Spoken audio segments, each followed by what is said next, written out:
Eureka. We make plays every day, yeah. We make plays every day, yeah. We make plays every day, yeah. We make plays every day, yeah. We make plays every day, yeah. We make plays every day, yeah. We make plays every day, yeah. We make plays every day, yeah.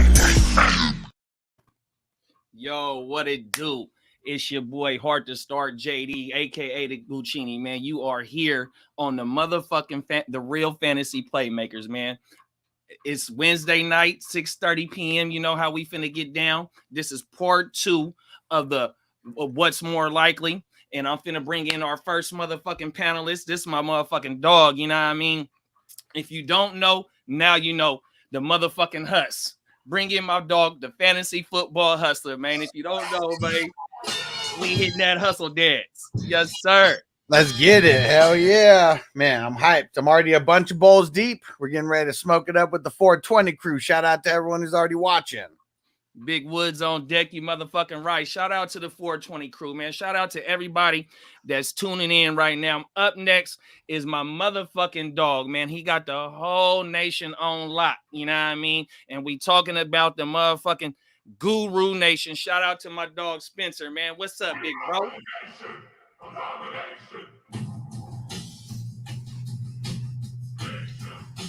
Woo! We are the nation. What's good, everybody? What's good, JD, Huss, man? It's gonna be another lit one, man. What's more likely? Can't wait to get into it, y'all. It's gonna be lit. You motherfucking right, man. And when he say we gonna be lit, that's an understatement, man. For real. You know what I mean? Because when you got motherfucking neon lights, you got the motherfucking MDNA going, or you got the motherfucking Luigi and Mario going on with the shroom, you know, you get to seeing all different types of colors. You really get to feeling the vibe, you know what I mean? You know, the creative juices get to going. And this is one of the creative motherfuckers that I know, man, from just, you know, all types of shit, whether it be merchandise, motherfucking digital content, all types of shit, man. Shout out to my dog Neon Peacock, man. Ah! Ooh, what is up, fellas? Great to be on the show. Love being here. Love chilling with you guys. As always, it's going to be, like you said, electric tonight. Can't wait. Let's go. 100 motherfucking %, man. And last but not motherfucking least, man, this motherfucker don't need no introduction because this motherfucker is known from the East Coast up in Maine all the way down to Florida, shoot through Spencer's neighborhood to motherfucking Peacock neighborhood that's going back west, shoot up to SoCal to my dog in the 619 and back to me in the motherfucking Washington, back to the Midwest, man. Give it up for the motherfucking one and only Bogard Scott free, man. Woo! Yes. Damn, that was a good intro. Yeah, he nailed that, JD. Smooth with it. Hey, man, Smooth with Here's it. the horns. Where are the horns at? Hey, I'm sorry. God damn it. There we go. The Jamaicans are in the house now. Look. And real quick, let's shout out everyone who was in here earlier than us, but everyone who's keeping the chat real lit. The chat in the building. What up? Yeah. Clark and Dion in the building. What up, peeps? Yeah. Jamaicans for Clark and Dion. Ron in the building. What up? Yes, sir. Uh-oh. Kid is in the building, and he said Godfather's in the house. Hey. Pimping ain't easy, he said. I like it. I like it. Hey, that's the actual Godfather, bro. He's keeping it pimping. Song in the building. Oh, what's happening? Shout out to What Kelly. up, Song? Union City, stand up. Anthony in the building. What up, Math Quiz? What up, Anthony? Yeah, bang, bang. That's the gang right there. Gang. David P. Crispy. He said, when did Samuel L. Jackson start coming on the show? Oh, dude, we didn't invite his ass. Has he not responded to my emails? I got to check the spam just in case. Yeah. With the intros. Hell yeah, Guccini's on it tonight. Hell yeah, that was I fire. guess. That was fire. And just like my man Guccini JD just so effortlessly said that we here tonight for the Playmakers continuing the What is More Likely series, as where we come up with different scenarios for fantasy. And as a savage group of individuals, which makes up the Playmaker panel, we're going to break down what's more likely. You know what I mean? What is it? Francisco. What up, San Francisco? I was about to say San Francisco. Hey, that sounds even better, right? Just change his name. San Francisco. There you go. There you go. So making it an international show. There we go. Shout out to Mexico. Yeah. Right, shout out. Hey, fuck yes. Mexico. Viva la raza. Let's Hey, go. All the good work comes from Mexico, bro. Honestly, everything great, like the really good things that we enjoy in life, it comes from Mexico. Hell Like yeah. Big Booty Highness. Hey, give me money. Hey, that's that, and like breakfast and Cholula and fuck the wall though. What's up with that wall? But anyways, Telemundo had the thickest ones, me. oh dude, Sábado Gigante, come on, man. Yeah, I've never been mistaken for any celebrity ever, right? But like this one time I don't know where I was at, but some dude goes, "Hey man, are you on, such and such, whatever?" He said something in Spanish. I said, "Well, what's that?" And he's like, "You're not such and such." I'm like, "No." And he's like, and then like I go, "Who was that?" And he's like, "Oh, he's like, you look like this star from a Mexican soap opera on Telemundo." Those are the best people to look like. I was like, I'll take the shit. Man, you should have just played it off, man. Like, no, that's That's totally me, man. What are you talking I about? didn't know Hey, that. No autographs at this time. Here, right then and there. Oh, I gotta Like, get look. Got a lick of Spaniel, though, No, you know what no I mean? autographs at this time, but I'll take a tequila and a Dos Equis. But he came at me talking to me in Spaniel first, and then when I I only spoke speak Ah. Spanish when I'm at work. when I responded to English, then he spoke to me in English. Oh, you look like I only speak Spanish when I'm backed into a corner, or it's like my family, and it's like, damn it. And then they all laugh at me. They all laugh at me. So anyway. Hey, all right, well, check this out. Who wants to pop this thing off? Let's get right into this thing. Oh, we're ready to go. Yeah. Well, if I remembered my submissions, I would tell you.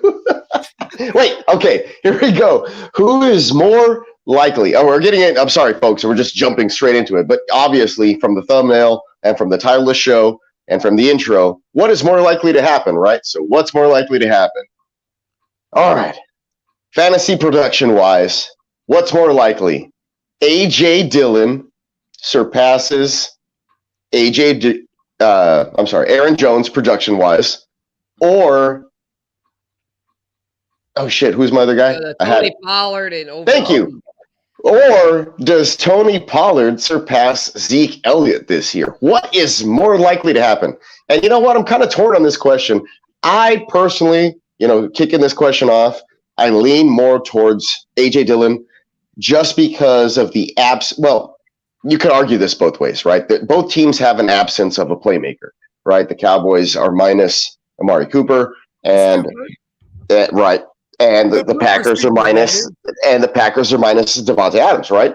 So it's like there's some targets to be soaked up. So you're kind of looking in the passing game. A.J. Dillon doesn't really like soak up the targets as much as an Aaron Jones type would. So maybe he kind of steps into that role, or is it an Alan Lazard on the outside? So there's variables, but on the other side, kind of the same thing. An aging Zeke who's kind of just been in the shadows, but when healthy produces. So I thought this was a good question. For the win. Oh, I think A.J. Dillon will outproduce. I think it's more likely he outproduces Aaron Jones in fantasy than it would be for Tony P to outproduce Zeke, because here's the thing is that even if they were to use Tony P, between the 20s, they're still going to punch it in with Zeke down there. And even third down, it's going to be Zeke because he could pass pro with the best of them. You know what I mean? Then you go to the flip side. I got to pick up my wife in 30 minutes. She can't smell booze on me, man. Come on, it's Wednesday. Fuck, dude. I said, wait, forget about that. Damn it. Bro, the White Claw. I could smash a 20-pack, bro, and it's not going to phase me. I'm just doing it to keep my mouth parched. Give me a break. I've smoked like 1,000 pounds of marijuana before the show. Just chill. Man drink White Claws. No shit, dude. You ever gone golfing? How the fuck do you expect to continue your day? I have to work tomorrow. Shit. Sorry, we got a bunch of answers in the chat. Let me just read them out. Yeah, before we get I've also had like 3 or 4 shots of tequila, so chill. So Crispy said Dylan. Dion said Dylan. MathQuest said Tony Pollard surpassing Zeke is more likely. Zeke is a fade in RB. And who else we got? Song said Dylan. Clark said Dylan all day. And MathQuest said Jones will be the primary ball catcher. See, so is it that like it wasn't that hard, I guess. What's the ADP on Pollard and Dylan? Is what I want to know. Dylan goes higher. Dylan's going way higher. Dylan goes, but for this exercise, I gotta agree with Anthony. I'm gonna say Pollard over Zeke is more likely than Dylan over Jones. And I'm as big a Dylan truther as anybody. I got all kind of AJ Dillon. I got him in the 16 dynasty. I love Dylan. The question was who's the more productive back. The question is who produces over their RB1. 100%, which is more likely of the two scenarios. Right. I'm going Pollard because I believe in Aaron Jones. Like I believe Aaron Jones is gonna have a huge year this year because he's gonna rack up the receptions. Here's the thing. I believe all that Aaron Jones would get all that work. But you traded up in our dynasty in the 14 league. You traded with me into that spot to draft AJ Dillon. Yeah, and see, I think Aaron Jones is going to catch a ton of balls, but let's not forget Dylan caught 34 balls last year. You know what I mean? That's low key. He caught a gang of balls. I got right. And he'll be the guy. I got something too, though, bro. I'm gonna go AJ Dillon as well because I think that the snap share between Dylan and Jones is gonna be damn near a 50-50. So he's going to have a lot of opportunity as well, even though he might not catch as many receptions as Jones, but he's going to get a lot of the goal line work. Yes. You know what I mean? And he's going to be able to get he might even hit for like 800-900 yards on the ground this year. We all think that they still going. I think he's good for the pass. Look, to be fair, I think both of those guys are going to be great for the Packers this year. I mean, Rodgers doesn't disappoint. He's never been great with rookie wide receivers, so you're going to be kind of disappointed if you're drafting, the rookie that came in that was drafted by Green Bay. Alan Lazard is projected to be one of those top-ended guys. I'm still not a big firm believer in him. I think most of the offense is going to go through both of those guys, and it's going to be, Dylan more taking over the running back role, and then having your seasoned running back who's a hybrid do a little bit of both, and both of those guys kill. And then my opposite end of the argument is that I think which is what the Cowboys kind of did last year, and it's going to happen, which is why I posed this question. No, facts, and Zeke is going to get more of the snap share than Pollard, so he's going to get a lot more of the opportunity to go ahead and eat.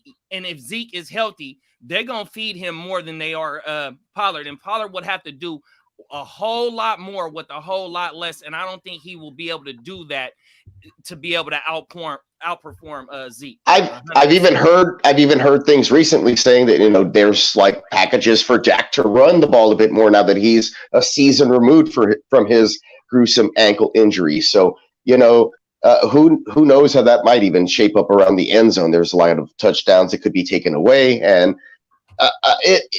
it's crazy, but Dak has always been like top-notch end zone scorer before his injury. Like he would score 6 touchdowns on average every season, before that. So it was like I agree with Brad in the comment too. If you drafting the main dude, you have to go get either Pollard or Dylan too, though, bro. You cannot let none of your league mates. I'm down with drafting those guys that are already like key factors into the offense, because what if the number one guy goes down, like a Kareem Hunt, like a Pollard, like these guys, not a Madison, because I've seen what Madison does at number one, and Kirk Cousins is just going to throw the ball and be like, fuck you. So I'd rather not, because everybody always wants to handcuff guys like that. I don't want nothing to do with the Cowboys backfield. I got love for Tony. Look, I'll tell you the same thing. I don't draft Cowboys. I take except for the quarterback. I'm not fucking with the Cowboys backfield.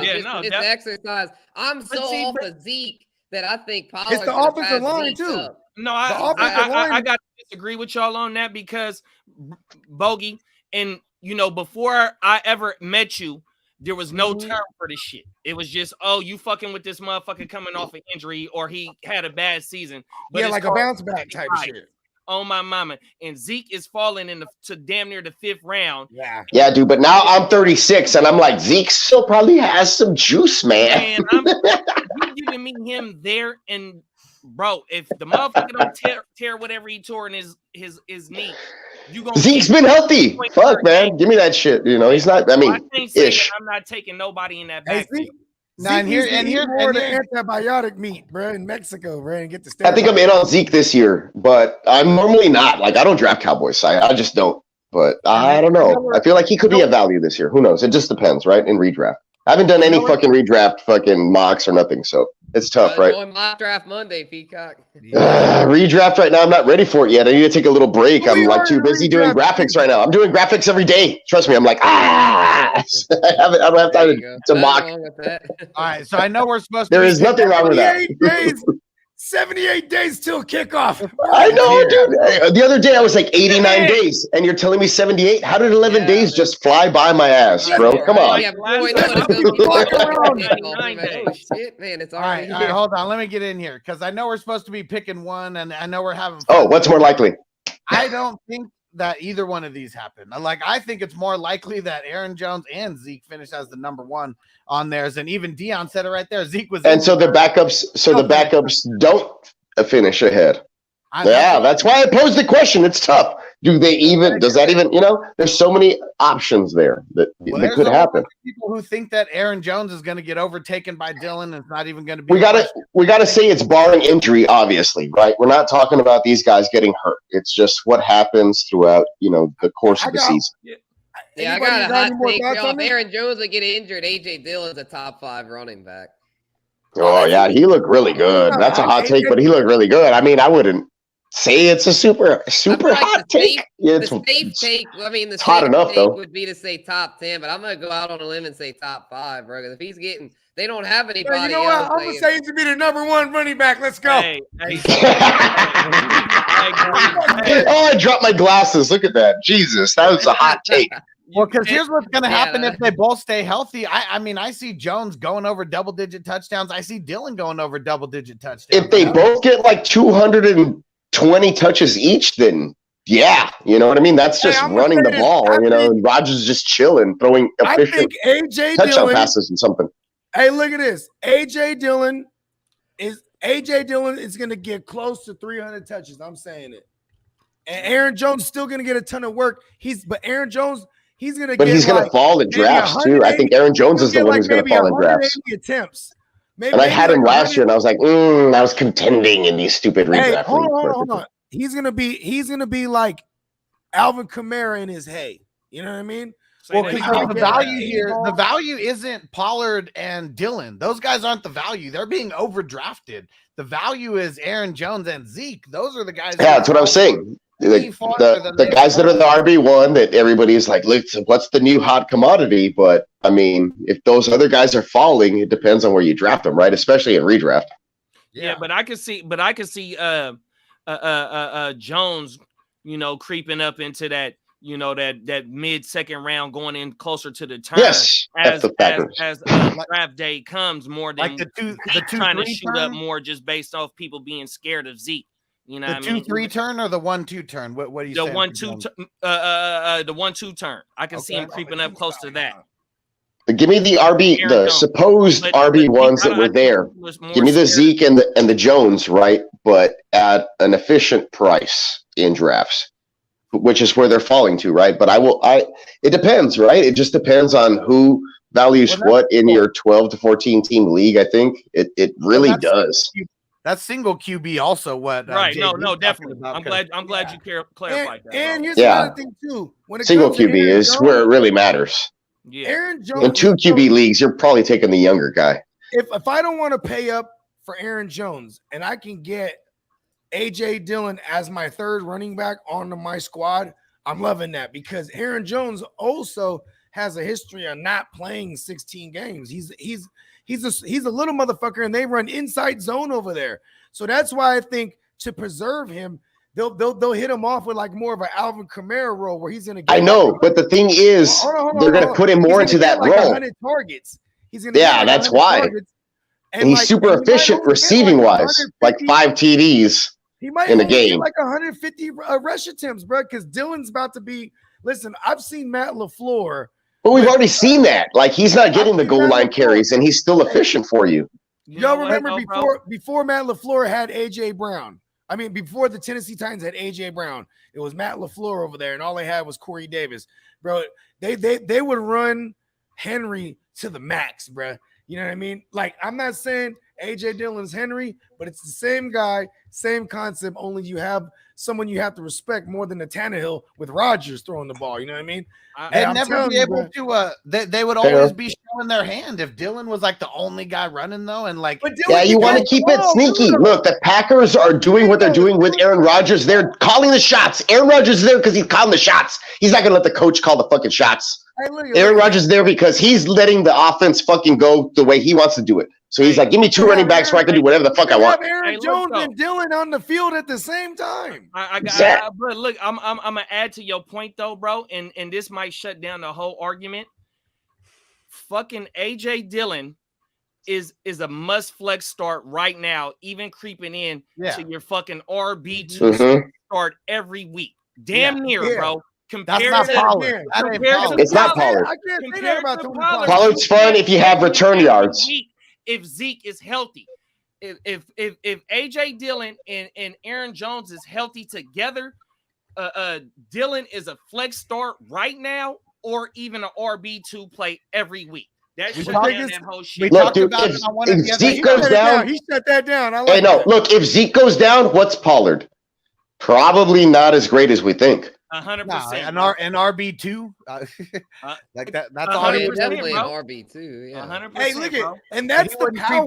Hey, get that shout out, bro. Get that shout out, bro. Oh, Guccini with the encompassing, like, clip that shit, put it on Instagram so people can. No, you know what? Don't let them realize if they're not tuning into the show live right now, they don't get that fucking knowledge nugget. Fuck them. 100%. They don't get the knowledge. And shout out to Francisco. Shout out to Francisco for the super chat.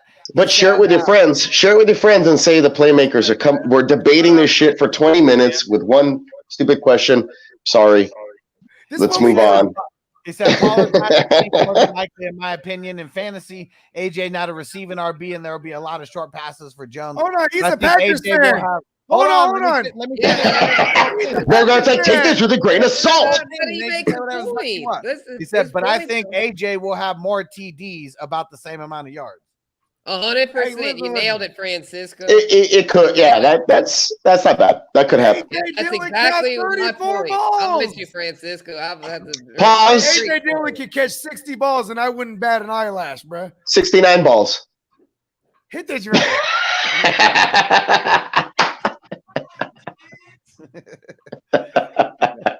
Hit it again. I heard that shit. Playmakers. You motherfucking right. This that Playmakers right here. Bro. Hey, we need a drop for the Playmakers, bro. Yeah. Hey, we can do one. We can do one. You need that. Look, I could. Playmakers. We can do something. We can do something. We have the talent to just do one amongst ourselves. Fuck, bro. Yeah, we need to do a Playmakers league and have we need to have a punishment for the loser. Oh. It's got to be like one of those. Okay, look. It's got to be that I Photoshop your face into something really stupid. Hey guys, come on the show and it's got to be something on the show, some kind of public embarrassment on the show live. I guess that works. I'd rather send you a shirt with your face and something really dumb, like a cat's anus. Man,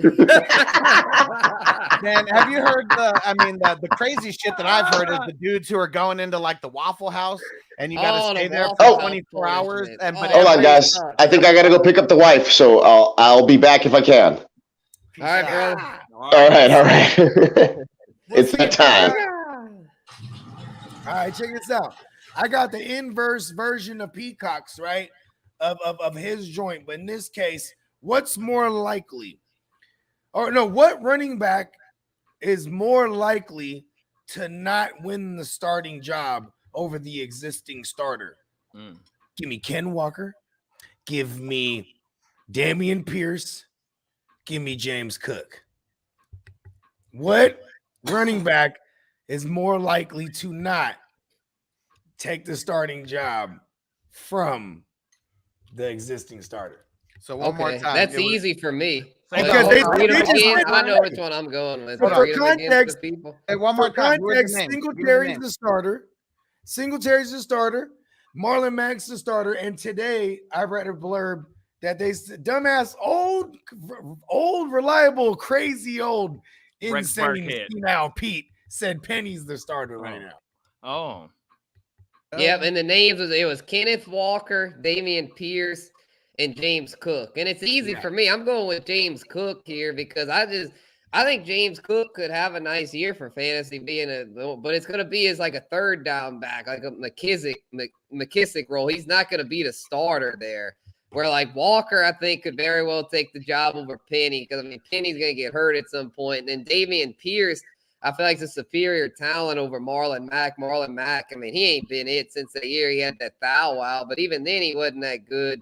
So I feel like Singletary down the stretch last year showed enough to where he'll be the starter there, and James Cook will just slide in as the compliment. So yeah, I don't see James Cook starting at all. That one was kind of a layup, huh? Yeah, because I mean, as soon as Rashad Penny, I'm gonna go off the wall, bro. Let's go. I just be off the wall sometimes, man. For argument, man, give me the Marlon Mack situation.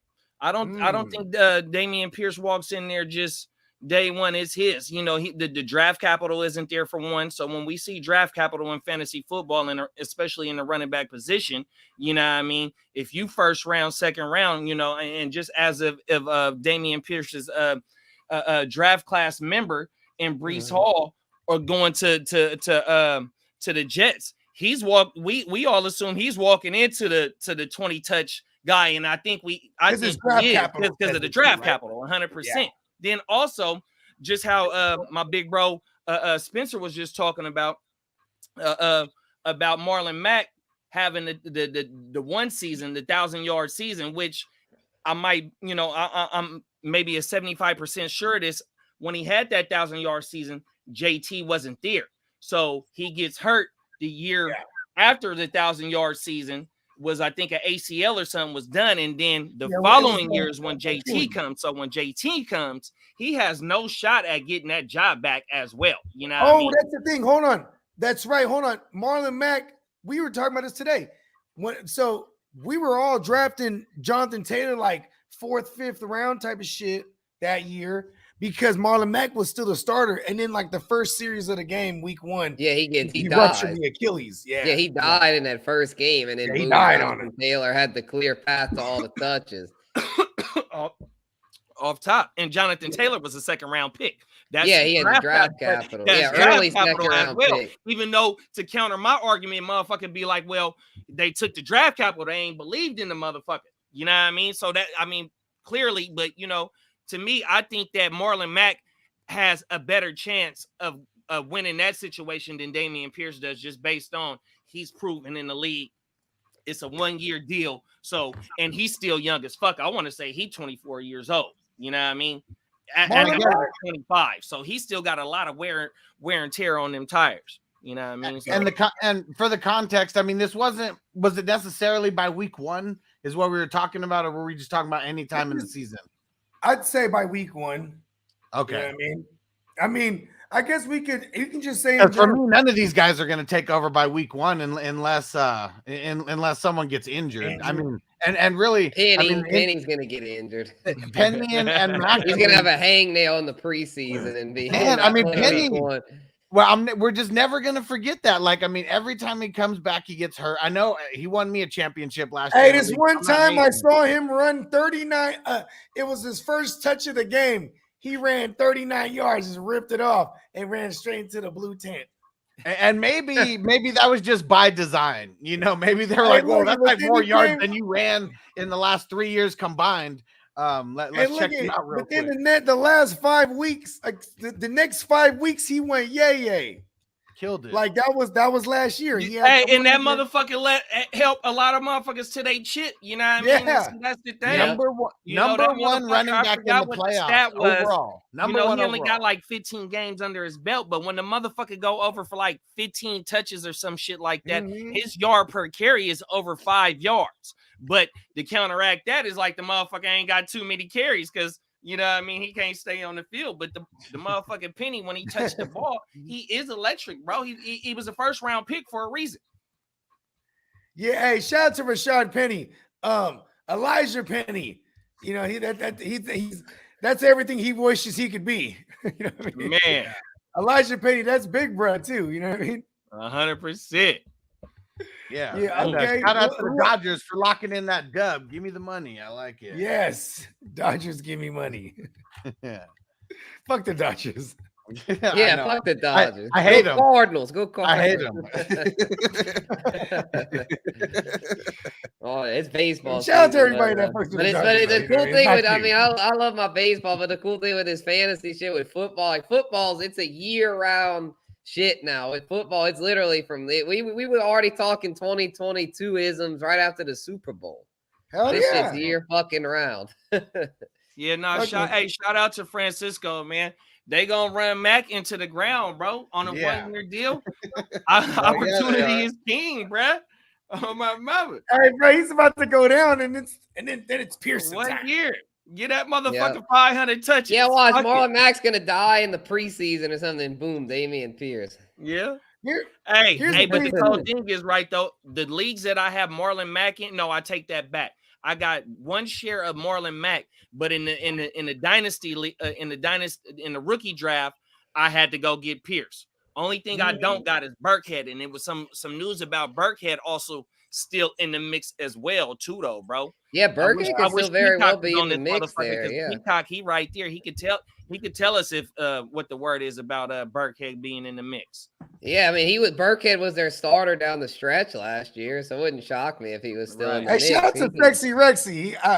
He was he helped me get to a playoff or two back in the day. Motherfucker hit for like a 30-point game last year, I think it was, didn't he? Something like that. Yeah, he killed it at one point. I think it was against the Jets, right? I don't know. Damn, bruh. If He went it wasn't, shout out to the dog motherfucking Shalupa Boopy. That's MJD, man. That motherfucker he threw Burkhead in one day, bro. I don't know if it was last year, the year before last, but he just threw him in on a Sunday. Right before 10 o'clock. And Burkhead went crazy one day, bro. I don't know if it was the Texans or it was the Packers. Because before he came to the Texans, he was in New England, I think. Yeah. It was New England. He had a lot of big games with the Pats. He had a lot of big games with the Pats because he was just my bad, y'all. I'm taking the show just all the way to the left, bro. Belichick will love. Belichick loves the motherfuckers that will rock with the special teams too. You know what I mean? So you're always active for the games because if you look at that's one thing you got to check with Belichick, bro. Is that he'll have certain running backs not active if they're not. Yeah, like Damien Harris, his rookie year was whole year, bro. Hey, here goes an in game. Who's more likely? Who's more likely? And we talking about New England. Ramondre, aka Rahamador Steve, or Damien Harris. Who's more likely to have more yards, bruh? Oh my mama, because we know like all purpose. I know Stevenson probably will have more. Harris is probably going to have the edge on the on the TDs. Harris also just has like he just gets hurt too. I'm gonna go with Rahamador because I fucking love Rahamador, bruh. I gotta share that motherfucker right now. Yeah, how many passes did he catch last year? I'm about to look it up. They're both pretty even. Under 5. No, he got like I think he caught like 14. Okay, he got 14 of them greasy receptions. Yeah, I knew it wasn't nothing though.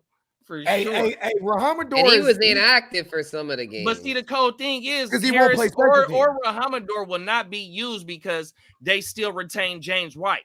You know what I mean? James White was they drafted Pierre Strong. Yeah. And it was another running back that they drafted as well, too, bro. Here's the thing. And for this more yards, is this rushing yards we're talking about are all purpose? Man, I think that in rushing yards, I think just overall better value is Rahamador, bro. Okay, I say all purpose. I'll say this for rushing yards, give me Harris. But if we're talking just yards from scrimmage, I'll go Rahamador because I think he'll get more receiving yards. And the goal line work as well too, though. That's where Rahamador killed last Hey, year too. hey, who's bigger? Who's bigger? Because I know Rahamador is like 6 foot 230. What is Harris? Because Harris is a big boy too. Yeah, Harris 5'11", 213, but Rahamador So got a little bit on Rahamador it. is hella bigger than 6 that. foot 227. He could take away. He could take away from that goal line work. Yeah, because Harris got 15 tugs last year. 15. Yeah. Rahamador only got 5. Yeah, wow. But here's the thing, though. Rahamador, though, I remember. Here's a little tidbit that probably don't mean nothing, but like I just remember I caught this tidbit. It was he was being interviewed at the combine, and this was after he got drafted. You know, because he was like a day 3 guy or whatever to the Patriots, right? But they ran a clip, right, and it was him. He was being interviewed at the combine. They said, what's the running style you model yourself after? And he said, shout out to my coach, DeMarco Murray, because that was his coach in college, his running back coach. But then he said, he told me he reminds me of LeGarrette Blount. And he's like, LeGarrette Blount happened to be my favorite running back. So LeGarrette Blount was who he models his style after. But what's crazy is he has wiggle for a 6 foot 230. And you know he likes to smoke those LeGarrette Blunts also. Like, hey, you already know it. Except for when it's Rahamador. Hey, LeGarrette Blount and Le'Veon in the car. Hot blowing tree on the way. In the stadium parking lot. Shout out to the 420 crew, man. Man, they're keeping it extra lit. Hey, yo, if they said license and registration, right? And LeGarrette Blount, huh? Like, step out the car. Like, that's your name. Man, I got pulled over. One time I got pulled over and it was hella smoky, and just right off the bat they're like, oh, we got a couple regular Cheech and Chongs around here, huh? Bro, I got pulled over hot boxing, bro. That motherfucker was like, man, roll down your window. I'm like, nah, I ain't doing that. Man, roll down your motherfucking window. I'm gonna break this motherfucker. All right. Man, we ain't wasting. And that motherfucker just hit him. Bow! Hey, you need to get out the car, sir. Yeah, blunts and 40. Blunts and 40. Hey, I used to fuck with Steel Reserve. That motherfucker let me go, though. He let me walk home. Oh, I didn't I got to go that day too. That day that I got called Cheech and Chong in the hot box. I got back in the days, man, when we used to get, I mean, there was a couple times after they decriminalized it, right?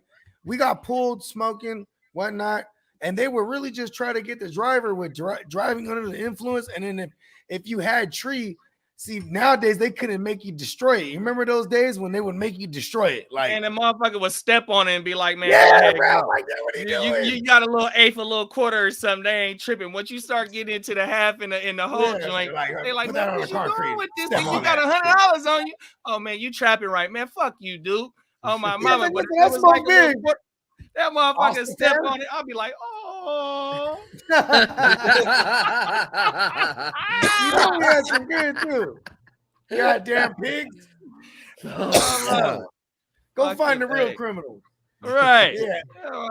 Okay, who got the next one? All right, yeah, I'll go with the next one. Let's shift gears to quarterbacks here. I got one for y'all.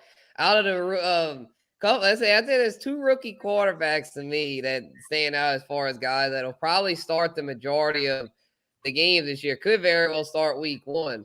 So out of these 2, who's more likely to produce a QB1 finish? Kenny Pickett or Desmond Ridder? Okay, wait. And what were the qualifications of when? Oh, who's more likely to be a QB1 out of Pickett and Ridder? Or like have more QB1 finishes, maybe? Or they could put it like that. Who has the best finish? Yeah, pretty much. Yeah, who's more likely to finish, like, have a good, it's basically who's better. But I'm going to go with Ridder because I think, like, with Trubisky over there, and then even when it does become George P, not George, what's his name? Kenny P, right? Yeah. When KP get in there, you know what I'm saying? They're still going to lean on the run, play defense, win games, lower scoring. You know what I mean? So I'm going to go with the trash, like, overall team, which is the Falcons, because in fantasy, that might be gold when he got to throw the ball a lot. And if Ridder gets in there, because Mariota's not going to hold that job too long, man. You know what I mean? Like, I think Ritter actually gets in there faster than KP and John Ritter, man, Three's Company, bro. He got fucking London and Pitts. Like that's a nasty little pair of weapons right there. Plus Corduroy Pimpin Patterson. You know what I mean? Just X factor out the backfield and we moved around the lineup. So I would say if Ritter got in there, he would have more fantasy output than a Kenny P would. You know, and to give your argument a little bit of legs, you know, it was a little story. I think it was I don't know if it was on Monday or if it was on Sunday. It was sometime. It was just recent where it says that, you know, Ritter has a chance to push Mariota as, you know, to be that week one starter. Yeah, you do. It just came out the other day. You know what I mean? And I love Ritter to death, dog. On Paul. And Ritter got the second highest draft capital out of all the rookie QBs, right? He's like a third rounder. I think he was the second one drafted. So yeah, he's got the capital. And that motherfucker got like I think he got like 48 games, 46 games started as well. So he has a lot of experience as well compared to what Kenny Pickett, I think last year was his only year balling out. You know what I mean? But Kenny Pickett goes into a better situation with on the other side of the ball. We love, you know, we got the motherfucking IDP guru over here. You know what I mean? You got Minka and TJ and a whole plethora of other motherfuckers on that side of the ball. And they just added Larry Ogunjobi over there. Yeah, man, I'm telling Miles you. So that's, Jack. you know, it's turnovers. Jack. Get your young quarterback the ball to go ahead and got Brian Flores over there too. On my mama. So I gotta go Kenny Pickett though, bro. I'm talking too much, man. Give me Kenny Pickett because I'll say I'm going Kenny Pickett too. As far as I just feel like it's just the situation, like you said, JD, is just so much better. You know, he's got Deontay, Claypool, George Pickens, and Pat Freiermuth, and a hell of a run game as well, though. Exactly with Najee, fucking Ritter. I think Ritter could have maybe more like bigger weeks, but I think Ritter's bad weeks are going to be really bad. I feel like Pickett's going to at least offer a stable floor to where, like, I think if everything breaks right for Pickett, I mean, he could end up doing really well. I mean, of course, he has to beat out the biscuit, Mitchell Trubisky. Which I don't even know if he'll be able to do that, but if he could, I'm telling y'all, Kenny Pickett's a for sure QB2. Hey, that's why I asked too. We're talking, you know, like QB1 finishes. Like, hey, but look, I'm not saying I'm kind of agreeing with the what's his face that was saying neither. I mean, I don't think either one will finish that. I'm just posing. No, definitely. Who's more likely to get it? And to me, it's Pickett. That's the name of the show. Who's more likely? Yeah, man. who's more likely? That's what I'm saying. Yeah, that's why I posed this question. It's just that's the theme. What's more likely? You know? And the cool thing. Shout out to motherfucking LaShawn McCoy. You know what school he went to, right? So he was just on the podcast, huh? No, he went to Tech? He went to Pitt. He went to Pitt, right? So yeah, I was just watching. I was just watching I Am Athlete. They had Chase Claypool on there. I had to think for a second. They had Chase Claypool on there. So they asked him, you know, who would you rather play with? Would you rather play with racist Rudolph? Would you rather play with Pickett, or would you rather play with Trubisky? Oh, yeah, Trubisky. You know, he just laughed it off. Woo, woo. So when McCoy jumped in, you know, he got to go and speak. He got to speak up for his lump. You know what I mean? Yeah. So, you know, Pittsburgh, the college, the facility is shared with the players. Tomlin, you know what I mean? The whole thing is right. So all I did was watch the clip. No, I think I might have watched the whole thing, whatever it is. But the thing in quotes is that Shady says that Kenny Pickett is like Joe Burrow. No lie, you got to go watch. Oh yeah, I was gonna say Pickett's similar to Burrow, in that Burrow didn't break out till his senior year, and then that's kind of like with Pickett and the small hands comparison as well. I like that. Because coming in, Joe I'm Burrow changing my answer. What's Huss going with? You know what I mean? It's just, you know, that to me that was a hell of a just, you know what I mean, like saying, you know what I mean, for him football players that love out football, there. Right? And it was Claypool, you know, and the guest was Claypool. So Claypool is seeing what this boy is doing in practice right now. But Claypool didn't say who he would rather play with, though. 100%. Claypool's from Canada. Yeah, we can't always trust a Canadian, you know. We just never know. They're gonna say the right thing. He's not gonna tell up for somebody to spike it, and I knew us would make the play. All right, so here's where I'm going. I'm following the money. I'm following the draft capital. I think that it's going to be Pickett who's going to have a shot to play earlier in the season than Ritter. I don't think Mariota is as bad as everyone is making him out to be, especially when he's got Pitts over there, who's like he only peppers the tight end. He's going to be able to get the ball to Pitts, and their defense is so whack that if it's not Mariota throwing a shit ton of picks and losing the game, if it's on the defense losing the game, that's another reason why they wouldn't pull him. They gave him almost 19 million, too. I mean, Trubisky got paid like a little more than 14. So I'm following the money. Got 19 of them. Yeah, it was like 18 something. Damn. Hey, shout out to hey, I guess Arthur Smith really liked the kid. Because you know what I'm saying, they were together in Tennessee. You know what I mean? 1875 to be specific. Damn, Mariota got a bag for not doing much ever. That's what I'm saying. He didn't do shit with the Raiders. Like, why would they give him that bag? I mean, it's that former second overall pedigree. And the cold thing is, though, bro, they might catch lightning in the bag with that motherfucker, though. For him to sit down, kick back, watch, you know what I mean? Ignite that fire. That motherfucker, not only was he a first-round pick, that motherfucker was the second overall pick. I think it was him and Winston, right? Yeah, it was him and Winston. Yep. No, yeah, Winston. he was the second. Yeah, Winston was infamous. first. Yeah, 2015 NFL draft. Yep. That motherfucker might got that chip in that Chips Ahoy ooey, and that motherfucking fire in there, man. That got that charcoal with that lighter fluid breathing gas right now. Motherfucker. Yeah, because guess what? Week 1, my Saints play Atlanta, so it'll be a infamous Winston versus Mariota. That was the first. Hey, check this out. That was the first matchup they ever had in their career. Really? Week 1 of 2015, right? It was the Bucks Titans. It was Tennessee. It was the Bucks Titans, shit. right? Wow, it'll be like check this out. Hey, what did Winston do with his very first pass attempt? Interception, pick 6. Yes, yeah. He was like, "I'm here, motherfuckers." He threw that thing back. All right, here, hold on. I pulled it up. I got not do that this year. I got the stats here. So, first game of his. This is the first game of both their careers, right? They both started week 1. Mariota.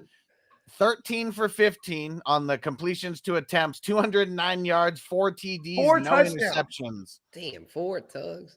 Yup. Infamous. How many Delaney Walker had that game? Because he had a Rashad Matthews. Look, if Delaney Walker had 2 if he only had 1. Hey, y'all remember Rashad Matthews? Oh yeah, he was a dog. Yeah, it was like Rashad Matthews, Delaney Walker. Rashad Matthews was the big boy too. That was about it. That was a low volume passing team. Yeah, I mean, look at only 15 attempts. I mean, he was efficient though. Yeah, so here you go. Three separate people had touchdowns. Kendall Wright, 4 receptions, 101 and a touchdown. Too, I think. Delaney Walker, 3 receptions, 43 yards and a tug. And then Harry Douglas, remember him? 2 receptions, 24 yards and a tug. And then Harry Douglas, because I listen to 1320, which is our local ESPN in the radio, and he be filling in sometimes for Keisha. Oh, word! Yeah. But the cold thing is, the reason why I asked what the TDs went to is to translate to what Mariota could do with Pitt. And if Mariota starts, and you seen what KP did in his rookie year, bro, he's as an argument to be the first tight end drafted. We are dynasty season already over with, and we know he probably the number 1 dynasty tight end. Him and Andrews, whatever you can argue, but to me, KP is. But I could argue as well that KP gonna be the number 1 tight end in fantasy football this year, especially with Mario. For real, bro. And Spencer in the chat said to go up. Spencer in the chat, what up, bro? He said Delaney Walker won me a lot of championships. He's always slept on. I mean, with Mariota, he's always slept on. That was good, bro. He was always hurt too. That boy was when he was even with the Niners, was a fullback, basically. Davis was on the field together. Sometimes Delaney would outperform VD though, bro. Hey, because bro, guess who was there? Greg Roman. Oh my mama, you know what I mean? He still does that same shit over there in Baltimore right now. He just gonna run multiple tight ends. Everybody's gonna eat. Tight And end. That's right. Mark Andrews to Mark Andrews. You feel me? You guys ready for this? So here's the other half. It was of Mark that game. Andrews and Hayden Hurst Helmsley. Oh my mama. Here goes the other half of that, the infamous Winston side. So he had 33 attempts, only 16 completions. So double the passes, only a couple more completions. More than 210 yards, so only one more yard, compared to Mariota. 2 tugs and 2 INTs. Let's go. That's infamous. And his yards per completion was like 7 yards, dog. 7.5 yards, bro. Hey, listen, bro. That motherfucker didn't do shit, bro. And here was the score for those who don't. And here was the score for those who don't remember. 13. Titans 42, Tampa Bay Bucks 14. Man, they ran it up on them. Man, you're getting me worried, Huss. If that happens, if we get our ass kicked by ETL in week 1, that's bad, bro. We're gonna be in for DeMarco Murray was there. Yeah, that was DeMarco Murray days. Oh no. DeMarco Murray was still with the Eagles. It was Bishop Sankey because he had a touchdown on the ground, and he had the receiving touchdown, so he killed it. He had almost 100 all-purpose yards in that first game. Get the fuck out of here. And Terrence West, you remember Terrence West? They were grinding it with him. Yeah. Oh my God. I remember Terrence West being for the Browns. Yeah, I remember Terrence. And with the Ravens. He went to the Ravens too. Then he went to the Ravens. Yeah, he went from the Browns to the Titans to the Ravens. Yeah. By 2017, he was with the Ravens already. That might have been the only time that Mariota and Jameis ever played each other, huh? Hey, look at this. Yeah. When was Derrick Henry Jameis better be ready for his revenge this year? Hold on. When was the King drafted? Shout out to Twitch. What up? Cookhouse Oso. What up? Let's get it. Hey, Cookhouse Bear. That means bear in Spaniel. Look at that. I know Spaniel. Oh my mama. Yeah. King was drafted the neighbor's dog. Hey, the neighbor's Rottweiler name was Oso. Because that's a bear looking motherfucker. My dad sold it to him. Oh my mama. Big old Rottweiler. Perfect name. You better not come in this motherfucking backyard if you want to. Hey, bro. I seen the Sandlot, bro. I'm not fucking with them rats. Shout out to them PF Flyers that got that ball back, boy. Let's get it. Still home and shit, man. That's what we do on the motherfucking Playmakers, man. We still home with PF Flyers, man. 100%, man. We get it how we live, man, and we make it how we make it, man. 100%. And real quick, while we got a bunch of people watching, let me remind everyone this Friday we got 2 mock drafts going down. We're doing the signed Ricky Williams raffle. So if you're not a Patreon member, go get on that, because everyone who's a Patreon member, you automatically get entries. Leave a super chat today. Francisco, you got some extra entries. Everyone leaving super chats gets extra entries. You get an entry for every $1 that you do. And if you send money on Cash App or Apple Pay, you get 2 entries for every $1 that you send. So going down on Friday, the show starts at 6 West Coast time, 9 Eastern. That's fucking federal, bro. Oh my mama. Yeah. You already Let's get it, bro. Fuck it, I'll kick mines off though, bro. What's more likely? Who's more likely to finish as the #1 overall RB? Fi Crip, Najee, or JT? I'm gonna go C-Mac, and this is born 7. Everybody plays 17 games, bro, 100%. And I had to throw Najee in there just based on that. Ain't nobody. So we're doing CMC, Najee, and JT. And JT, 100%. And I'm going C-Mac. Just based on my main argument is that it's the points per game. JT, we just seen what JT did with 18 TDs. What was it? 1,800 yards, or close to 2,000 or 2,000 all-purpose yards, and he only put up 21 points per game. And I think he played every game. When C-Mac is on the field, completely healthy, even that boy games he played last year, the couple of games that he played the year before that, and then his most record-breaking season, I think, was in 19. He's 24 points per game when he's on the field. 30 burgers even. 30 burgers. Oh, bro. yeah, in PPR, he kills it. And this is that and I'm glad you said that, Spence. And this is a PPR argument. Please forgive me for not putting that in there. I will say, man, like PPR better be the default by now. Yeah, I'm going to say CMC because it is based on the premise of they're going to play all 17, right? And 100%, I think like 100%. I think like if CMC is healthy all the way through, right? They'll be in the wild card-esque race, right? Like they'll probably be like 9 or 10-ish, you know what I'm saying, in the NFC. So I could see them, like as long as CMC is healthy, I could see them using them all the way out. Because that's one thing that sucked about having CMC this last couple years. He would have the injury, and it'd be like, well, we're out of contention now. All right, shut him down. You know what I mean? Like that happened 2 years in a row. You know what I'm saying? So I'm with Emil on this, throwing out Najee.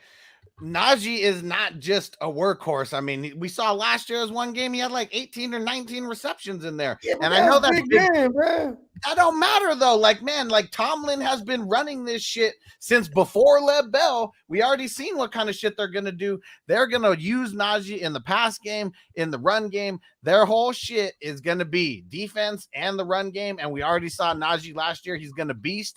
I'm not even saying that CMC is gonna get hurt. Line. That's what it is, man. I think like what did Najee do on the ground? Hold on, Najee went over 1,000 for sure. No, he didn't. Yeah, his efficiency wasn't too good, but he got enough volume. I think he only had 900 yards. No, he went over. Okay. No. He had 1,200 yards. Like, yeah, I knew he was over 1,000. So much. See, but that's the reason why I put him in this category, because he can easily be the RB1 overall, bro. Trubisky. Here's the thing too: is Trubisky is a little more seasoned now. I think, you know what I'm saying, and even back then when he was with Chicago, you know, he did throw out the running back. So, you know, this is why we do this show, right? So I think I'm swaying a little bit because I forgot how good. I forgot the Steelers defense about to be that boy. You know what I mean? So like that's just gonna go hand in hand with the run game, man. But here's where it would hurt Najee if he only gets 10 touchdowns like he got last year. Because I mean, he had almost 1,700 all-purpose yards. He had 467 through the air, 74 receptions. But his touch, the motherfucker had 15 TDs this year. You know, TDs is, you know, just so hard, you know what I mean? You know, but it's hard to predict TDs. Coming into the league with 10, you never know. It could have been some other ways that the motherfucker could have had more. Hey, what was CMC doing them years? Like when he had the when he played the full season, what he had, like 20-something touchdowns? Man, that motherfucker had 1,000 and 1,000, dog. Yeah, he had the Roger Craig 33s in the back, man. I'm in the studio. My bad. I got to throw a little promotion to my heart. Yeah. First time back in the studio live on camera, man. But yeah, though, that motherfucker had a thou wow, bro. Yeah, he definitely did have the double wow. It was 1387 and 1,000, and he had 15 on the ground and 4 through the air, so he got to 19. Okay. How many receptions did he have? He had 8. He had over the hundo. Yeah, he had 116. Shit. Is that a record? Is that a single season record for running backs? I'm gonna check. Because I want to say, like, I remember watching it on Red Zone. Yeah, while Huss checks on that, I like to get my take in real quick. Hey, my bad, big bro. Oh, it's all good. I know it's 17 games, but you know what? I'm going to go with JT here, bro. I'm going JT because as a runner, he is by far the best pure runner. I know he's not quite as smooth of a receiver as those other two, but I mean, he had a nice 40 greasy receptions last year, and I could see that going up to 50 or 60 this year. And he's just, I mean, he led the league. Even with Naeem Hines. Yeah, even with the Hines catch-up. Yeah, I don't see where he's going to take a whole lot away. I mean, because Taylor's on the field every down. So, like, I mean, if Hines catch-up might come in just here and there, split out wide or something, just kind of sprinkled in. Where Taylor, though, I mean, Taylor, especially what I liked about him is he got better as the season went on. It was basically like he had a solid first half, but then when the King Henry died, that's when he really turned up, like the second half of the season. But he really died though in the playoffs. So I'll tell you that much. He died in the playoffs, like production wise, like. And then for this, like down. I said, like how I started my argument off, bro, for him to have the type of season that he had, and he only had to average 21 points per game. Yeah, I mean, of course, he finished as the number 1 RB, but it was a down RB year as well because you only had like 3 running backs that hit for a stack. You know what I mean, and some of the top RBs that was drafted in 2021 didn't even, and it's like that every year with the running back situation. And not to discredit what JT did last year, but for him to be the number 1 overall and to only score 21 points per game, and from what I've seen C-Mac do, you know what I mean? Yeah, I mean, for sure. I mean, it's just, I think with JT, it's like, it's his CMC, what this will be, his 5th year, 6th year. Like JT, this will only be his 3rd year. And we all know how the 3rd year breakout. I mean, JT basically had a 2nd year breakout. I mean, it being a year 3, like, I just think there's room for growth. Like JT could very well get over 2,000 while on the ground this year.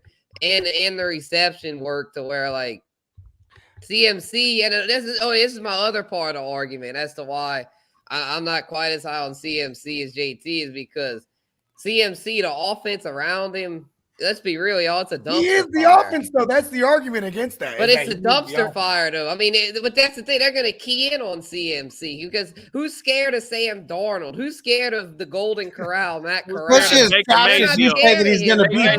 They're going to key in on CMC, where at least now with JT, JT gets an upgrade in quarterback. JT has Matt Ryan now. Matt Ryan's an upgrade over Carson Wentz.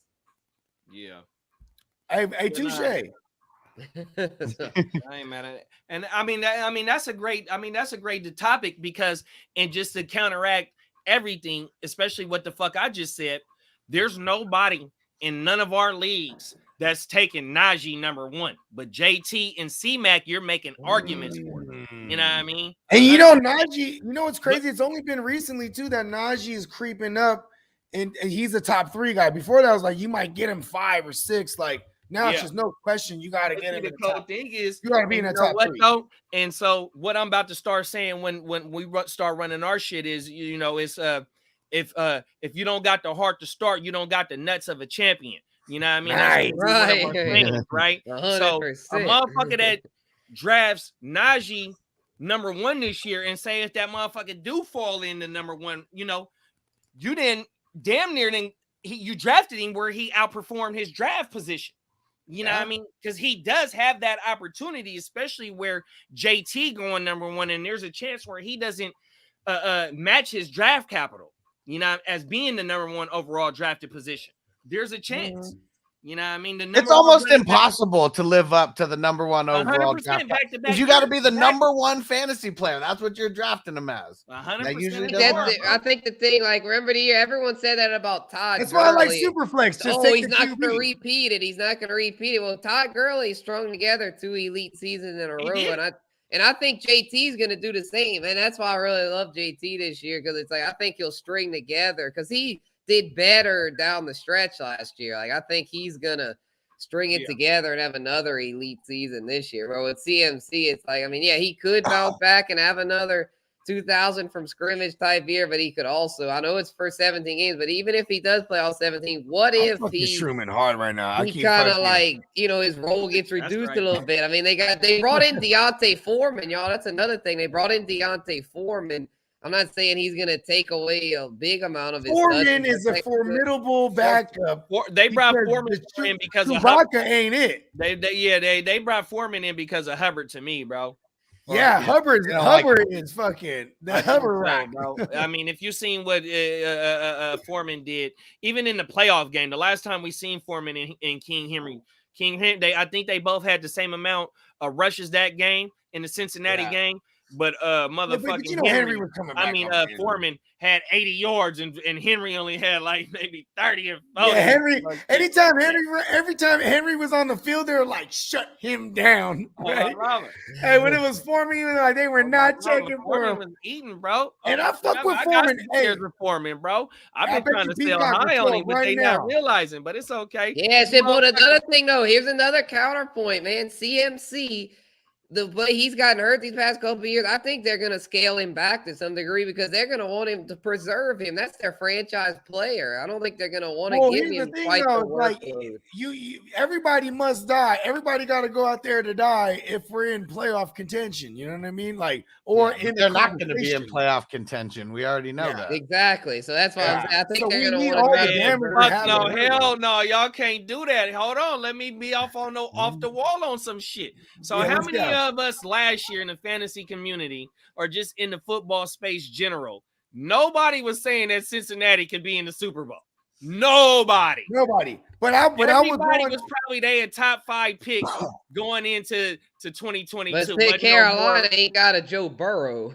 Huh? Yeah, and I don't think I understand that though. Hold on, Baker about to go there. He was a Super Bowl contender last year, though. Hey, Jimmy about to take them there, bro. Bro, there's no. But here's what. But like last year, me that Jimmy can't take somebody there too. He almost did it twice. If we ask people 9 times out of 10 this year, the Panthers making the playoffs, I'm sure it's going to be a hell no. If we asked people last year, Cincinnati making the playoffs, I bet there'd be a lot of mixed answers. I don't think it would have been a hell no. That's because of the last football game we No, I'm talking about last year. I'm talking about last year. Heading into last year. Yeah, because they didn't be, the mighty Joe Young's back. They drafted Jamar Chase. There's some hope. Hell no. Carolina, they ain't got hell no. I got one. Hold on. Let's go to the chat real quick before we go. I got one two thing, spicy bro. ones. Go ahead. You got going into last year season. You just had the Cleveland Browns beats Pittsburgh and almost beat motherfucking Kansas City at home, right? And then you also got Pittsburgh Steelers, and then you also got the Baltimore Ravens. What no way in the world? I don't give a fuck if you drafted Jerry Rice's clone. You're not going in the last year thinking that Cincinnati is winning more than 6 games, bro. But let's not forget the Ravens lost so many players before week 1 ever happened that everyone was already writing them off. And Cincinnati drafting Jamar Chase, Joe Mixon coming back, and I mean just everything. Like I don't think people were hating on Cincinnati. I'm just saying they weren't hating on Cincinnati. Trey Henry. Like this year with Jacksonville, like this year, I don't think a whole lot of people are picking Jacksonville to make the playoffs, but would it shock you if they made the playoffs? No, I mean they got Trevor Lawrence. I mean, look at the Bengals. Hey, but the Joe Burrow. If that's a bet, I would throw, because I know the odds on that happening and what they're paying is a lot. And I would love to do that bet just based on the division that is in, because with AJ Brown, ain't none of them things for sure a lot. 100%. Are you talking about the Panthers? Because we all say that it was Carson Wentz that didn't beat Jacksonville last year, the last game of the season, but yet it's 10 other motherfuckers on the offensive side Jacksonville. Yeah. I could look up the odds right now. I bet you could get good odds. I would definitely take that Jacksonville bet, bro, on my mama. Yeah, probably. Yeah, because I believe in Trevor. I mean, Peacock would probably say go with the Texan because he loves Davis Mills, but it's like, we talked about that last week on the show. I got the Trevor Lawrence here. Davis Hold Mills on. argument. My bad. We're hitting the chat first. All right. Chase, he said, I'd rather have Eckler over CMC. I've seen Eckler drafted over CMC in a lot of these mock drafts. Yeah, he usually does too. Yeah. See, here's the AFC South odds on Caesars. We've got the Colts is the favorite, then Tennessee.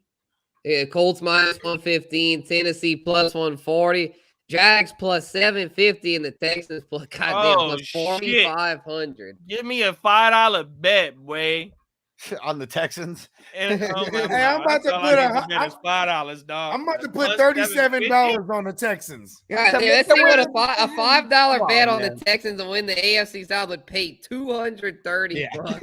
I'm about to put down $37. Hey, here, just do this. Send me $2. That's gonna fund my FanDuel account for the rest of the year, bro. Yeah, it's crazy because the $5 on the Jags would pay $42.50. I'm putting down 100. I'll be playing Bogard. Jacksonville finna win the division.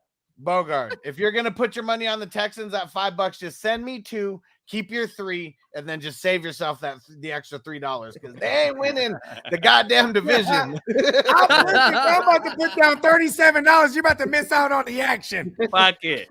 I'm taking the under. How much would a $37 bet pay? Hey, Lovey Smith about to win that division. Bet would pay $1,702. Yeah. Oh yeah. See, that's the type of shit I like to go for, bro. Hey, that's Bet Nola. You forgot I'm taking the under on them. Caesar Sportsbook, the official sportsbook of Bet.Nola. So yeah. Hey, listen, bro. Ooh, let's go. I'll go in half with you, Bogard. Fuck it. Let's go. I'll go in half. Save your money. Save your money. Hey, I killed it last year. I put 100 on the Rams to win it all. Right after the, you know what sucks is that I probably would have got better 1,000 off that shit. It was like no. See, this was right. This was the day that they traded for Stafford. So yeah, it was something like with my money, it was something like 500 something. You know what I mean? Yeah, one of my boys at work, he put 100 on the Rams. I don't know what point of the season. It went all the way. Listen, it dropped down when they got Stafford. But he drove up to Reno though, bro. Oh, okay, yeah. I don't know. I don't know what part of the year, if he caught him preseason, whatever part of the season, he $100 bet got him a stack off that shit. He drive up every year or right before the season kick off. Hell yeah! And Albert's got a good question here too. So every week, what's good, Albert? tickets. What up, Albert? Oh, man, Eckler or Najee in redraft? I'm on that Najee side. Yeah, I'm with you. Najee's my RB2 but in you know redraft. What, though? It's like I don't know. JT, my rankings in redraft. Hey, but you know what though? They're going Najee, in different ranges, Eckler, though. CMC in that order. They're going different ranges though. You know what I mean? Like, not really. If you got to have a top 3 pick to get Najee in a redraft, that's what I'm saying. I'm taking Eckler, bro. Eckler, we can't act like everyone has the same ranks. I've seen in single QB like mocks. Oh yeah, like Eckler sometimes goes earlier. Eckler was a top 3 back last year, bro. King Henry sometimes goes over them. I've seen King Henry go second. Personal preference. Yeah, but I can't do that. I can't draft King Henry in the top 3. I can't either. I would rather have Eckler over him. I can't take King Henry that high either. Coming off the foot injury, but I mean, shit, I've seen it, you know. And then CMC, I don't think I could go with him either. Top 3. That's why my top 3 is JT, Najee, Eckler in that order. Yeah. To answer Albert's question, I'm going Eckler over Najee, Big Brett, just based on I like the quarterback situation. I just like the overall situation. Yeah, that's a good point. You know what I mean? Even though that Pittsburgh got a better defense and they're going to create a lot more turnovers, but yet we just don't know what San Diego defense is going to be because they added a lot of key defense. Please forgive me. I said San Diego, bro. Everybody, bro, that's the same shit. We're that they're in LA right now. Hey, Los Oakland. Shout out to the Raiders. The San Diego. They should still be in San Diego, man. LA has been great. LA, they're like the Clippers, man. They don't get any love, man. They should have just stayed in San Diego. Bad, bro. I got 2 different spicy ones, man. I'm trying to figure out which one to go with. That whole take don't even count no more, man. Strike that, man. That's discredited. Hold on. Hey, they are the Los Angeles San Diego Chargers. That's what they are. They're pretty much. I mean, because it's like, the Rams, they should have never moved because the Rams now are the LA team. It's like the Lakers. Like, no one cares about the Clippers. Hey, the Rams were scared of the Raiders, bro. The Rams were scared of the Raiders coming to LA. Yeah. It's more LA. It's LA more Raiders was scared. Fans. LA was scared of the Raiders coming back to LA. Hey, that Keyshawn Johnson said the Raiders is just as popular as the Lakers there, bro. Yeah, 100%. Hey, I would say it goes Cowboys. The 1A, 1B, 1C is Cowboys, Steelers, Packers as far as fan base all around, right? Yeah. Then the Niners and the Raiders are like the Niner game pretty big, yeah. The 2A, 2B is the because the Raiders got the whole entire West Coast. That's why they were able to go to Vegas, no problem. They're like, they're still Raiders. The Raiders is in Texas, bro. And if you get to Arizona, New Mexico, well, maybe not in Arizona. Maybe in Arizona, but New Mexico, all that shit where you got the Hispanic, community, big bro. Because the Raiders and the Cowboys, they play games in Mexico City as well. Yeah, you're right, 100%. 100%. Hey, you know what's real though? What also I want to add to is like the fucking the NWA, bro. Like it was the Raider hats with NWA. Everybody wore Raider gear. Like if you was to this day, Ice Cube is a Raider fan. To this day, Ice Cube is a Raider fan, bro. He was out at the draft. He was at the NFL draft shouting out the Raiders the whole time, getting everyone Get the fuck out of here. Yeah, that's what's over there. That's what the our draft coverage was lit, bro. Yeah. I remember I was at the Pelicans game and hopped on for that. That was fun. That's what's up, bro. Hey, listen, check this out.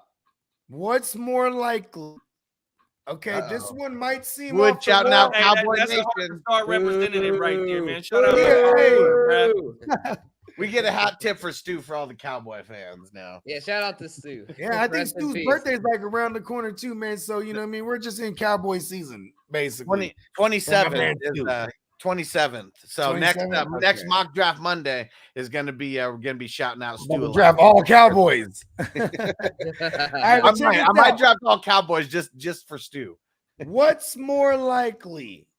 And before I say this too, it might seem like the pairing is weird, but it really, to me, it's great cause for a conversation. What's more likely, that Jared Jeudy or Gabriel Davis, the angel of death, performs more in fantasy? I gotta go with Jerry Jeudy. You know, it's because being I think he's got a chance to be the number one there in Denver. Where Gabe Davis, I know it's a high volume Bills passing offense, but they just Diggs is still there. Diggs is the alpha dog, and like Cortland Sutton didn't show much down the stretch last year. Tim Patrick is who he is. So yeah, give me Jeudy, because I feel like with Russell Wilson there, if he's gonna take over as the number one threat there and have a huge year 3 breakout. I should have said who would have the bigger, who's more likely to have the year 3 breakout. I should have said that. Give me Gabe Davis. Recency bias. Recency bias, man. 4 tutties, 200-something yards in the biggest stage in football, bro. 100%. Even though Jerry Jeudy ain't tied to the stallion, he won't have that number one cover. Diggs will take the number one cover. Man, you got Dawson Knox. You just drafted James the Chef Cooks. You know what I mean? Man, I mean, they got a plethora of weapons still. You know what I mean? And then they let a plethora of targets go. You let Beasley and Sanders go. Yeah. It's written for Gabe Davis to command 100 right now. You know, the angel Gabriel. 100%, bro. Even though a healthy Jeudy and Sutton, Jeudy, that footwork, to me, and receiver, my favorite position. You know what I mean? I love to watch footwork. I love just route running, period. You know what I mean? Hey, he's like better. He's like better Calvin Ridley. Oh my mama.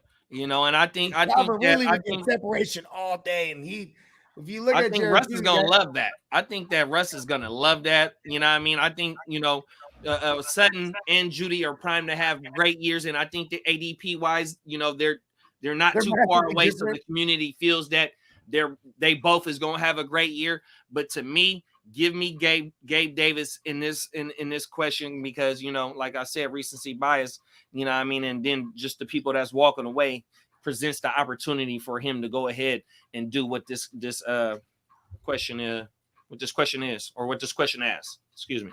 Big Booty Jeudy. That's where I'm leaning on. Yeah. Shout out to the brat. That's her wife's name. Oh, my mama. Yep. They got a little TV show. That shit was crazy. Hey, the brat finally decided. That's tight. Yeah. Because there was a time period where it was like she started playing for the other team again. Right. On my mama. Yeah, nah, you gotta watch it, bro. On my mama on the Hulu or something. I know it's on there. The brat got her little own show. Hey, I fuck with the brat, bro. She have bars. Man, that's a legend, man. On my mama. So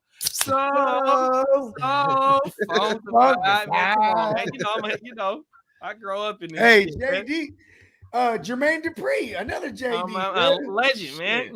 Legendary. We could ask the Triple B's about the brat, because she up out where they from. And I think she from the same side. The Bears bro, they're than the Shy. Remember, we got to ask the Triple B's that, man. Yeah, we need Smokey, man. We need to get Smokey on the show again. He's in the intro thing. Man. We need him on the show.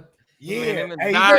Shout out Doc Renegade, man. Drill. Yeah, Drill, man. Man. Come on, man. Sweetness, man. Them motherfuckers, man. Them is some cold young brothers right there. Them is my motherfuckers. Yeah, I fuck with them, bro.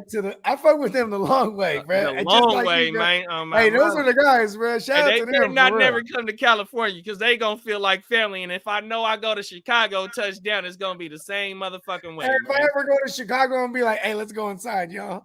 Oh my man.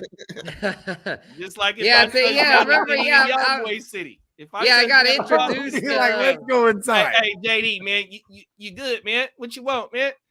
Yeah, I got introduced to Heart to Start and Braves, Brews, and the Bros around the same time. I used to get y'all mixed up. I was like, wait, JD, he's with Heart to Start. And then I was like, yeah, now that I know y'all the long way, like I know who's who. But at first, like, because y'all all like real on them realism, so like I kind of get y'all mixed up there sometimes. But yeah, I'm telling you, bro. It's 100%. cut from we're all cut from a very particular cloth. Yep, birds of a feather flock together. You're motherfucking right. And let me kick my next one off, man. Yeah, so who's more likely to be let me say, I don't know if I can work this right. And this is between fucking what's my boy name that just got drafted in Seattle, the running back? Kenneth Walker. Ken Walker. This is between Ken Walker and Isaiah Spiller, and I'm so high on Isaiah Spiller right now. But who's more likely to finish not this year, after this year, to be a RB1? Kenneth Walker or Isaiah Spiller?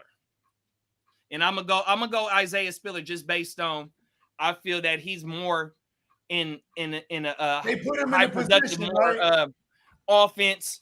Better, just in a better situation, and we see the Chargers try to bring in somebody for that second spot behind Eckler, because Eckler has known to get hurt and whatnot. Man, they have been searching for that number 2 overall. How old is Eckler's 27 right now, huh? Oh no, he's about to be 27. Oh my I think so, yeah. Yeah, nah, give me Spiller, bro. I think Spiller that be getting hurt than the motherfucker. He ain't never played no full 16 outside of I think the year. I think 2019 was the year. I think that's the first time he ever. But he wasn't the starter. I actually know that was the Melvin Gordon suspension year. But he did play a game in that year. And you know what? A lot of motherfuckers was holding on to Melvin Gordon that year too, thinking Melvin Gordon was just gonna come back and snatch that job. But Eckler hold it down. Hey, that's a perfect example of how running backs they just poof, and that's a great point for your argument, JD, is that running backs do just go poof at one point. You know what I mean? Unless you will say that Austin Powers could be in the echelon of a Danny Woodhead, a James White, help me out here, Theo Riddick, like these guys that they just at one point they just morph into only the pass catching guy. Mm-hmm. You know what I mean? So they could just JD McKissick, Gio Bernard, JD McKissick. But we need Austin Powers to be more than that. They last longer though, too. That's the thing though, is they last longer. 100%. You know what I mean? It's because just having the pass catching paralysis and not having to run to the tackle. Yeah, this is a tough one, man. I guess a lot of times we like to play devil's advocate. So I guess I'll do that here and go Walker, because I mean this is a coin flip. I'm gonna give the edge to Walker because I feel like with senile Pete Carroll, he's gonna be there. They're gonna give him all the work he can handle because we know Penny's getting hurt. We know this. Like Austin Eckler, I mean he might get hurt, he might not. We don't know. Penny, we know so. We know Penny will be out. He's going to be hurt. So I feel like then that'll step up. That'll allow Walker to step up and seize that lead role. And we know Seattle loves to run the ball. And also, let's go back to draft capital. Kenneth Walker was drafted higher than Isaiah Spiller. Spiller, I don't think was taken to like the 3rd or 4th round, whereas Walker was in 4th. Okay, yeah, Walker was an early 2nd round pick. So, I mean, hell, Isaiah Spiller, I mean, he's still got to beat out Josh Kelly and goddamn Larry Roundtree. I mean, I think he will. Yeah, but we ain't seen them do nothing, though, big bro. Yeah, for sure. No, I'm not saying he won't. It's just, but the thing is, though, Kenneth Walker here, and this is another reason why I'm going with Walker, because to me, he's the superior talent. I know the Chargers are a better offense, but I feel like Walker is just, he's a better runner overall. His metrics were much better. Spiller was productive in college in a tough SEC conference, but his metrics weren't good. Like his 40 time and all that was lacking. So he slipped in the draft as a result. Yeah. But we all know that game speed is different than 40 speed as well, too, though. It's been a lot of motherfuckers that don't run well at the 40. Also outperform what they 40 time has been in actual game, game. Yeah, that's fair. That's fair. They're close. I'll admit they're very close. I mean, that was a coin flip. I'm gonna give a side edge to Walker, but it's no, I feel that though. And then to counteract your argument, bro, and this is what I love too, though, bro, about this type of shit and us bringing it out for the people because it just gives them something to think about when draft day comes. Yeah. You know what I mean? To me, I think that the Seahawks or the Seacocks, you know what I mean? Even though in the offseason I'm supposed to be biased, but man, fuck them. You know what I mean? I think that the Seahawks have been searching for a running back, you know, Carson, Penny, you know what I mean? The River Dancer, Alex Collins, Walls, whatever the motherfucker Rawls, even though they've been searching for a running back, they also been searching for an offensive line, bro. Oh yeah, which they took Charles Cross this year in the first round. You know, I mean, I hope they get it. No, fuck that. I hope they don't get it right, man. I hope they just completely. Oh yeah, you're a Niner gang. Ever. But you know what I mean? They've been searching to get that shit right because that's what Pete Carroll is known for, is the run. You know what I mean? Yeah, and you know what they did in the draft? That's what their first 2 draft picks were. Charles Cross, I understand that, but Kenneth Walker, running back. That was their first 2 definitely. picks. You know, and it show, you know, as of now, it shows that they want to get back to it, but yet they've been drafting buses. They've been giving up 2 first-round picks for a safety that ain't did shit. Yeah, well, that was when they had Russ. Now that they don't have Russ, I think they're finally realized, all right, we got to strip it down, get back to what we really need. But you know, but the turnaround. Hey, Pete is crazy. You know what I mean? But yeah, though, you know. Hey, how about this? What's more likely? Pete Carroll gets fired after this season or not? You know what I mean? Like, I feel like this is his. I think he gets one more, big bro. You think they give him one? I think they do. Yeah, because he's been there so long. I mean, he's the guy. He is Seattle. And this is a rebuilding year. If they were going to get rid of him, exactly. Get rid of him. He got 2 Super Bowl. What other coach in the National Football League has 2 Super Bowl appearances? And we can't exile. I can tell you a coach that has 2 Super Bowl appearances and has zilch rings. Fucking I can too, man. This motherfucker is local right now, man. Fuck this motherfucker, man. He's very local. We know him. I mean, we don't know him. You know, we don't know him right off the right. You know what I mean? But we know who he. This is 49er rolls, y'all. Sorry about that, y'all.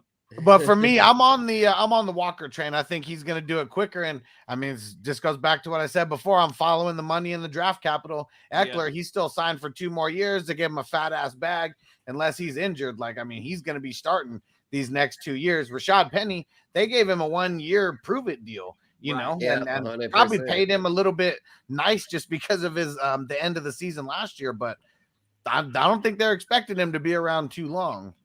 No, and that part of the argument for both of y'all, that's what completely triumphs. Please forgive me, I'm a high school dropout, so I don't know the greater than less than signs. I got that famous quote on one of our shows, and they clown me for it one show. But no, y'all definitely, I see that, and it trumps that. But I still got to go with motherfucking Spiller, man. I think that Spiller he's walking into a great ass opportunity, even though he might not even be the starter for 2 years. I think that he's gonna see a lot of opportunity, bro. 100%. They need him to, because you got to protect your neck. Wu-Tang, shout out to the Wu-Tang. Diversify your bonds. That's a Dave Chappelle whole little episode right there, y'all. And Mike Ortiz says Carroll is gone this year if the QB options are Geno Smith and Drew Lock. But see, like that almost. They're gonna bring in Baker. They're gonna bring Baker in, or Jimmy. They're gonna. I mean, I feel like they're gonna bring Jimmy in because we couldn't. There's no way. Yeah, there's no way they're going with fucking Geno and Drew Lock. There's no way. That's why I took Tyler Lockett in the Hustler 16, because I was like, I'm not even tripping. There's no way. You know what? Shout out to myself, bro. Shout out to myself. I just got rid of Drew Lock, and what's the other quarterback? Geno. I just got rid of them and somebody else just for some draft capital in a dynasty league, man. My mama, they was just sitting on the bench, man. It might have only been a third round pick. It was in the dynasty, in the dynasty. Shout out to my dog Sweetness. I forgot who I said. Yeah, Sweetness. But you know, I got some draft capital for them bums. Hell yeah, J Love in the building. J Love in the chat. What up, bro? J Love. Hey man, hey, you know what? Hey, see, that's that universe, man. I just hollered at our good brother J Love the other day, man. You know what I'm saying? Hey, shout out to J Love. He got hella isms, bro. If you free J Love, let us know. I'll shoot you the link right now. The youngest in the building doing it, man. Hey, you know what's dope? How he just showed up right now, because my next my next what's more likely is who's more likely to lead their team to a division win, Kyler Murray or Justified Herbert, bro? Ooh. The division win, because even Kyler got his snake. He got it swept right beneath the rug, was pulled right from beneath their feet, bro. That greasy vato, Sean McVay. Yeah, I'm gonna say for the division. Hey, Love said shoot it to him. I know who I'm going, bro. I know where I'm going to. I'll kick it off, man. Fuck it, man. All right, go ahead. Give me a shout out to my other motherfucking co-host, my dog, young Brody Cortez, aka the other guy, aka the motherfucking 2-time champion of AOB shit. My dog Kurt. He calls Justin Herbert J Herbo. You know what I mean? Give me Justin Herbert just based on 100%. What motherfucking Kansas City minus. It ain't no addition by subtraction over there in Kansas City. I don't give a fuck what receivers they brought in. If it wasn't Devontae Adams or Debo, whatever wide receiver that was on the market to replace Tyreek, they should have went after them instead of trying to put quality over quantity. Quantity over quality. That's what the fuck they did. And shout out to Sky Moore, though. I got 2 shares of Sky Moore, but I think that Justin Herbert and the LA Chargers have a better chance of winning the division than what was the other team? Arizona, because they got to go through the gauntlet, bro. That's what I'm saying. Yeah, I know they got Seattle's weak. I mean, LA Chargers defense. Give me Bosa, Mack, Derwin James, and the fucking Ken Murray, bro, on top of the JC. Yeah, I got him in the 14, Ken Murray. Yeah, I think he'll bounce back this year. Yeah. I got Troy Reader over there, JD tonight, we've usually on opposite sides, but this one, I'm with you, bro. 100%, big bro. Justin Herbert, man. He's going to go off this year. He's going to throw for 5,000 plus yards, 40 plus tugs. I think he finishes. If it wasn't him and the Stallion, they're going to be duking it out for the number 1 finish. Herbert's definitely going to be the best passer this year. And I tell y'all, I think he could very well pass up Mahomes. I think there's a good chance the Chiefs don't win the division. Hell, the Chiefs, I'm not saying this is going to happen, but it would not shock me at all if the Chiefs finish last. Because, I mean, you got the Broncos and the Raiders. Talk that shit, dog. So, yeah, I think the Chiefs, if Mahomes gets in trouble, we saw what happened last year in the playoffs against the Bengals when Mahomes got flustered and things weren't going his way. He started choking, dog. He started scrambling around, throwing his worst year ever stat-wise. Yeah, it's like, I'm telling y'all, Mahomes, it's vulnerable. And I know I see the chat, y'all saying easy. I hear y'all. I know Mahomes is still a dude, but I'm just saying, man, it's not a sure thing. Is not a guy. No one is safe in that division, bro. Someone's going to get fucked over and knocked out of the playoffs. And I think Herbert is such a bad motherfucker that he's going to break the curse of the Chargers and they're going to win that fucking division. And it gives Spencer's argument a little bit more legs. Nobody is discrediting any quarterback in that division. It's what the team has done in the offseason to get to where they are now. Even the progression of last year to where they are now. I think we can all agree. The pieces where they are. The Chargers could be easily the number 1 team in the division, bro, just based off of the progression where they are from last year to where they are right now. 100%. Yeah, but I think we can, 100%. I think we can all agree, even if y'all still like the Chiefs, which, I mean, hell, I think the Chiefs probably still make the playoffs, but I think we can all agree that the Chiefs had the worst offseason out of anyone in the AFC West because the Chargers added Khalil Mack and J.C. Jackson. The Raiders added Devontae Adams and Chandler Jones. The Broncos added fucking Dangerous Wilson. What did the Chiefs add? Nothing. They subtracted Tyreek Hill and replaced him with a bunch of mediocre receivers. Fucking double negative. They did replace and even what was Buddy, man? And they lost Honey Badger. Honey Badger went to my state. Even the Honey Badger he went to my Saints. He went to my Saints. He was befuddled. He said, "Man, I would have took that same money they gave Justin Reed." I'm telling y'all, and Dion, don't at me. I see Dion talking shit in the chat. Dion, don't at me when the Chiefs end up in the cellar and out of the playoffs. Dion, talk that shit, Dion. He's talking that shit. I see him, but it's all good, bro. If I'm wrong, you can tell me I'm wrong. It's all good, but I think I might be right on ahead, this. And that's why we talk this shit is for other motherfuckers to call motherfuckers out. Exactly. You know what I mean? It's all good. It's all good. Because look, after the season is over with, when it's time to do the rewind shows about what the prediction shit was, we want to see you motherfuckers that's in the comments talking that bullshit. Call us out. Y'all come back. Yeah, exactly. And we gotta show on Saturday. Because like where all you motherfuckers can come call us out every Saturday on the bullshit that we talk. 100%.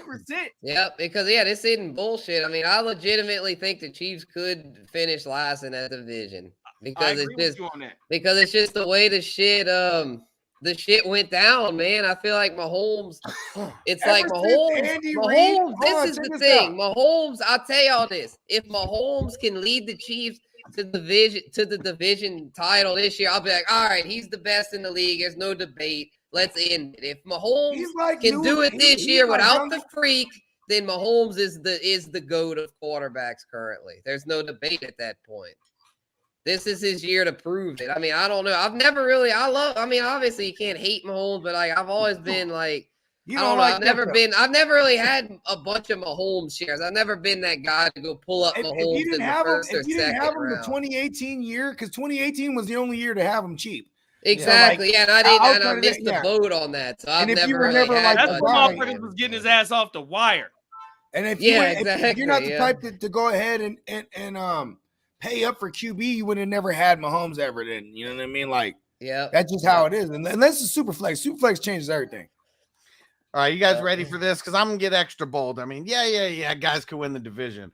We've seen the Chargers, and you guys already know how much I think the Chargers are cursed, and they could get a whole bunch of injuries right away, and this whole take might be right out of the window. But if everything goes to plan, we might be seeing shades of the 2006 Chargers where they're the number one team, not just in the division, not just in the AFC. We're talking in the entire NFL with all these additions that they made, over the last 2 years. Jackson, Khalil Mack. I'm calling it Chargers number one overall seed in the playoffs and Justin Herbert MVP. Yes, sir. I love it, bro. I'm not mad at that at all. Now I feel like that Huss is behind arguments really got some fucking legs. We got legs, arms, and everything. We're all united in this one. I'm waiting for J Love. J Love finna pop up sooner than later. He said his computer's starting up. That's what's taking him so long. Okay, J Love finna pop in because I want to hear what he got because he's our Cards resident. And I also got a Cardinals related who's more likely as well too though. Okay, yeah, I like it. We're going places with this joint. You know what I mean? Yeah, hit us with that one while we wait for I'm gonna say. Here's the thing, man. I'm gonna say before I say my answer, I want to like dance around it for like a million years, like I do. And Andy Reid, when he left the NFC East, right? It became the NFC least, bruh. For real. Yeah. Like. Hey, listen, ain't nobody have won that division in a row since he left. Nobody wins it twice in a row since Andy Reid left out of that motherfucker. And because you know why? Andy Reid was winning that thing back to back. And when he came to the West, that's what he's been doing too. It's hard to not bank on it because I can look at Staley. Staley's a second-year head coach. Word. You know what I mean? Nathaniel Hackett, first time he's a rookie head coach. And then you got what's his face? MC Daniel. Yeah, MC Daniel. He been in this thing. He actually AKA Mr. Trade Everybody. Mr. Trade Everybody. Mr. AKA Trade Everybody from Denver. My bad. Yeah, he did that. I'm sorry. He did. He sure did do that though. Look at who he traded, bro. Was it Brandon Marshall? Was one of them, right? Brandon Marshall. Yeah, he got that card. He pulled that card from Belichick. Jay Bumler. Trade everybody. Traded Jay Bumler.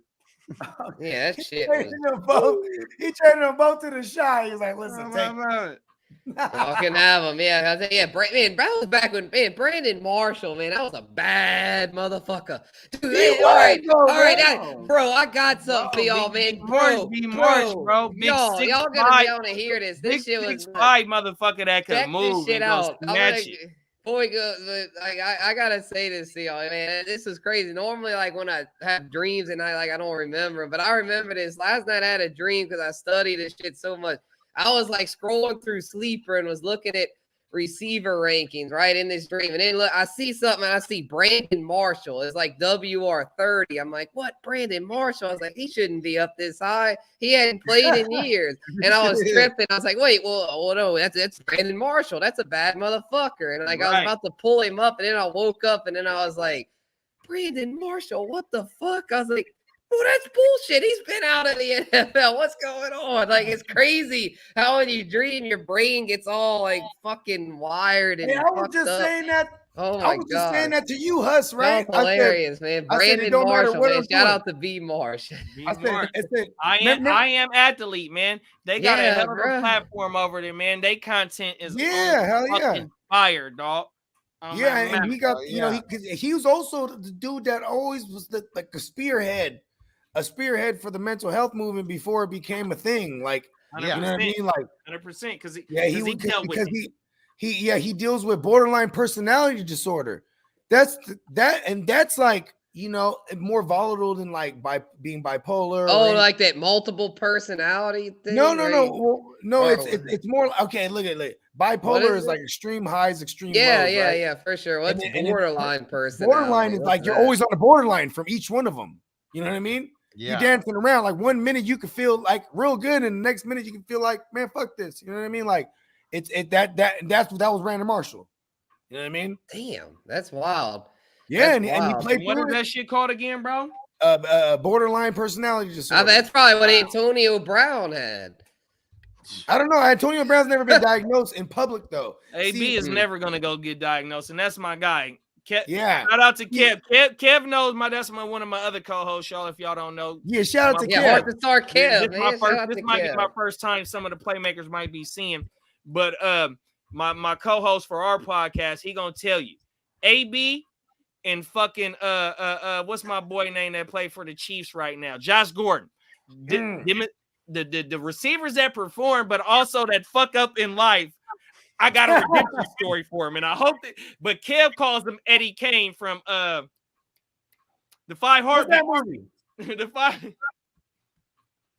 Oh, everything, bruh. So yeah, I gotta. It's somewhere in my heart that I got for AB and Josh Gordon, man. Oh my mom. Hey man, hey, they keep it lit. Fuck, bro. You know what I mean? That's great. I've never heard of that borderline personality. Damn, yeah, because Brandon Marshall always was a little volatile, but that explains read up on it. Somebody might want to correct me if I'm not totally accurate, but I know I'm in the ballpark if not. I feel what you're saying though, bro. On my mama, that shit is crazy, dog. Yeah. You know what I mean? Oh, yeah, talking about Phillip Rivers. Yeah, Phillip Rivers was a dog in fantasy, bro.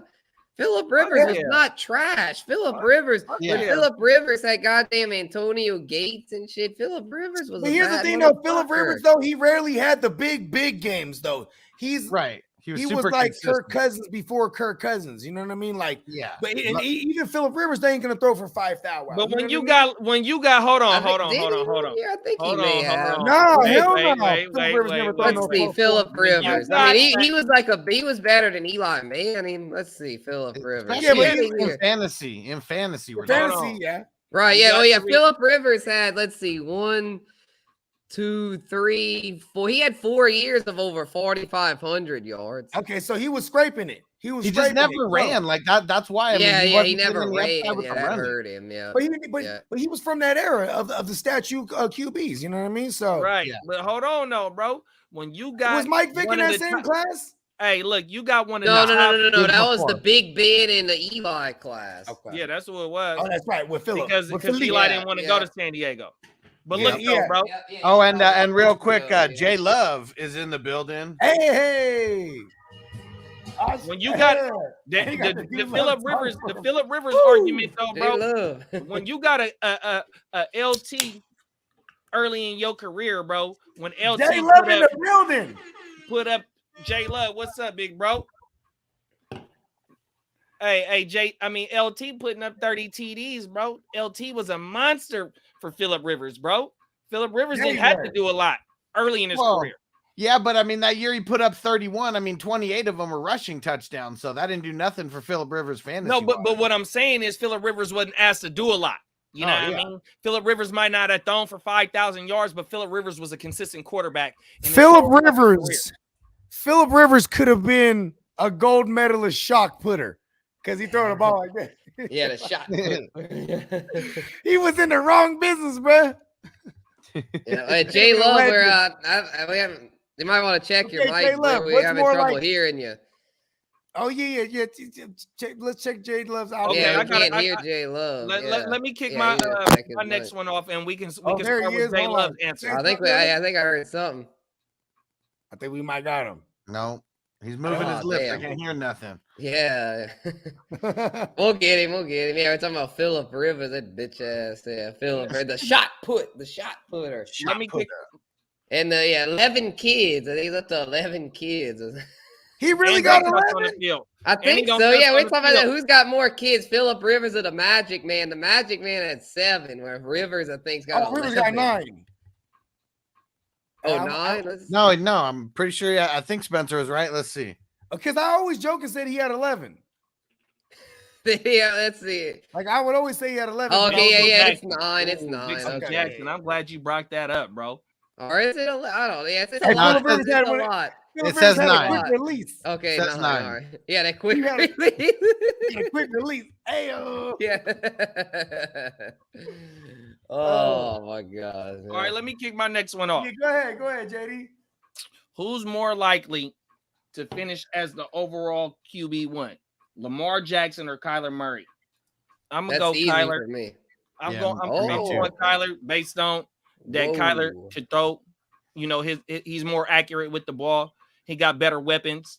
And if Kyler plays 16 games, Kyler plays like 13, 14 his career, something like that. You know what I mean? But if he doesn't have that second half fall off and he completes a whole fucking season, Kyler Murray can have a Lamar Jackson MVP year type of season, but maybe even better.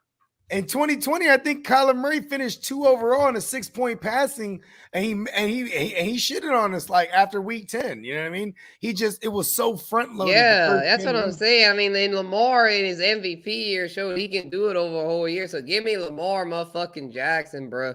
I think he's gonna get it done. And like out of these two, I would definitely go with him because he's got way more rushing upside. Like Kyler Murray last year, his rushing numbers dropped. Where we know Lamar, he's a lock for 1,000 yards on the ground, assuming he stays healthy. Yeah, he doesn't have quite as good a weapon. He's not quite as good of a passer. It's so crazy. It's hard to argue that rushing numbers. He's gonna be a lock for the thou rushing because if he does play all 17 of the motherfuckers, I feel like it's a lock for the thou. Yeah, it really is. It really is. Crazy.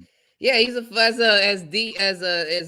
Serial says, he's a fucking truck. I mean, he's gonna get it done. Or like Kyler though, bro. I think he could throw for 5,000 and rush for about. Nah, he ain't gonna throw. New Cochran. He can throw the first. He got Hollywood now. I know he's got Hollywood. And I love Hollywood, but Hollywood isn't that good. I mean, I look though. So I think Lamar's MVP season was 3,500 throwing. Or 3,000 throwing and over 1,000 yards rushing. That's 4,000 yards combined. Kyler can throw for 4,000 and hit for 800 on the ground, 700 on the ground. He can get you damn near a 5,000 yard combined season. He's going to get hurt, though. He's going to get hurt, Kyler. He's a wee little man. Yeah, but we can't predict injuries. I mean, you know what I mean? But we're not factoring that in because as big as Lamar Jackson, Action Jackson's a truck. We still seen he's not indestructible. Yeah, that's a fair point, Bogard. That's a fair point. He did get hurt last year. That's a fair point. Hey, when they wear all the dark purple though, right? When they wear all the purple gear, it's like he hits the Predator with the Predator invisible shit. Because he was like so elusive, bro. He was like, boop, boop. Like, he would just disappear. Yeah, I mean, I'll tell you, Rashad Bateman's a guy, bro. Rashad Bateman, I think, is going to have a huge Hey, shout out to Dion in the comments where he says Lamar throwing ability is so slept on. You motherfucking right about that, especially the deep ball. His deep ball is so motherfucking Hollywood Brown, remember? His deep ball is so pretty and accurate, without a doubt, for sure. But Kyler, as an overall passer, is above Lamar Jackson. His deep ball did get better, though. And I will say this because if you remember in 2020, Hollywood, this is his sophomore outing, right? In 2020. And he was blanking the first 8 weeks. Y'all remember that? He was blanking. I think I heard you there, J-Lo. But he had like the most unrecognized air yards. And then then all of a sudden Lamar comes back from like, IBS, irritable bowel syndrome, and then COVID. The blocker. And then all of a sudden he was just locked in on Hollywood, and they were hitting the deep ball thing, which made sense because the probability of like having all these air yards and never hitting eventually, it's very slim. You know what I mean? Like there was unrecognized until it was recognized. You feel me? And like he finished that year with like 8, 7, whatever touchdowns. You know what I mean? Right. Okay, I think I got my mic fixed. Yeah. What's happening, brother? Okay, my bad. I was talking at first, but I was wondering why nobody responded. But it's fixed now. My bad. Yeah, you're good. Who do you like out of Lamar and Kyler? Well, hold on real quick. Let me give a shout out. James in the chat said, love this channel. Super slept on. Mofos listening, paying attention. We'll do better in your league. Hell yeah. Yeah, that's right. 100%. Jamaican approved. And Peacock's back in the building. Yeah, the neon Peacock's back. What up, J-Love, little bro? Right. I love me some J-Love, man. Not gonna fucking lie to you, man. We in some leagues together. Love in his name, bro. The man, exactly. He has J and love in his name. You can't lose. You got the fucking pool in the background right now, bro. Oh, that's like a kiddie pool, but yeah. We gonna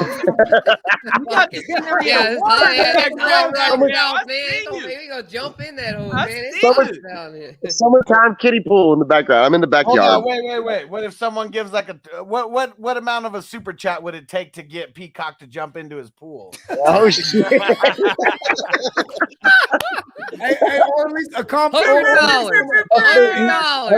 Hustler names the price. Hustler names the price.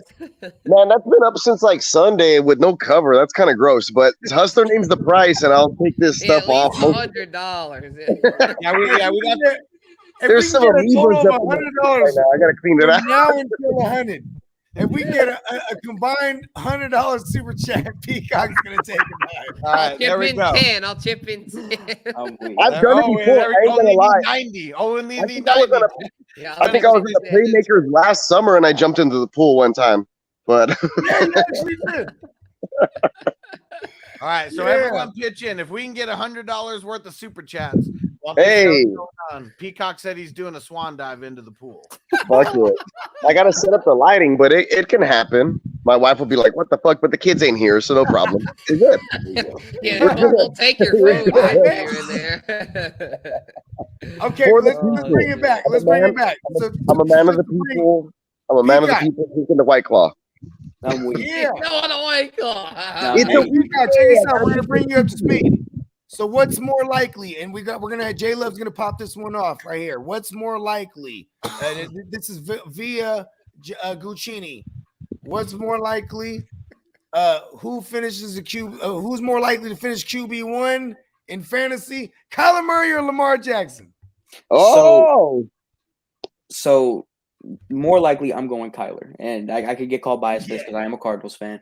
But if you really look at it, call that a homo around here. Everybody calls me that. It's okay. I'm gonna base off the weapons. If you look at it, Kyler will have D-Hop after 6 games. He has Zach Ertz. He has Rondale Moore, who actually was pretty good at the beginning of last season. The one question, of course, with Kyler is his health. Can he be productive after the half point in the season, and if he can stay healthy? But off this track record, this is something that people don't talk about because everyone talks about Kyler falling off of a cliff. Yes, if you hold him to the standard of the first half of the season, he's QB 1, 2, 3, or 4 in the first half of the season, all 3 years of his career. That being said, he's never finished under the QB 10 in standard scoring for quarterbacks 4-point touchdown. Lamar Jackson has finished QB 1 once. Rookie year, he was QB 29 and then was never in the top 10 quarterbacks since. Quarterback 11, quarterback 15 in the past 2 years. Granted, he missed games last year. I'm going Kyler off of recency bias. All 3 years he's been a QB1. I'm down with the isms. Yeah, he really did. J-Love with the isms, and he can I'll go. I guess I'm gonna have to go next, and I'll probably get destroyed. Compared to that, because he gave a bunch of valid. Very points. eloquent. Yeah, but it was very J-Love-ish. Yeah, it was. It was great. It was really great. But for me, it was weird because with nothing really to back it other than like I'm gonna do what I was going by with feelings in a draft that we just did, and I think it was the 14. I mean, I bypassed.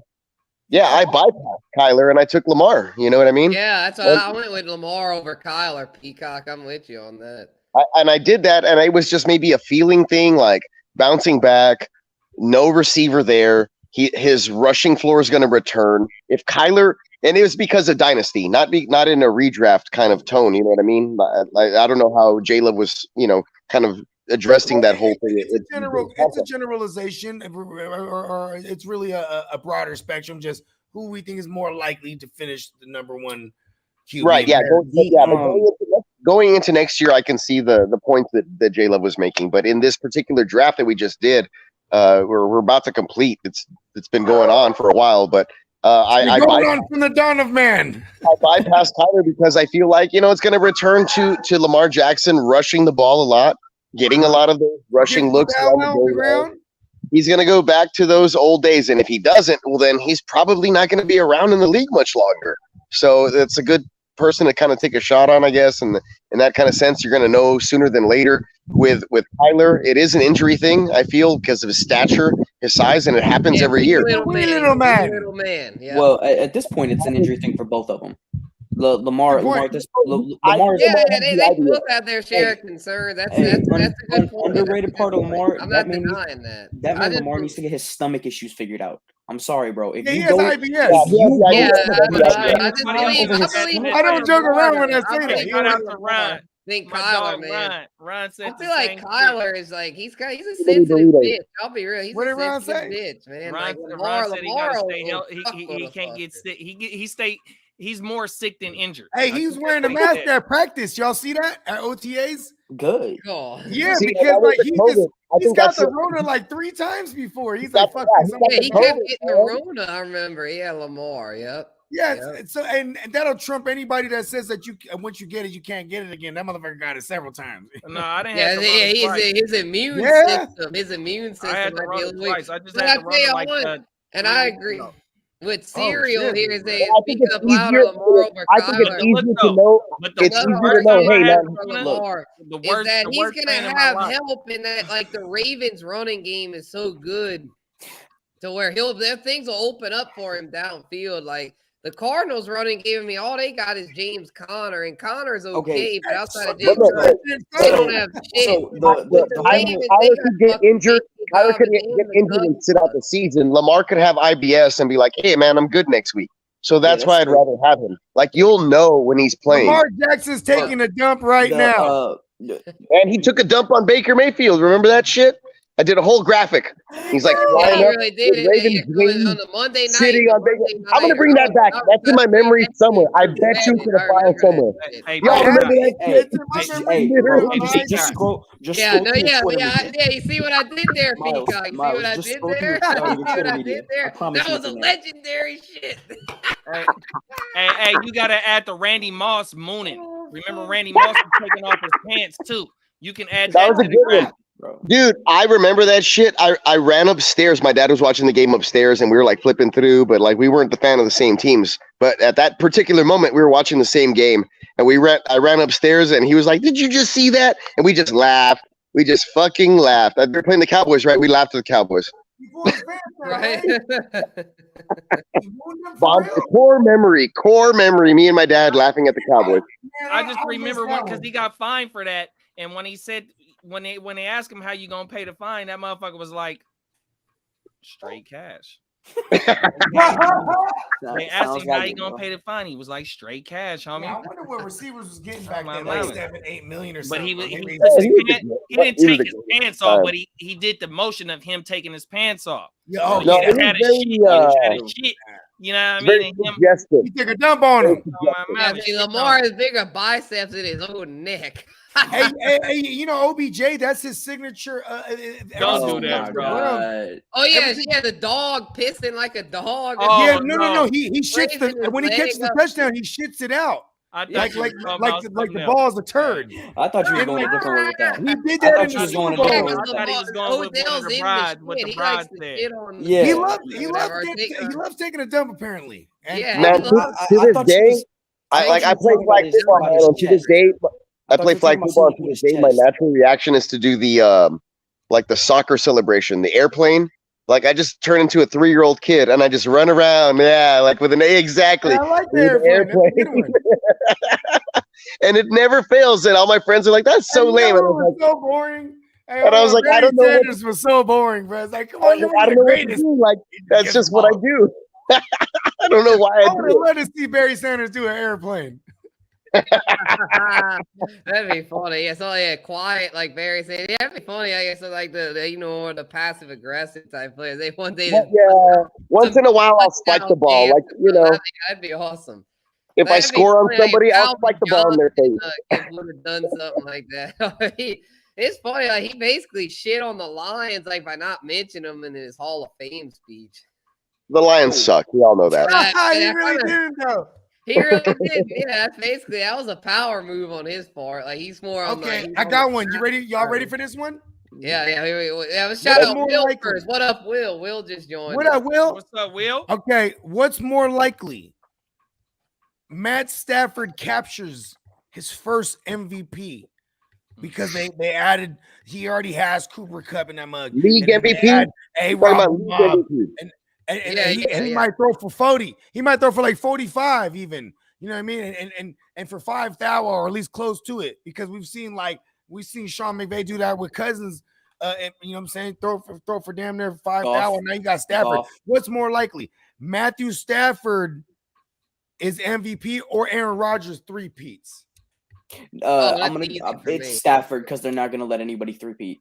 It's 100%. They're not gonna let anybody. 100%. Yeah, and to give your argument some more legs, as we like to say, I feel like Stafford's in a much better position to win the MVP this year. But what did you say though? If Aaron Rodgers has them as a top seed, and they're not going to get top seed. There's no way. Isn't that a greater feat? Everything goes their way. The past 2 regular seasons, they're going to lose 6 or 7 games this year. Green Bay is falling off this year, bro. They are not going to. Rodgers, they're going to face adversity, man. They traded Devontae Adams. Like they're not going to be their usual self. But like I said, though, okay. I think they'll still beat the Lions twice. Well, yeah, they'll still be in contention. They'll still beat the Bears twice. They're not getting There's no way. Talk that shit, Peacock. Talk that shit because that's my argument. Keep going though.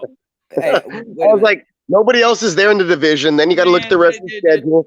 And then Aaron Rodgers has done it. Kevin O'Connell. I mean, the Packers are going to win 12 Vikings games, bro. could win that division, bro.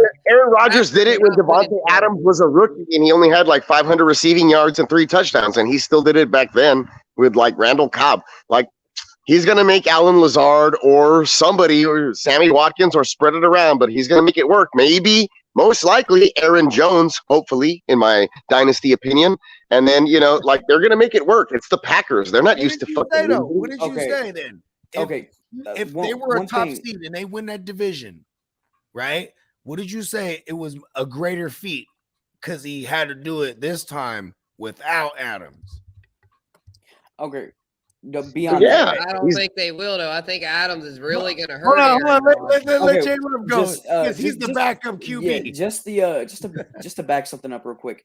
The last player to win 3 MVPs in a row was Brett Favre, and the final year was 97 of this. In that year, he tied the voting with Barry Sanders, and the only reason he got the award, it was a dead split. They both got the same amount of votes, 37.5%.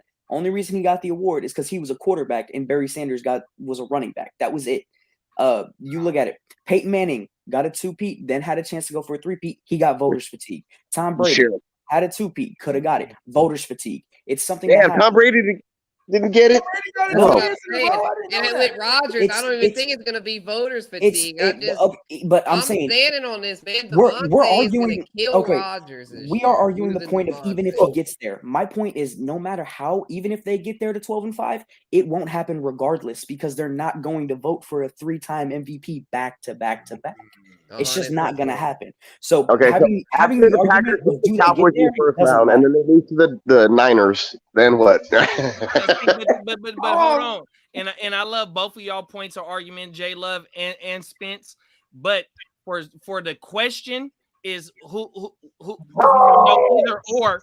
And to me, a 10 win quarterback, which maybe the Rams maybe only win 11 games because of the division that they are in. I could see the Packers sweeping their division and still getting 6 wins off the rest of their schedule, and Aaron Rodgers throwing, because he's only thrown 12 interceptions, 10 interceptions in the last 3 years. And he's not going to throw more interceptions because Devontae Adams is gone. That's for sure. Yeah, and does he have a new girlfriend this year? Doesn't Aaron Rodgers have a new girlfriend this year? You know what that means. New bitch. All right. Yeah, he's already going to the conference championship game. Go out this year. Hey, if the coop is good, bro, he's going in. I'm that nigga around this motherfucker. Excuse my language. Please forgive me. I'm sorry. No, you're good. Aaron Rodgers has a new girlfriend. He's going to the conference championship.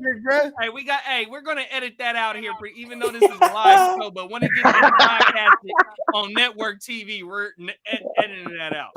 Sorry, fellas. All good. Yeah, it's just well, that's the thing. This new girlfriend. What they call her? Something blue something. It's I have no idea who she is. Like meditation yoga chick or something. I've had some blue pussy before. That's the blue waffle, bro. You don't want none of that. Oh my god. We got an X Factor too, though. We got an X Factor. We really just there. Oh my god. Unless you on some Avatar shit, bro. Titty twister. I was gonna say, Bogart. Unless you're on some Avatar shit, I don't want to know. That was rough. Let's not go down that rabbit hole too far. That could get ugly. But anyway, I don't know, man. Yeah, Ronald's giving you shit, Peacock. We're also gonna edit that shit out. Peacock's lit. Peacock's lit. Hell yeah. I'm always lit, Ronald. Hey, you don't get this. You don't get this type of shit nowhere else, my G's. That's why the chat is. Yeah, this is one of a kind content. Earlier in the chat that was like, "Man, this chat is full of trolls." That's how you know you fucking lit. So shout out to the Playmakers. Ronald. Shout out to hell yeah, Ronald, make your ass down. Nation. Ronald, take your ass down to Texas. Man, you motherfuckers got this shit turned the fuck up. Hey, hell yeah, man. Let me kick off my last one, bro. Yeah, go ahead, my brother. I was gonna invite Ronald to come fucking chill with me, and I was like, I'll put him up and I'll drink his ass under the table, and then I'll clean up after him. We have a Playmakers drinking contest. We need to be like, he keeps talking about White Claws. I think I could hang. I'm not saying I'd win, but I think I'm gonna be the judge. I could hang. Bro, this is just I think I could get a podium finish. I think I get a podium. I'll take third. I don't think I could drink beer all weekend. Okay, let's get JD's last one in. JD, run that all right. way. All right. Yeah, it was madness. Yes. Hey, what you got, JD? Who's more likely to 4 for 4K? Zach Wilson or the big tuna fish? Oh, that's a good one. Zach Wilson or the big tuna fish. I got the answer. I think I had T. Law. Oh yeah, you had said Trevor Lawrence in the group text. We could throw all three of them in that. Who's more likely to throw the fourth down? T. Law, the tuna fish, or Zach Wilson? I was gonna say my answer is Davis Mills. We're gonna throw him in that thing too. I guess. Fuck it. Might as well. I mean, this will be one of the last ones. No running game. All right, it's 40. No running game. It ain't a show. We're talking about our man, the Judge Davis Mills. In Houston. Yeah, I'm trying to pull up ranked running game. 29th ranked offensive line. They can't run the ball. Davis Mills is gonna have to throw it. You look. We already know. For better or worse. We already know that your man, Brandon Cooks, is undervalued, and he goes for over a bow wow all the time. Every year. Locked in. And he did it last year with Mills, too, right? And Mills in 11 games. So I'm just saying, like, it's possible. It's possible he has a couple 500-yard guys, some chipping in from the running backs because they can't run the ball, and he might throw for 4,000. And Brevin Jordan. I like that. I love Brevin Jordan. I have forget about Nico. Fantasy Jesus. Nico. I have so much Brevin Jordan. I got hella Brevin Jordan for real. Dynasty late, dynasty guys, take your shot on the Texans. Right. You never fucking know. Just Swear. take a shot. Nobody I have cares. so much Davis Mills as my third QB. Bro, call me an addict. I'm in like 25 dynasty leagues. All right, I got it. In all of those taxi It squads, happens. I have a Texans player. Whether it Hell be Nico yeah. Collins, whether it be Damien Pierce, whether it be in the hustle Brevin leagues, Jordan, bro. I just do. It is what it is. Good. I mean, they're a team too, right? But nobody's paying attention to them. That's the thing. That's value. We're talking about value. Look, it's at the end of the day, it's still a football team, and somebody has to produce. They don't have an all-time atrocious team. Someone's gonna produce. What's that? Yeah, but to throw it back. To throw it back to JD's question between, did you say it was Trevor Lawrence and Tua? Tua, T-Law. It was there. I have it down on Zach the thing. Wilson T-Law, and Tua, Davis Tua, Mills. Zach Wilson or the Judge Davis Mills. All Oh four. shit! If you're gonna throw them all in there, honestly, I would say, God dang, man, that's really tough. If I'm gonna put money on it, right, and not be a homer, I would want to say Tua because of the addition of. I'm gonna say Tua, bro. Yeah. I'm not gonna dance around it. I'm gonna say Tua. You know why? He was an Because IDAP pick. Capitals there. they're gonna run the same. They're gonna run something similar as the Niners. Hey, And like Jimmy, They got always they hovered got- around fourth they- out wow. Jimmy bet always money- hovered around fourth out wow. Yeah. He was always right underneath it. You know what I'm saying? But that's where he was. You know what I mean? I And bet Tua- money that 2 of these 4 do it. 2 of these 4 quarterbacks will likely hit 4,000 yards. And, this and year. I'm gonna make an argument. I mean, I would say the T-Law easiest the pick other one. is Actually, Tua. no, I'm going with the Judge Davis Mills. Yeah, that's who I was finna Damn go it, with. Bogart, when you say that shit, and I look That's at who him, I was finna go with. damn was it, Zach when Bogart says it, and I look at the guy who like sits in the pocket and has the skills to kind of do it, and who's a passer, it's Davis Mills out of all these guys. No, definitely. I'm going Definitely, Zach I agree Wilson. with that. I agree with that, but I like Zach Wilson just to make an argument because Tua. Yeah, Zach Wilson has all the weapons around him. And Garrett walks in healthy.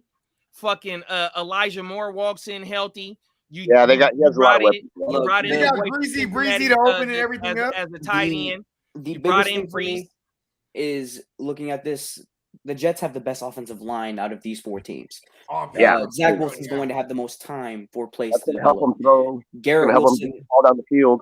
in my opinion, other than the receivers on That's on the Jake Wilson. Dolphins, he's the 3rd best receiver out of this bunch, other than Waddle and Tyreek Hill.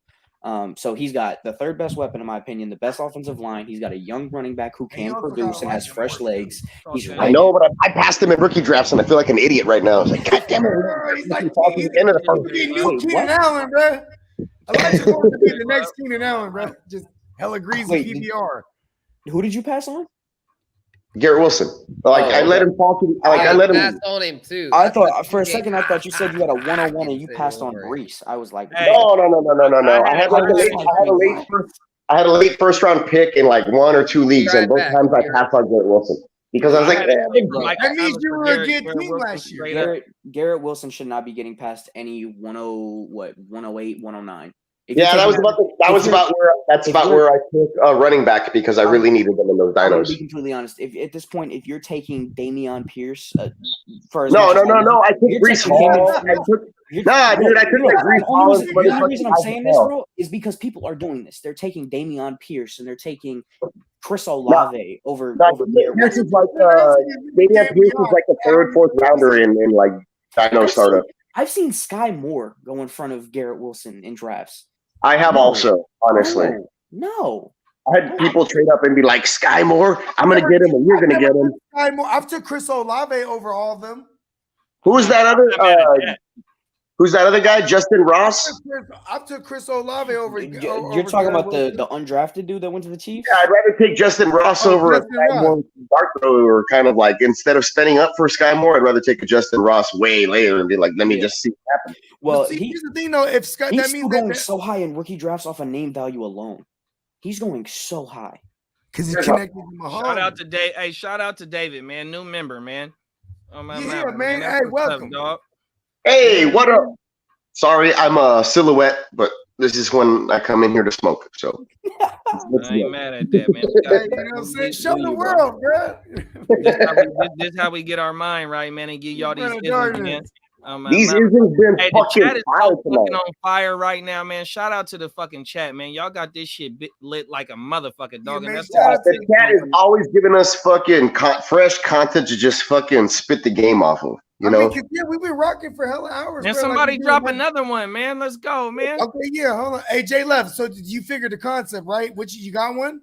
Off the top of my head, no, not yet. Give me a minute. Now, okay, yeah. Let us know when you got one. I got one. I'm a wax poet. Yeah, like, can I get him? Oh, you get in there, Guru. Get in there. Get in there. I'm going with T-Law, bro. Trevor Lawrence, because I think with Doug Peterson, like he's gonna really take off this year, and that would be great. Weapons in there, Chris. My one or two dynasty players. I'm gonna go with him because I think Tua, like they're gonna be kind of conservative with Mike McDaniels. They're gonna run the ball a lot. Remember Mike McDaniels? We were talking last night. Bogard, he was y'all's run game coordinator. They're gonna run the fuck out of that ball. To where, you know like, what's awesome? If both T-Law and Mills took off this year, because in Dynasty, those are my fucking two young quarterbacks. Of course. Hey, I gotta you know how when we be chopping it up, we got movie references and shit like that, right? Y'all know what Coming to America is? Yes, sir. I saw the latest one. That shit was hilarious. Hey, shout out to the dog to my left, right? That motherfucker said Mac Daniels, right? So, so in the movie Coming to America, that said, we got the big Mick. They got the big Mac. Yeah, the big Mac, bro. McDowell. That's McDowell. That's my Mr. McDowell, bro, had it right.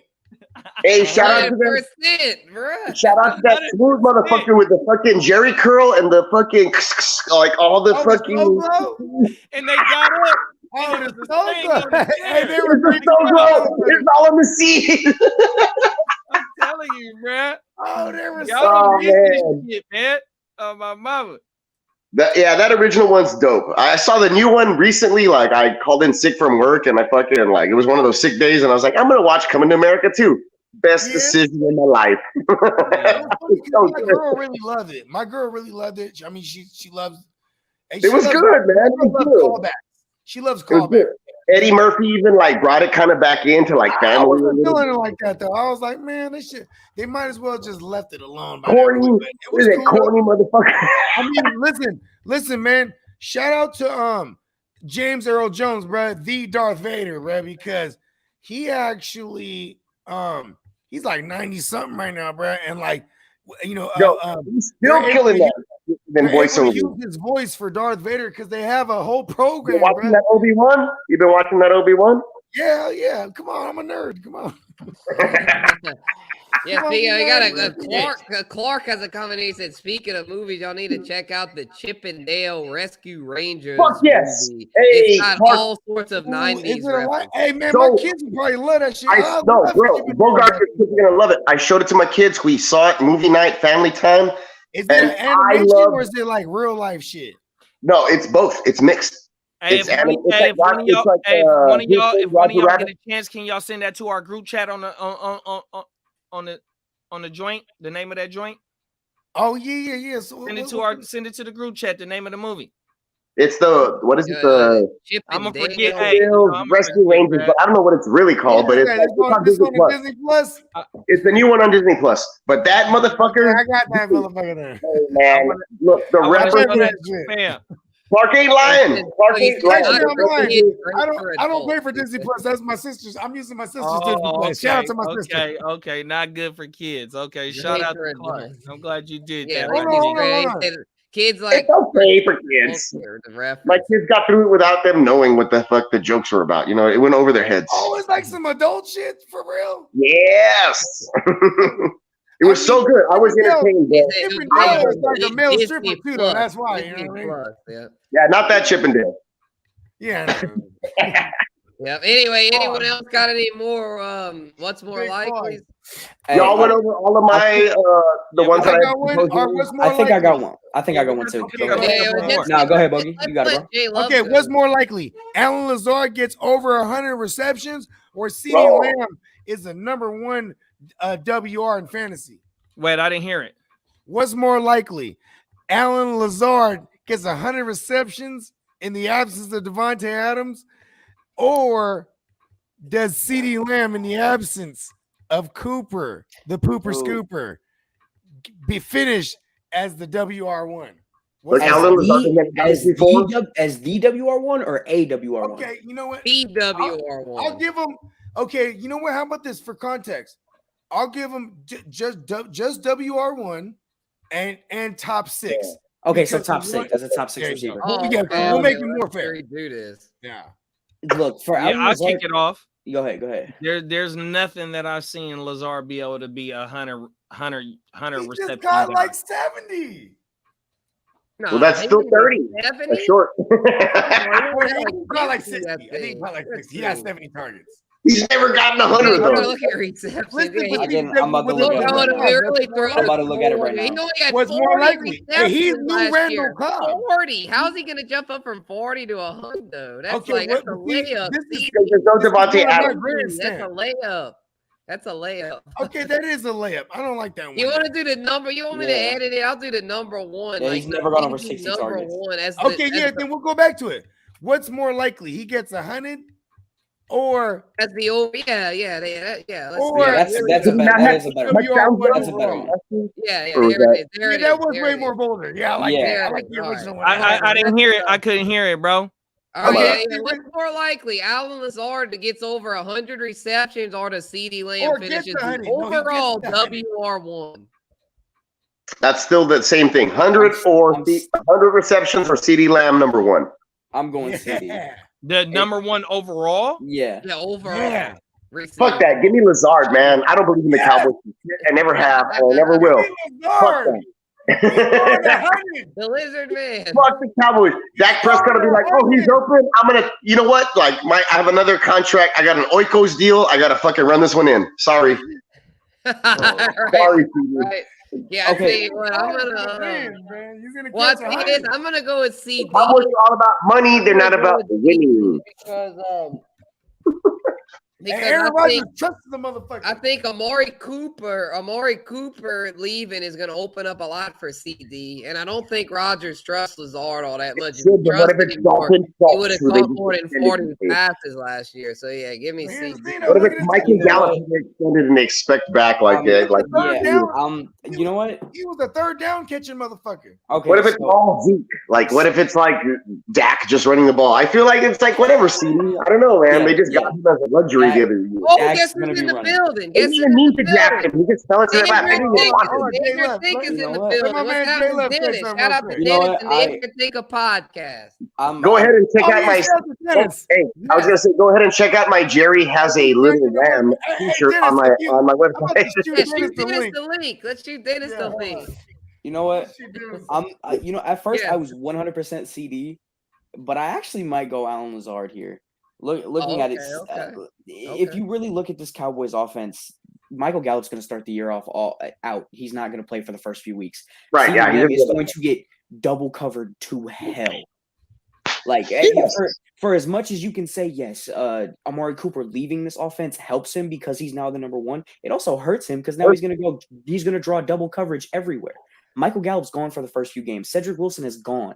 We're really out here talking about Jalen Tolbert being a viable fantasy option because that receiver room outside of CeeDee Lamb is dead. So honestly, I think he's going to get double covered a lot. And I know that this Cowboys offense is potent and they always throw for a lot of yards.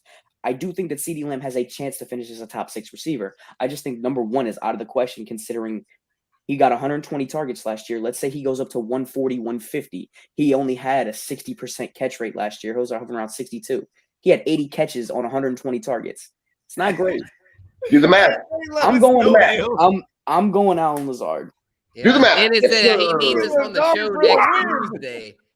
I'll be there. Welcome Dennis. to the dark side. I'll be there. And I hate that. That's atrocious, but I'm going Alan Lazard. And right, imagine. Look, my brother-in-law last year went like CeeDee Lamb, number 1 overall. And you know how disappointed he was? They got those. Hey, that one was really Hey, for content, I'm a go CD Lamb based on even though how he said that there's a more chance that he is the main focal point of the defense and he does see a lot of double teams, but also if like how my dog's guru just said about Dalton Schultz. They also got They brought James Washington in. They drafted the kid in the 4th round, I think it was. I fuck with James Washington. You know what I mean? He's the DFS goat. The key factor, I fuck with Jalen Tolbert. That's with the Cowboys. If the Cowboys can get dominant, or not even dominant, somewhat just damn near 4 yards per carry, it opens it up a lot more. For they're gonna do that. They're gonna do that. The Cowboys are gonna lean on that run game as well.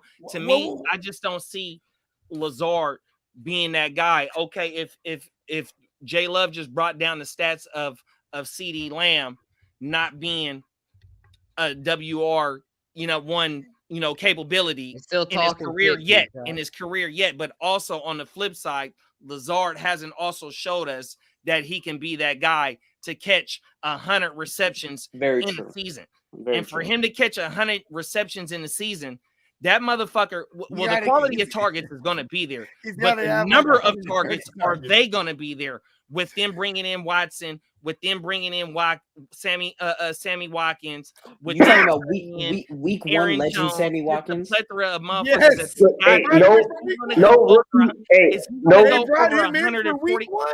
No rookie for Aaron Rodgers has caught more than 45 passes or something like that. They're not going to be impactful. That's nothing. He ain't going to do. Watson ain't going to do shit. Sorry. I agree. And not only that, Christian Watson has to acclimate from going to a non-FBS school. He ain't gonna do shit. He needs to get into Aaron Rodgers' favor and be like, "I'm your best friend," in order to get targeted. My main point isn't Watson being there. My main point isn't Watson being there. It's everybody else that's there as well. Mm-hmm. For real, it's gonna. Aaron Rodgers is gonna find one guy that he likes. Probably Alan Lazard, who's been there the longest, and then just throw it at him. That is his track record. No, that's his track record. I'm going that's CD, his track record. But there's nobody that's going to be rational. I understand the argument. Wait, I got Randall Cobb. Fucking Randall Cobb might catch a bud. Why is Randall Cobb still there? Because Aaron Rodgers likes him. You see that? He likes him. Yep. Hey, if I can play devil's advocate, watch Aaron Jones get like 100 targets this year. Yeah, I'm all for it. That was actually okay. That was one of my. He's gonna lead the team in receiving yards. There's no probably. Or him or Robert Tonyan's gonna lead the team in receiving touchdowns. So my main part of the argument is it's just a harder pathway for liquor before beer in the clear to hit 100 catches than it is for shrooms and throw everything in the tank. Don't be a bitch. Is it really because we're talking about CeeDee Lamb being better in a season than Justin Jefferson or Jamar Chase potentially next year? No, I don't think so. But I just want to think about that. Wait, hold on. I just want to think about that. The biggest problem is the defense is too good. What's more likely though? Is it more like? I think it's more likely that he's better than Chase and Jefferson than it is that Lazard catches a fucking 100 passes. But listen, no way Lazard catches 100 passes. No way. Double coverage. If y'all, I will let literally man talk. Photoshop let bro me talk. on the cat's anus if Lazard catches 100 passes. Quote me on that. Shout out to my dog, man. I don't think Lazard's going to catch 100, but he's going to be more impactful than 100 passes. That's in stone. He's going to catch 100 and have like 900 yards. He's going to be like 90 receptions, 900 yards. So look though. 9 touchdowns. Yeah, I'm going to be sweating it out watching him catch 98. I'm going to be like, yes. You're still gonna talk shit if it wasn't 100. I would still talk shit. I'm in the clear. It's all you can get 100. But I was gonna say pretty damn fucking close and fantasy viable. Hey, but look though, J Love, you use you part of the dynasty community though, right? Yes, sir. That's what I'm talking about. So Justin Jefferson, Jamar Chase, and CD Lamb as the dynasty, they're 1 through 3. They're in the 1 through 3. tiers. So even though that Jamar Chase and Justin Jefferson have posted top three top 3 wide receiver finishes. But as a talent evaluator, CD Lamb is not too far for those two, though, right? I'd argue there's a gap. I don't think he's too far off, but there's a gap. Okay. It's noticeable. I'll say that. It's noticeable. It's noticeable? Okay. It's noticeable. For sure, I'll put it to you this way.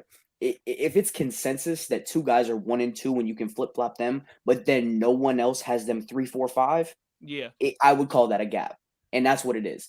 At this point, if you want to argue Chase versus Jefferson, go ahead. If after that, you can have a multitude of guys. In my opinion, right now, the dynasty wide receiver 3, in my opinion, is AJ Brown.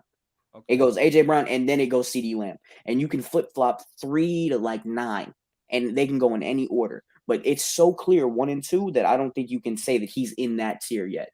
Can he get there? Yeah, I feel that shit. But we're talking what's more likely. I mean, you really think it's more likely that Allen Lazard catches 100 passes? I think the pathway is more likely. I really do. Okay. No, I hear you. I'm open. Let's go on. More likely, no. Pathway more likely, yes. Yeah. That like if my biggest argument against lamb chops is that defense is really good. Like how much of a chance do y'all think Cooper Kupp has a chance of having a similar season as to what he had last year?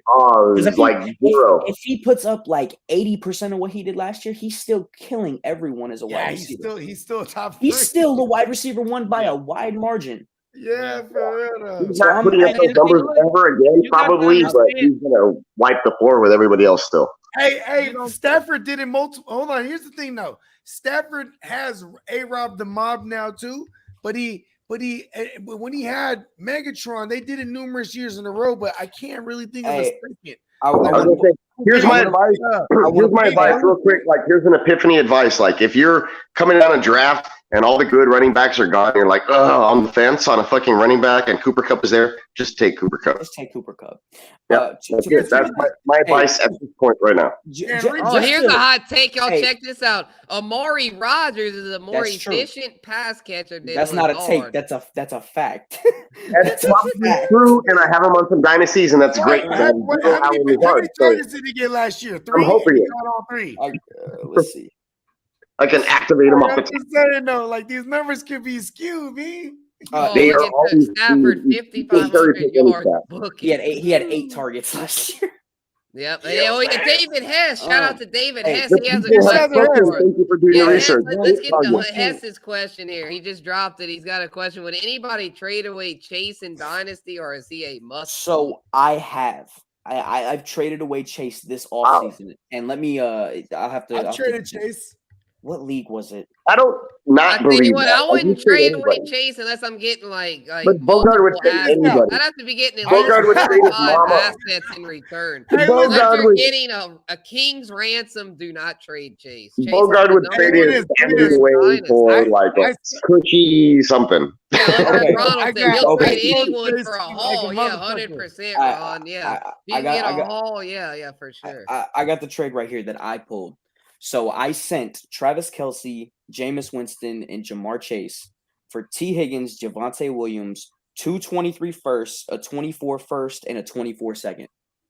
Oh no! Why? A lot of features for my book. That's a little too rich for me. He's going into context. I need context. What's your team looking like? My team is really young. Okay. So you need those. Have you not a contender at the time? No. I picked up an orphan, and it's really young. Okay. No, that's all you needed to say. That makes a lot. I'm really young, and I now have 6 first-round picks in the next 2 years with that trade. Okay, look. I got a trade for y'all. I got a trade. I pulled it with knowing the team. I pulled it knowing the team. On paper, I know it's not a good trade. I need y'all to tell me if I'm stupid, right? And we're talking about fucking overhaul. So and Chase is Jamar Chase that we're talking about, right? Yeah. Okay, look. So Not Chase Young. in one of my dynasty leagues, it's a single quarterback, just like a standard league. You know what I mean? Oh, it's a standard joint. Okay. And so my team is damn near stacked. It's a complete ready to win team right now, right? And this is what I gave up for Cooper Kupp. I gave up DJ Shark, a 23 second, a 23 third, a 23 first, a 24 second, a 24 third, a 25th third, and a 23rd first. Golden, you won that fucking trade, man, because all I heard was Cooper Kupp and a bunch of people that I don't fucking know what they're going to be. It was Cooper Kupp, a whole bunch of late round picks, and a first. A whole bunch of I don't give a fuck about the first either. Like, you got Cooper Kupp. Now. That's like the Paul George trade. Hold on, did you do that? Is that the league I'm in with you? No, you know Paul George, the Clippers. They gave him like 8 draft picks, like 8 Maurice Jones Drew gave me that. Bro, George, in another league, I gave up one. Because if I you gave can up. get a stud, He covers the Rams, bro. Picks, like, Hey, Maurice Jones Drew covers the Rams, and he gave up Cooper Kupp. Let me tell you my team. Bro, I gave up one first for 3 seconds one time in a league here. I was like, here's my first round pick for your 3 seconds. And it was in the same fucking year. The guy just wanted another first to get like all the firsts. And I was like, that's fine. You're giving me 3 seconds for this one pick. That's what they doing for the 23 draft. Hey, they trying to 23's collect going all the yay first right now. Yeah, that's what was happening. I was like, give me take my fucking 110, right, or whatever, because I finished third, and give me 3 seconds. And I was like, I'll just fucking win. Give me this. Right. So I took the 3 seconds. And the guy was in last place. So who's winning? Me and me. You're gonna get it. You're gonna get a 201. I gave up. I'm getting 3 seconds. I'm getting 3 seconds plus my second. I just gave up my first. Well, yeah, but the thing is if he finished last year, likely getting a 201 or 202 next year. Oh yeah. I don't even care about which is only 4 picks behind. But this time I was the order. It was just like he was trying to accumulate firsts. He has like 6 firsts or 7 or something at this point. Look, I was like, bro, you're in last place. That 23 class is great. Better not miss in that first round. I'll tell you that much. That's what I'm saying, man. He's banking on next year so bad. I mean, I'm gonna have to go to this guy's house. I'm gonna have to call 911. We're gonna have to plot his funeral, or because of the suicide or whatever he did when he jumped off the building. This is ridiculous. Hey, for regular leagues, just offense, super flex leagues, everything like that, non-IDP leagues, that draft is 8 or 9 people deep, and people don't want to recognize that. So yes, that first round is stacked, but when you get into that second, it tapers off, and it tapers off hard. Yes, you can talk about Stroud, you can talk about JSN, you could talk about all that. Yes, great talent, elite talent at the top, but that draft is not that deep at this moment. So everybody buying into that 23 class, you better hope you get a 102, 102, 101, 102, 103, 104. You better hope you get towards that top, because if you don't, it's but to put into context, like I said, I finished third. This guy was last, so I gave up 1 pick for 3. So I really don't need the help. I'm already contending. He's not even close. So that's why I did it. You know what I mean? And that's the thing, especially if you contending, man. Fuck it, I'll give up them picks. That's why I traded with Guccini, man. He was up at the top, and he was like, "I need somebody," and I was like, "Give me Mills because he's younger." And and boom, we did our thing, and I got some picks and he got his man. 100%, bro. And now we faced off week 1, and I'm probably gonna lose, but it's okay. If I'm contending, hey, for real, if I'm contending, man, I'm giving up picks, bro. Fucking give me players right now, bro. And that's the way it goes, It depends on where your team is at in the context of the league. I got another one, bro. Unless we got another one. Yeah, go ahead, Gucci. I was like, I had one too. Yeah. No, go ahead, bro. Okay. I was like, what's more likely? I got one for y'all. Going back to running backs. Like, what's more likely? CEH finishes as a RB1 or Miles Sanders finishes as a RB1? This is hard. Is this hard? I just want to blurt out Miles Sanders. Yes, easily. By a mile. But that's just like reaction, like knee-jerk reaction without any like real backup other than he gets hurt, right? See, doesn't get hurt and he disappears. So that's why I'm worried. Look, for perspective, I just want to make this clear. Miles Sanders last year, the ball too, running back, had the 5th most scrimmage yards in NFL history without scoring a touchdown. Get he the had fuck out of here. He had a historic season without scoring a touchdown. He could not buy a touchdown. He was like allergic. That's fucking crazy. That give me that positive he was impression, man. also top 5 in yards per carry. Yeah, I had my what if. I mean, my what's more likely? CEH finishes the RB1 or Miles Sanders finishes? It's Miles Sanders. You don't get no isms like this nowhere else. He's insanely efficient, and the one issue with this game is Jalen Hurts all of it. Unless you want to Jalen Hurts is going to steal off it, which is why I'm going CEH. I understand y'all's point, but I'm going CEH because in that offense, CH might get double-digit tugs. I mean, Miles Sanders, even with positive regression, he'll probably get 5 or 6. CH getting double-digit touchdowns in what red zone? Possible. In what red zone? Yeah, he's scoring a touchdown. He hasn't scored a red zone touchdown in his career. What the fuck? No way, J-Love. Neither is Miles Sanders. Neither is Miles Sanders. They're both. That's why I pose this question because they both suck at scoring. He's never scored a red zone touchdown. He might have scored one, but no, he had one against the Raiders, I think. He's historically bad in the red zone. Shit. Well, yeah, I know he's a wee little man, but Miles Sanders, that motherfucker. Miles Sanders scored 0 tugs. I don't care. Daryl Williams out. That's why you draft Damien Pierce over Kyler Murray. He's with the Cardinals. He scored 6 last year total. You have no I won a championship with Daryl Williams last year. Shut up, the double barrel Daryl. I finished 3rd in so many fucking leagues last year. I'm ready to slit my wrists. I'm not even. I feel that. I feel that, bro. The world needs you, Peacock. We're not gonna. We're 7 leagues, bro. 7 13 finishes is a lot. I was like, God, fuck you, Travis Kelce, for just bombing like half of those. Honestly. Yep. All right, yeah. Ronald, we gotta take turns. So J Love went with Miles. Peacock went with Miles. But yeah, Miles, it's his name, Miles Peacock, makes sense. I went with CEH, so we're now on the Bogard and JD. Who wants Miles, to go first? Man. They keep bringing in competition for not me, the other Miles. They got Rojo. They brought back Gore. They just brought back McKinnon. I mean, fucking A, bro. I mean, they got Gainwell and Boston Scott. If Miles Sanders can stay 16, bro, in his rookie year, he was 800 and 800. What the fuck, bro? We seen him be able to outproduce a second round pick. That's good. Fucking hurt, and then what J Love just says, he had a historical season without scoring a tutty. CEH can't do shit, bro. I was heavy on CEH back-to-back years, his rookie year and his second year. That's like my dynasty. The one dynasty I'm in. I can't buy into it again. Hey, y'all want to hear something crazy? In his career, in a season, Miles Sanders has never averaged under 5.7 yards per touch. What? In his career, because he missed a lot of time. Don't let him put it together. And also, hold on. And also, the Eagles got a top 3 run grade too, or a top 5 PFF run grade too, though, bro.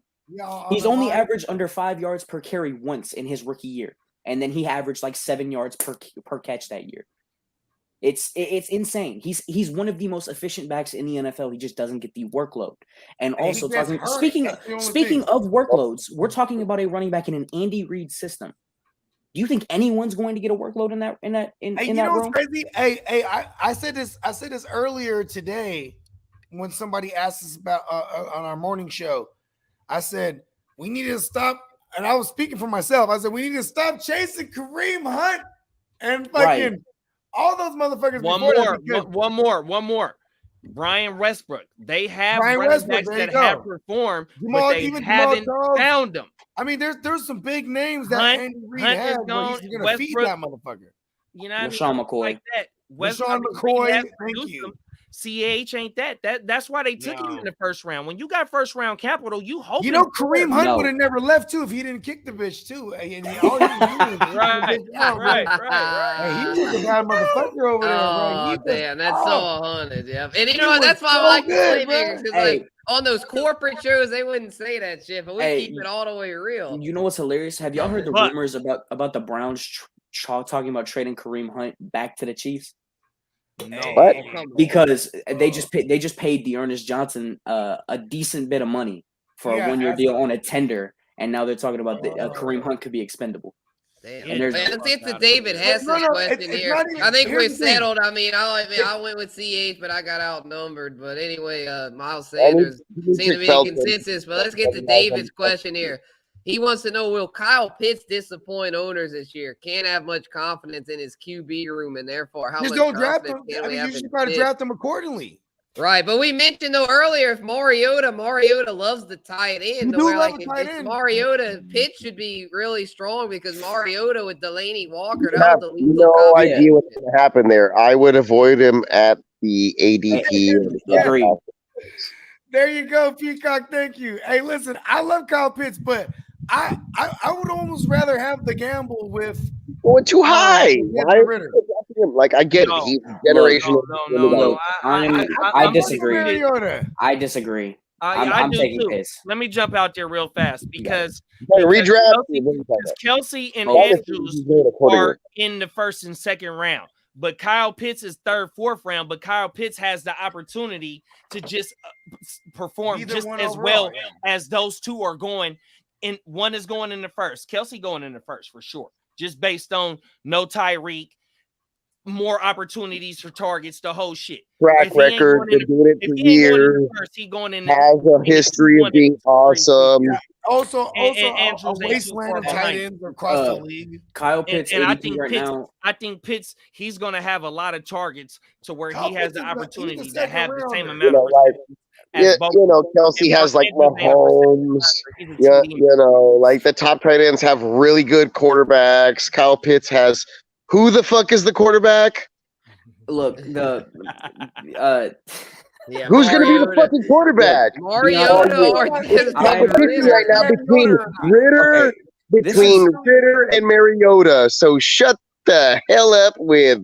Nah, I'm not wasting a pick on him and his ADP. Sorry. Looking at Yeah, it, it just depends on the Pitts, value. I tell you what, to get my little take here, I think if you can get Pitts like at the 3-4 turnaround, fucking God damn, why is that? That's that's fucking you too would high. take Like him I at the said, 3-4 high. turn and redraft. I mean, that's right good now- Let him value. drop. Let him I've seen drop. him a lot of times. He'll go in the 2-3 turn, see, and I I'm not don't think that's fucking with realistic, that. though. At the 3-4 Look, turn, I don't think that's three flexes. J Lev got. He actually has the average. The average. Yeah, draft Kyle right now. Pitts' ADP right now is 31, which means in a 12-team redraft league he would go mid-third.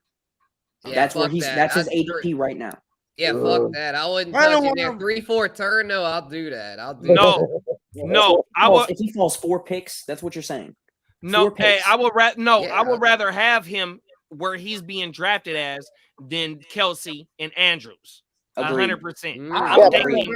I'm taking. Oh, here's one. Kittle I'll round. take Kittle. Here's one saying I'll take I'll take Kittle it down over Schultz Pitts. later. I'm not mad at Take it. I'm Kittle not mad over at the Kittle Pitts pick in neither. redraft. I'm Wow. not mad I'm not gonna have no top I tight can't- end. I'll I take can't Kittle take late. Yeah, Kelsey. fuck it. I can't take Kelsey and Andrews early. That early. I'll I take can't. Kittle later than he normally. I gotta would go running back, Uh, bro. Where's Kittle? There's only going right one. now? There's only ever been one. Give me At one fucking before. Dalton Schultz in like round People 9. hate Kittle. People Fuck hate that Kittle right boy. now. I'll take Kittle.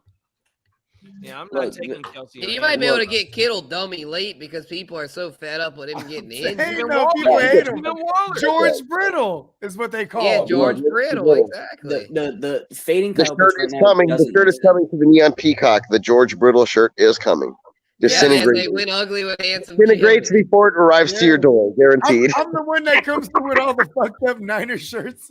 I was like, we I'm need to- sorry, man. And we need a It's George our own Brittle. fault. Oh, here we got a question from Fabian. Shout out to Fabian. Thanks for Fabian. tuning in with us tonight. We got What is we'll that? answer your question here. All right, here we go. Drop Gronk for Cole Kmet, Thomas. I'm assuming that's Logan Thomas or Big Bob Robert Tunyon. I'm going Kmet, man. Tunyon. Kmet's the safest Yeah. play. I'm going Tunyon. I'm going Tunion's coming off the ACL, but I mean, I'm going Tunyon. I'm not even drop. Hold on. If those guys are out there on the waiver, I'm gonna say this.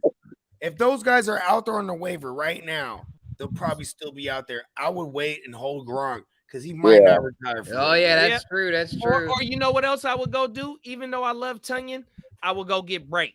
I went and snatched break quickly today. Oh, Yeah, yeah. Break's there. Yeah, see if you could drop some.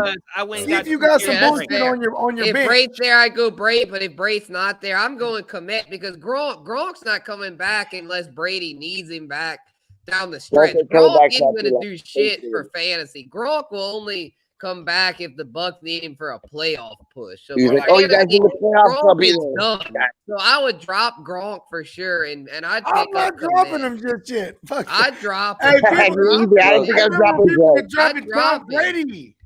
I'm a fucking old head. I can't drop Gronk. He's like Man, my go get homeboy. break, bro. I'm telling Yeah, you. well, David Hess is with Hey, y'all. I David am- Hess. I am with you with the he's break, coming though. back, At least so, for I the mean, first 6 weeks, Brait is gonna be all right.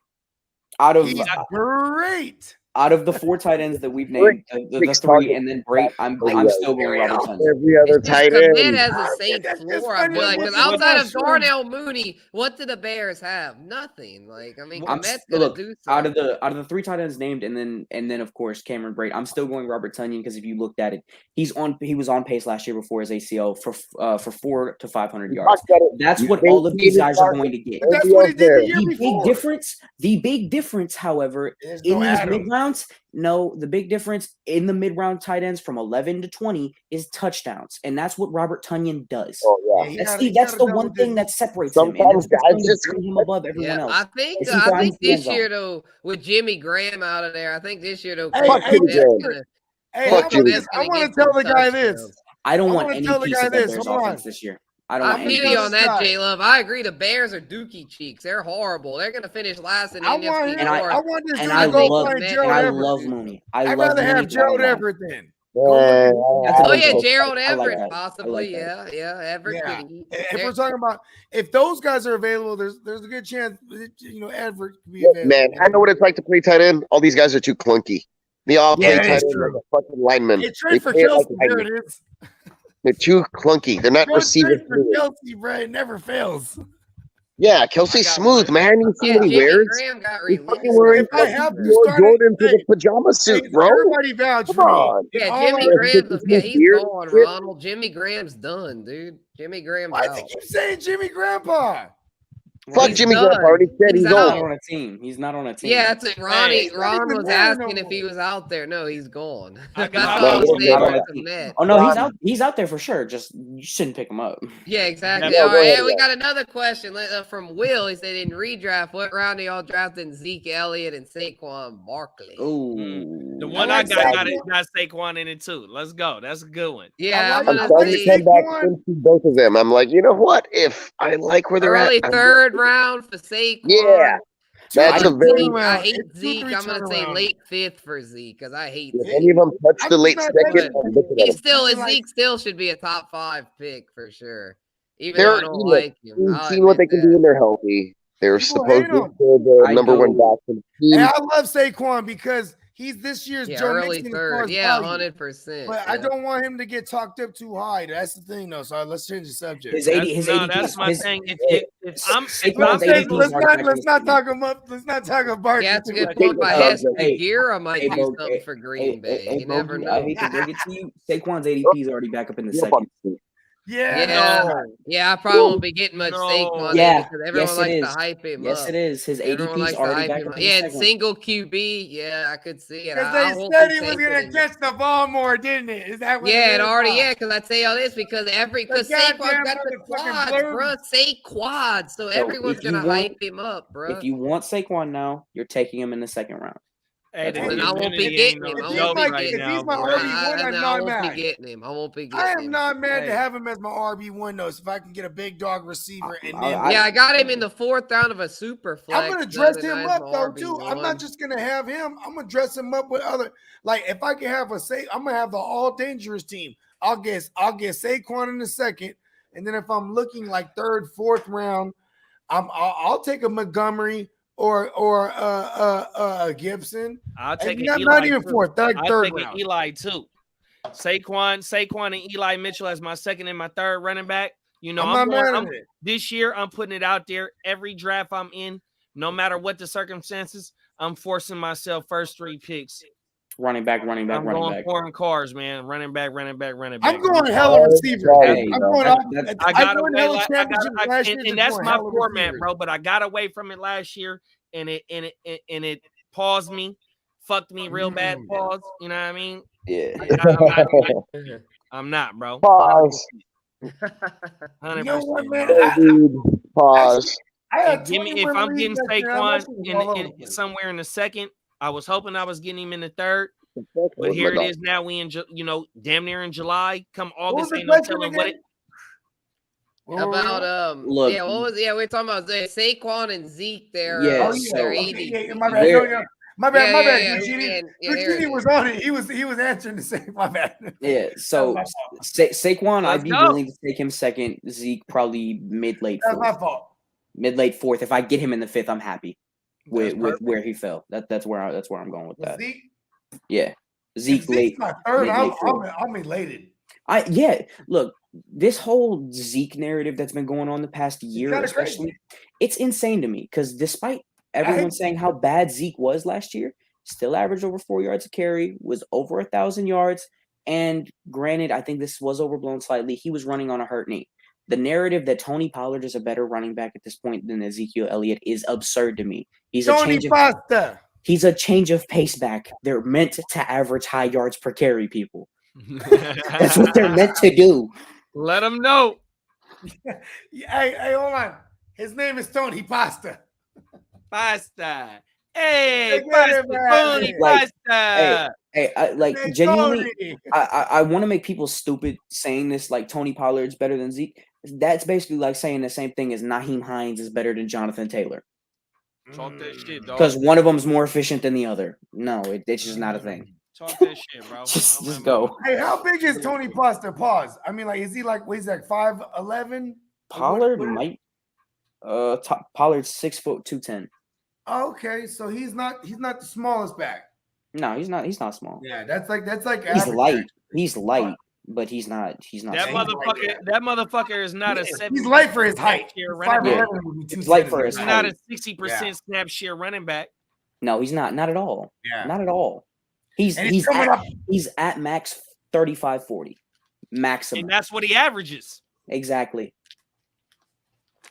Okay, so I have one that I thought of real quick. Okay, hit it. Out of the 3 surprise RB1s last year from James Conner, Leonard Fournette, and Cordell Patterson, who do you think is the one of those 3 to most likely repeat as an RB1? Say the 3 one more time, big bro, please. James Conner, Leonard Fournette, or Cordell Patterson? The 3 surprise RB1s. Hey, give me Leonard Foreskin for the win. Who do you think is most likely to repeat out of the 3? Give me Leonard Foreskin. No. Go ahead, break it down. Because he's finna catch hella balls. Pause. I mean, he said it at the same time. Hey, we didn't rehearse that. Hey, look it up because real deal, dog. It's real deal. I mean, he's just a pass catching motherfucker. How many did he have last year? 69? Pause. That's about right. Pause. We Somebody I didn't catch it. Leonardo Balso. Leonardo Balon. No, I'm not even playing. He really did. He did get 69. Yes, Connor. Lenny caught 69 on. Hey, he caught 69 balls. Give me Lenny. Hey, nah. Leonardo Baldo, 69. Hey, give me James Conner, bro. Lenny caught 69 balls in 14 games. Wow. And that ain't the first time he's caught more than 60 balls before. Even going back to Jacksonville. Yeah, he got goddamn 76 in 20. Yeah, with the Ginsu. With the Ginsu. Mustaches give me money.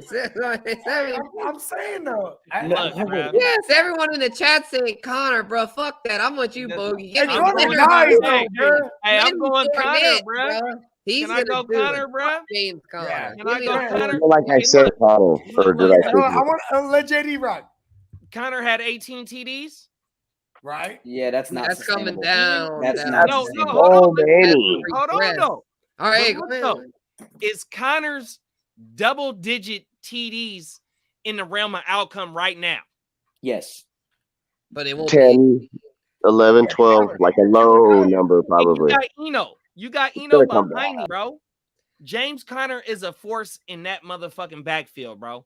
100%. You're saying James Conner's a force then? Catch all the balls. I like that. Hey, that's back-to-back times. Hey, let me take a timeout right quick, bro. Let me go. Man, I gotta say, Connor is a corner right sleeper. quick, Even bro. after, Hold on. Connor is kind of slept on. I'll admit that. I mean, they brought in though. Look at Will. They brought in a double-barrel Daryl. Oh man, Look, the names in this show are getting out of control. As your resident Cardinals fan, that's them taking precaution because they know James Conner's not playing 17 games. That's just not gonna happen. He's never played a full season in his career. And then another thing is, hold on, no. Yeah, that's an argument for look though, they brought James Conner in last year on a 1-year deal for like $3 million, $2 million. He got the bag. Like that. This is true. He got the lightweight bag. Bringing in Daryl Williams as well as even though $3 million bag, but he didn't get no money. So you bringing him in as well. You think you finna get lightning in the bottle again with both of these motherfucking running backs, 100%. So why not swing with the fences and bring these boys both in? 100%. But I just like they also drafted a running back this past year in Keontae Ingram. 100%. Okay. Hey, what's he? Is he a wee little man? He's like a Chase. Not at all. Hey, because you know, hey, let me ask you this, J Love. Would you agree with this? Is that Cliff Kingsbury always wanted to run like power run, like between Look, attack. this is the thing. I almost brought this up earlier when Spence mentioned this, talking about how what does Arizona have as a running team. Every single year Cliff Kingsbury's been the head coach of the Arizona Cardinals. They've been a top 10 rushing team in the NFL. Yeah, and he wanted to run like he has a big dog. But all little guys. When Kyler Murray was at his best every single year, it is when Arizona is a run-first team. That's when Kyler Murray is playing off of play action, getting out of the pocket, faking out defenses, and playing against stacked boxes because now you have one-on-one matchups. That's when Arizona's at their best. And you're right, Bogey, talking about how they had little guys because they were using Kenyon Drake as a power back. Not exactly your best mode. Hey, real talk. So, when they got James Conner, it actually worked like a motherfucker. It worked because what happened, and I'm so sad about this because I'm a massive Chase Edmonds fan. Chase Edmonds was able to play. Run the football for them at this point. Yeah, this year he's going to line up at fullback some point this year. And I can't wait for it. I can't wait for it. He would. That boy gonna line up at fullback this year. Hey, Mike McDaniels will put him there, bro. Yeah. Oh, yes. Okay. We just hit the 3-hour mark. 3 hours. Give me money. We're only at 3 hours. What a great show. Let's get it. We still rocking. All right, I got one. Hold on. Are we done on this one? No, we rocking, bro. Let's go. Are we done on this one? I'm just filming my dog while I'm scratching him back here so he can shut up. That's all. James Conner. What's the one that we on? On the James. Go ahead, Jay. Finish your thought on the James Conner thing. Oh no, it's good. I forgot where I was going. Okay, any more before we put a I'm pretty sure you convinced me to draft James Conner in a lot of leagues. Over 3 hours, but I got one more, bro. Yeah. All right, yeah. Go ahead. I got one more, and it's because I'm high on Barkley, and I know I might be the outlier on this one, but who are you more likely to draft 12-team redraft, Javonte or Barkley? Oh, why would you do this to me? Give me Barkley. I'm biased right now. Javonte might go too high for me, bro. And once again, I will probably pass on both of these back just because of price. I need the chat to get up in here too. Can I take a feel like I will just take value backs. Can I take a cop out? Guccini, can I take a cop out? Go ahead. Travis Etienne. That's who I'm taking. Oh, nice. That's not bad. I would probably do something like Travis that. Etienne at ADP in draft right now. You can here's Travis the chat. Etienne. Look, you already got 2 Javontes, and I'm gonna have to agree. I'm going Javonte here. Bro, Melvin Gordon is an RB1 blocker. It's what he does. Every no, man, it's awesome. The guy was my RB3 in a dynasty, and it's the best. I understand that Melvin's gonna play a role, but here's why I love Javonte. Nathaniel Hackett's there now. Nathaniel Hackett runs a 2-back system. He goes the 1-2 in Nathaniel Hackett's system, Javonte is going to be a top 6 running back easily. He's going to get double-digit touchdowns there. They're going to have plenty of goal line opportunities with Russ, and he's a proven pass catcher. He caught a good amount of passes last year. I think like 30 or 40. And he's the superior talent to Melvin Gordon. He's going to be on the field way more because he's the better talent. And Saquon, while he could have a huge year and be that top 5 running back, I'm just not really fucking with it because of the injury risk, as well as the fact that it's Danny Dumbass. It's Danny Dumbass. They're going to keep in on Saquon. So give me Javonte, bro. Give me Javonte. Nathaniel Hackett. Because Saquon's going to get it all. Here's the thing. There you go. Speak that shit. Get it all. That's the Speak one that thing. shit. Like, yes, sir. And as an organization, they didn't pick up. They picked up his 5th-year option. They didn't give him no bag. So they're gonna run him into the desert. Yep. You know Ron says if I have a straight up choice, Javonte, but at the price, probably Barkley. Yeah, but that's what we're talking here, though. It's to each his own, right? Yeah. All right. So if you're going to say more likely, who am I more likely to probably draft? Yes, sir. In your 12-team redraft, bro. Yeah, More likely to pick Saquon. Me too. Yeah, I'm on Saquon, bro. I'm not gonna. I fear that Javonte is gonna creep up in a single QB. Let me preface this. I want to say Javonte, but if his price goes up higher, I'm not going to draft either. Which is what I was going to say. Let's see what his I ADP is. honestly, I don't want to lead y'all the wrong way and say I'd rather draft. Okay, Javonte's ADP right now is 15. Oh, fuck that! I'd probably take Saquon then. Yeah, Javonte's ADP is 15 right now, and I'll check. He's gonna go higher than that. Hey, look at the right now. He's gonna go higher at one point, bro. Bogey, watch this. At the 2-3, you're getting a motherfucker that's in a 60-40 timeshare, and Saquon's is 26. I'll take for reference. Saquon. I'm learning some fucking things tonight.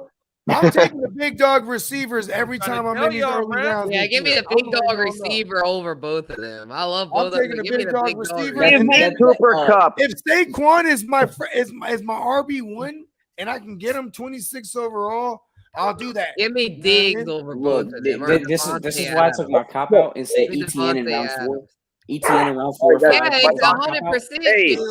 Give me my dogs are gonna kill each other. round 2, and I'm taking ETN in round 4, 100%. Yeah, give me my cop out, and that's my answer. Yeah, but if I have to pick one for this exercise, I'm going Javonte. I'm going Saquon at ADP. It's a whole round. I thought my dogs didn't kill each other. I was like, I gotta take off. Who would you draft? Saquon. Just gonna go straight up there. Who would you draft? If I'm on the clock and both are there, I'm taking Javonte. But that being said, at ADP, I'm going Saquon, and it's not close. That's fair. That's fair. I could see that. I think Javonte is gonna creep up into that 1-2 turnaround for real. Like, there was a blurb today. He's already there. He's already there. I read a blurb today. That means he's going 2-3 in a 12 team. He's already there. He's already there. Okay, he's gonna go. He's gonna be going to like top 8. I could see him. I genuinely, I could see him going like 8-9 by the end of this. When season comes around, I could see him going 8-9. I can't with Saquon. I kind of hold on. There was a blurb today, and they said, "Oh no, Javonte is finna be the guy, and he's gonna start off with a massive workload, and as it progresses, and he gets more of the playbook, he's gonna get it all." That's what he says, bro. And I'm like, oh no, they're gonna launch him up high now. I was like, there goes the ADP. Whenever there's like blurbs like that, bro, it's crazy. Yeah. David Hess has another question for us. Do we like Cam Akers at his ADP? I love Cam Akers. I love it because I got him in the super flex, the Hustler 16. I don't know if it's reader, but in super flex, I got Cam Akers in the 5th round of a startup dynasty. Hustler 16. Hey, hold on. I've got him in the 6th. What's my boy named? Daryl Henderson? Yeah. 5 yards per attempt. But you know what though? They feed one guy though. Whoever's healthy, one guy. Whoever's the lead, that guy's getting 85% of that thing. You know what I mean? And it changes on a game-to-game basis. It's like the Patriots. It's like the Patriots backfield in like 2016. Give me Daryl Henderson, bro. Look, I'm gonna be so real. There's one reason I'm fading Cam Akers, and this is it. I'm gonna compare him to Saquon Barkley for just 1 second. You want to talk about a guy who had a massive injury to his lower body, Cam Akers in this case would be an Achilles, Saquon Barkley coming off of an ACL. They both rush back in under 6 months of that surgery. And then I'm just going to point to Saquon Barkley a year later having another major lower body injury. That is my concern with Cam Akers. He rushed back from a lower body injury that is severe, looked decent, not great, looked somewhat rusty, was inefficient, and then now everyone's expecting him, okay, now he has an offseason, he'll be good. Who goes to say that there's not going to be a repeat of the scenario where he just goes right back in that injury slump? Because that's what happened last time when a big run. So was Saquon. Saquon had his injury in college, came into the league, and then 2 years later had the same thing happen. It's the same scenario. Yeah, I hear you. That's a fair. That's my very big concern with Cam Akers. Yeah, it's just I think though that this year Akers is good. For Dynasty, I admit I may have risked it a little bit, but that team, that's a YOLO team in Hustler 16. I've just been taking a lot of older. Hell, I took Brady in the second round. Like I've been reckless in that league. Like, yeah, it's a YOLO team. I'm YOLO, I'm just playing for win now. I'm probably fucked for the future, but like for the win. It's a dynasty league. Yeah, I'm you YOLO. took Brady in the second. Oh my God, could never. Yeah, no, that's what I say. A lot of people out there, it's crazy, right? Because it's just, but the quarterbacks were flying off, so it was like whatever. And then it was just like, hey, question. At that point, it was like, fuck it. I got the Evans stack, and I got Michael Pittman. I also acquired a bunch of picks. That's part of why I did it, because I had extra picks to work with. I had a chance to get Pittman or Keenan Allen. Pittman. Yeah, Pittman. well, I had a chance to get Keenan's not even the wide receiver one on his own team anymore. Yeah, well, I had a chance to get Mike context. I'm going Mike Williams, bro. I love Mike Dub. No, bro. I'm going Mike Dub, bro. I love Mike Williams. Fuck no. I love Mike Williams. Keenan's not even going as a WR1, but he's getting you 100 receptions, bro. Oh, Keenan's consistent. Yeah, I took Mike Evans. Yeah, Mike Evans is super consistent. I got the stack with Brady. I'm taking Keenan over. This is true. That's a great comment by David. One more thing that I actually want to mention about Saquon, which is really good for him, is he just like a week and a half ago came out and said that he's finally starting to trust his knee again. Yeah, finally. He played all last year and said he didn't trust it. He trusted it, then what if he rips it again? Like it's like then he's done. But but Saquon ain't coming off of Achilles right now though. And if he is damn near, you know what I mean? Yeah, for sure. Like you said, Bogard, I want to let you know when I said I took Brady in the second round of the 16, J-Love thought I was fucking nuts. Yeah, in a dynasty league, that's insane. Yeah, well, Bogard took Rodgers right after in the second. Bro, you have to put me on you'd have to have me at gunpoint to make me click that trigger. Here's the thing. I'm being super for real. Super flex. These there were already hold on. Quarterbacks. I would rather take Tua in round 6 than Brady in 2. Hold on. He's not going to round 6. Not in these leagues. Round 3. Hey, listen. Oh my God. Let me play this, J-Love. Hold on. Let me break it down. They're fucking insane. Hold on. Let me break it down. We get 1 point for every 15 passing yards. So, and it's super flex dynasty. So quarterbacks are going quarterbacks. 25. 25 quarterbacks are the first 32 picks. Yes, indeed. Yeah. There was one. How about this? This actually happened in one of the leagues. I was picked 28 overall. I'm on the clock, and there had been 24 QBs off the board, and then he traded up at 28, so that's like early third. He traded up to snatch Derek Carr because that other league, that's what's going on in this type of format. You know what I mean? So it's like it's bloody. Yeah, it's fucking bloody. That's insane. It's so bloody. I ended up with Mitchell Trubisky.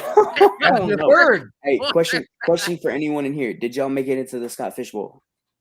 No. Listen, it's easy to get into Scott Fish. Do I want to play in it is the question. No, I do not want to play in the league and they'll get you in. I do not want to play in the Scott Fish. I did it 1 year. It was trash. Look, I don't. It's honorable, but okay.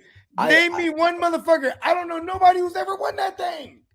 Very true. The one reason I like being in the Scott Fish Bowl is because it's giving me the opportunity to meet people. 1,000 fucking people. That is true.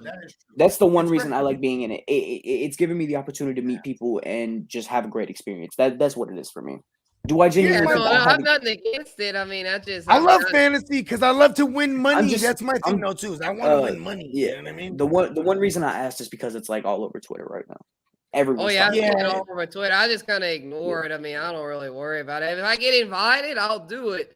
But if I don't, all you gotta do is shoot the email and you'll get in there, bro. I think he's gonna have like a couple of divisions be on Sleeper this year too. Like, if it's on Sleeper, I'll do it. I love Sleeper. It's up to MFL is not good. That's my whole gig, J Love. I don't want to do our own. Yeah, we'll all do it. We can do like a group email or something. Hey, check this out, J Love. Hey, I think we might still. I think Huss is in it. Let's get in with Huss. Huss could probably. Yeah, we have a best ball tournament. $22. Oh yeah, Huss's best ball. So yeah, you need to get in. Yeah, right. It's fucking 240 260 something. Actually, I think we need like 3 more people, bro. It's so crazy. Like, there's hella. It's you know what I mean. It's bang for your buck. You know what I mean? Shoot me the invite. I get paid on. Yeah, I think I got. Because there might be one more division that's full of like Australian motherfuckers, even like. Oh no, I play for money. No, bro, we're all over the map with this one. I play for money. Don't get me jacked up, and I win. I know you do, bro. Come on. Yeah, you need to get the SBI. SBI, bro. Yeah, I was just about to say that. So we got WBs in that Blitz with Blake. Yeah, so we got the Smoky My Bogey. guy. That's another one. Yeah, we need to suit Blake the link. I was in a league with him one year. He tore that thing up. Yeah, I was in that league. So was Guccini. Bro, Guccini was he went Guccini in the championship. What did he go? 11-2 or something like that? He killed it. He just plays everything real cool. He lost one time. Higgins up real high, and he still. I missed the playoffs in that league by 0.6 points. Get the fuck out of here! Oh, and that was the year. Hey, y'all remember that year? Nick Chubb went out of bounds at the 1 yard line. I promise you, I can't even make this up. Miles, if he was here, he could vouch for me on this. I played Miles the week he did that. I lost my game by 3 points to Miles, my matchup that week. Me and Miles had a tied record going into the playoffs, and he's the one that got in over me by 0.6 points. Oh my gosh! So that was it. That was would have won me the matchup. That and got me the points. That was the difference. That cost you not only the matchup, but the playoff. When I tell you, I've never been so hurt in my life by a fantasy. I don't think I've drafted Nick Chubb since. I love Nick Chubb. I honestly don't love Nick Chubb. Nick Chubb screwed me a few times. Not just that, but it's like I took him last year real high, and he didn't really live up to it, bro. I'm done with Nick Chubb. I'm not drafting any Nick Chubb this year. You're not drafting Nick Chubb this year? Look, in redraft, I want all of them. Unless he slipped like the second round, I'm not touching him in the first. If it's Watson, fuck that. If and when it's okay, all right. How about this? What's more likely? Deshaun Watson's not playing. Let's do this one before Deshaun Watson is not going to play this year. I was going to go there. Yeah. What's more likely? Not playing. That's not. I was going to go there. What's more likely? Will Deshaun Watson because if he plays, bro, Nick Chubb already had 5 yards at clip. No, I'm being for real right now. What's more likely? Hey, what's more likely? Deshaun Watson plays a snap this year, or another case comes out? Another case comes out is more likely. Let's be real. Yeah, I'll bet on that. If we could bet on that, we thought we'd be rich, bro. It's so crazy. You know what's crazy? Playing. I wonder if the kid just didn't have game. You know what I mean? Like he didn't have. No, I'm serious. He probably. And then, like, then he had to do the joint, and he got jerked off. He's like, "Oh shit, this is the ticket." You know what I mean? Yeah, I don't know. Like, did he not have game, bro? I'm sorry. I mean, he's not a bad-looking dude. Listen. I'm comfortable with my own sexuality. I'm a heterosexual man. I'm saying he's not an ugly dude. He must not have no game. Preemptive pause. Before you say something wild. I'm just saying though, it boggles the mind. How are you borderline predator? How are you even predator? Like, how is your name in the conversation of probably a predator? You know Yeah, what I mean? he had a girlfriend too. They said during all that. That's what's really fucked up. It's like, damn, like his lady. Man, the Texans paid for some of them brides to come. Yeah, exactly. Yeah, those They got him bro. The Texans, man, they were fucked. They got the young brother, bro. Yeah, they tried to help out, but I can't. This is what happened. As soon as he requested the trade, I don't want it to be. I don't want it to be. Requested the trade. What's wrong with this kid? That's when all the lawsuits came out. Y'all remember He the said, I want to trade. All the And you know the lawsuits Dolphins came out after he requested the fucking trade. The Dolphins had the shit on the table too, bro. Yeah, they were ready to make the deal, and then all the he wanted to rock with Brian Flores. The lawsuits came out after that. Can you imagine that? That's another miss for the Dolphins because they could have had when they had Saban, they could have had Breeze there, and then this is the version that they had Flores and probably could have had Watson, but all the shit happened. Exactly. So talking about ADPs and one thing, this is kind of off topic, but we were talking about running back ADPs and stuff like that. Where are you guys comfortable drafting DeAndre Swift in redraft leagues this year? Second round. In the second round, back into the steal. I think it's a steal because he could, if healthy the whole way through, he could jump up. He could jump up to the top 6 for real. Because he has that upside. Look, when it comes to there's a lot of weapons to take the top off. Him as a dynasty player is insane. He's still only 23, which is insane to think about. He's been running backs though, but the decline. Listen, if you ask me, bro, breakout age is 24. Let's do a comparison real fast on DeAndre back. What other running back right now is being drafted around DeAndre Swift right now? That's a great question. Let's see.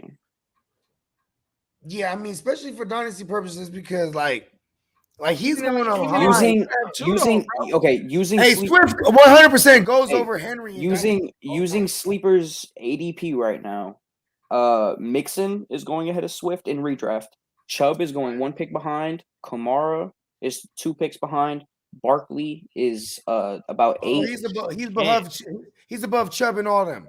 He's 1 pick above Chubb, 1 pick above Kamara. The only running backs, let me put it to you this way: the only running backs he's behind, Jonathan Taylor, Austin Eckler, Christian McCaffrey, Derrick Henry, Dalvin Cook, and Joe Mixon. It's so crazy because in 100% of the leagues I'm in, he goes before Henry. Give me Kamara over Swift, and Kamara is behind Swift. The only reason here's the thing: the only reason he's behind him is because he has like this looming suspension. That's why the ADP. Hey, but look though, that suspension ain't what is on the plate with the other people we talking about. We ain't gonna say no names, but we all know who we talking about. So I think he might get a slap on the wrist. Alvin Kamara's not showing his pee-pee. Yeah, I think he might get a slap on the wrist. Yeah, exactly. And as a Saints fan, I really hope that's all it is. It's just a little slap on the wrist. I'll take that all day, every day. Okay, and Swift only played 14 games. We've seen Alvin Kamara finish as a number 1 overall RB in his career. He did. I think in 2019, 13, by the way. He's played 13 both years of his career. 13, okay. And Kamara has been the overall RB1 before. So give me Kamara over Swift, both years of his career. He's never played anything more, anything less. Hey, that's crazy, bro. Because like I feel like he misses the chunks though, right?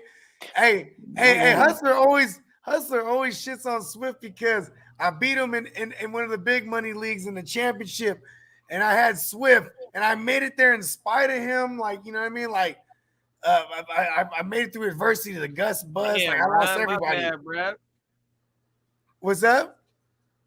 Oh, and I threw in Swift. No, Ron is in the comments. Oh yeah. He say. I mean, they say. I take Swift. No, he's talking about he worry about Kamara. Oh yeah, Kamara. Yeah. What are your reasons, Ron? Yeah, I say. Listen, you know what's about Kamara? He's about to have hella. Hey, listen, if Kamara plays, bro, he has Winston, who already shown before Winston died last year. It's shown that he'll go to the safety valve. You know what I mean? And it wasn't the tight end. It was Kamara. You know what I mean? The game against Seattle. That was the game before the. I'm sorry. You mentioning tight ends just made me think of Taysom Hill moving back to tight end. Yeah, and moving back for the Saints. Fucking Taysom, man. Right, shout out to Taysom. That's my dog, but man, he's a pest for fantasy. Hey, look at this. He's about to have Olave, Mike Thomas, And Frankenstein Jarvis. himself, and fucking whoever else to fucking take the top Jarvis off, bro. Landry. Jarvis Landry. That's like, you know what I mean? Marquez Callaway, Traquan Smith, Adam Trout. I mean, those guys are all right, but I'm saying though, this, that's theoretically my for bias Kamara, But they can make plays and take the pressure off of Kamara to where he had all 100%. career lows last year, and that's not. And his career lows is not his So- floor. His floor is fucking 70 fucking receptions, bro. 75 receptions. Yes. Hey, you want to hear something crazy? Prior to this year, y'all want to guess the career low in targets for Alvin Kamara? 100. bro. But guess, just guess. 100. I'm gonna say 100. His targets last year was like 70. I know, but before last year, what do you think his career low was? 100. Well, Before his last year. career low was like 80, 90. 100. 97. Oh, my 90. mama. I was close. 90. I was only 90. 3 off. I That's was right. close. I was 97 very Yeah. close. was the career low before last Yes, year. great. Yeah, that's 100%. yeah. So, And so genuinely, So if you're- last year wasn't his floor. yeah, and if you're looking at it, if you want to talk about consistency as a running back, you have to chalk it last year as an outlier. Yeah, he's so. That's what last year 100%. was. Last year was the outlier. And if you Although want to be, if you want to be a victim, to be if you want to fair, be a victim of recency bias and go, oh, it was the most recent samples, cool. 4 other years of consistency, like to say otherwise. right? But Also, J-Lo, other than touchdowns, that was a career low in touchdowns as well yeah, for Kamara. yeah. The only counterpoint out to this as a Saints fan, the only He counterpoint. had a career high in carries last year, and it was ass. Well, the was thing is, ass. though, with Kamara, Oh, my I mind. don't think he's gonna get quite as many receptions because and he was getting all those. Guess who the quarterback was? Drew Brees. That's true. Check down Charlie, and then I Yeah, mean, but also, Jameis is not going to take that risk that he was taking in. yeah, that's true. That's true. So- Yeah, so I so- still think and Kamara, he'll Kamara- catch about and- 60 balls. But I don't Kamara- think he's gonna get the 100 targets that he. No, was I getting. understand that, but Kamara Hey, arguably. infamous Winston's gonna sling it. Let's go. But look though, Kamara is arguably the best weapon that they His have on first the pass field right ever now. in the game was a pick six. Arguably, Let's go. I don't think it's arguable. I think it's clear. Say that then. Clear. Yeah, Man, that's yeah. what I'm talking about, bro. On Say my that mind. then. Hold I'll on. be back. Hold on. What's no argument? We're getting a no contest right now. Alvin Kamara being the best weapon on the Saints. Yes. Alvin Kamara is the clear best, the best I'm number not mad one at weapon on that. the Saints. Because not I'm mad not at I'm not hearing the emotional lesbian self of Michael Thomas. And if you look in the comments where my boy, I can't even pronounce his name, but he says Kamara is an ideal RB2 with the potential. Yeah, because of he can finishing jump in. top He can five. jump into the top 6. 100%. Say that then, bro. There it is. Yeah, that's fair. Easily. Yeah, Which I mean, is ADP I right now view- puts him low end RB1 ADP. and wise. which brings me to my next point. That's why I like trying to diagnose this year's Joe Mixon, because last year everybody don't want to fuck with Sir Joe Mixon a lot. And I'm like, listen, if I I can took get him him. into I that took him. 2-3 turnaround, I'm getting him, bro. Come on, And that hurt. Bro, last And year that hurt because the guy in the AOB draft, I drafted 4, he drafted 5. So on the way back, coming back, he took Mixon right in front of you. bro. That's On my crazy. mama. And he was definitely on my radar. See, Right and now. that's Hey, what last year- it's last not year in trying a to redraft that league- Saquon might be that guy this year. Hey, last year in a redraft league, I remember landing Mixon at 407. I think Oh, it was. Oh shit! I That's stole money him they let 'cause you it win. was a league where everybody was like, I'm not touching him. I've been burned by him, and I was like, look, I've been burned by him too, but I know he's talented, so Listen, bro. just give me him. And He it was paid off. new Le'Veon Bell to me. That's how I always viewed him, bro. And then you also got to look at also who's behind him. He got No Joe one. Mixon was the second round pick. The Mhm. draft capital was there. You know what I mean? He only dropped because he choked his bitch, I think, in college or something like that. That's what it was. Punch, That's what it was. punch the life out of her. Yeah, there it is. There was something like that. He did some scummy shit. We'll say that. We'll Nah, just say that. definitely. Yeah, I think she was prego too. That's what they. Nah, she wasn't. Real She scummy. wasn't. She wasn't. Okay. No. Okay. That was the There you same go. draft. That was that fucking 2017 draft, I think, with Lenny and CMC and Yes, goddamn it was. Monero. They were Best- all Kareem there. Hunt. Best That was running back good. draft of all time. Yeah. Best Oh, running back draft Hey, of all time. especially for fantasy, 100%. like that's the fantasy GOAT draft to me in my time. I've been only been Galvin playing- Cook was in there too. Yeah, Aaron Jones was in there. Yeah, there was like A lot of 9. studs. There was like 9 starting running backs in there. It was insane. Mm-hmm. Yeah, that's and hard. you know what's bro. crazy? There's only 2 running backs out of there. I think that now I think about that, I went to the Super Bowl. You know who it is? Lenny. You know who's the second one? I'll have to pull up the class. Give me 1 second. Samaje P. Ryan. Oh hell no! Don't mention that name. Because he was the hyped backup. up guy for the Redskins that year. Now, and he was the backup for Mixon. No, for Rob Kelly. Remember? I'm talking about Samaje P. Ryan's from that. Yeah, I know. 2017 Yeah, class. I know. Yeah, I and know. after him, it was Darius Guice. Yeah, but I'm just saying, out of all those running backs we named, God, the only one that Redskins went to were a Super Bowl terrible was at Lenny running and back. fucking Holy Samaje P. shit. Ryan. Yeah, Holy because he was the shit. backup for They Joe were Mixon. fucking trash. Bruh, was Until Gibby. At least Gibby. I know we shit on him, Banderas, but at least he was better than. I love Banderas. He was better than P-Rod and Guy. So Hey, you know what's funny is it's like I be trying not to talk about Banderas as much because like Gibby gets a bad rap.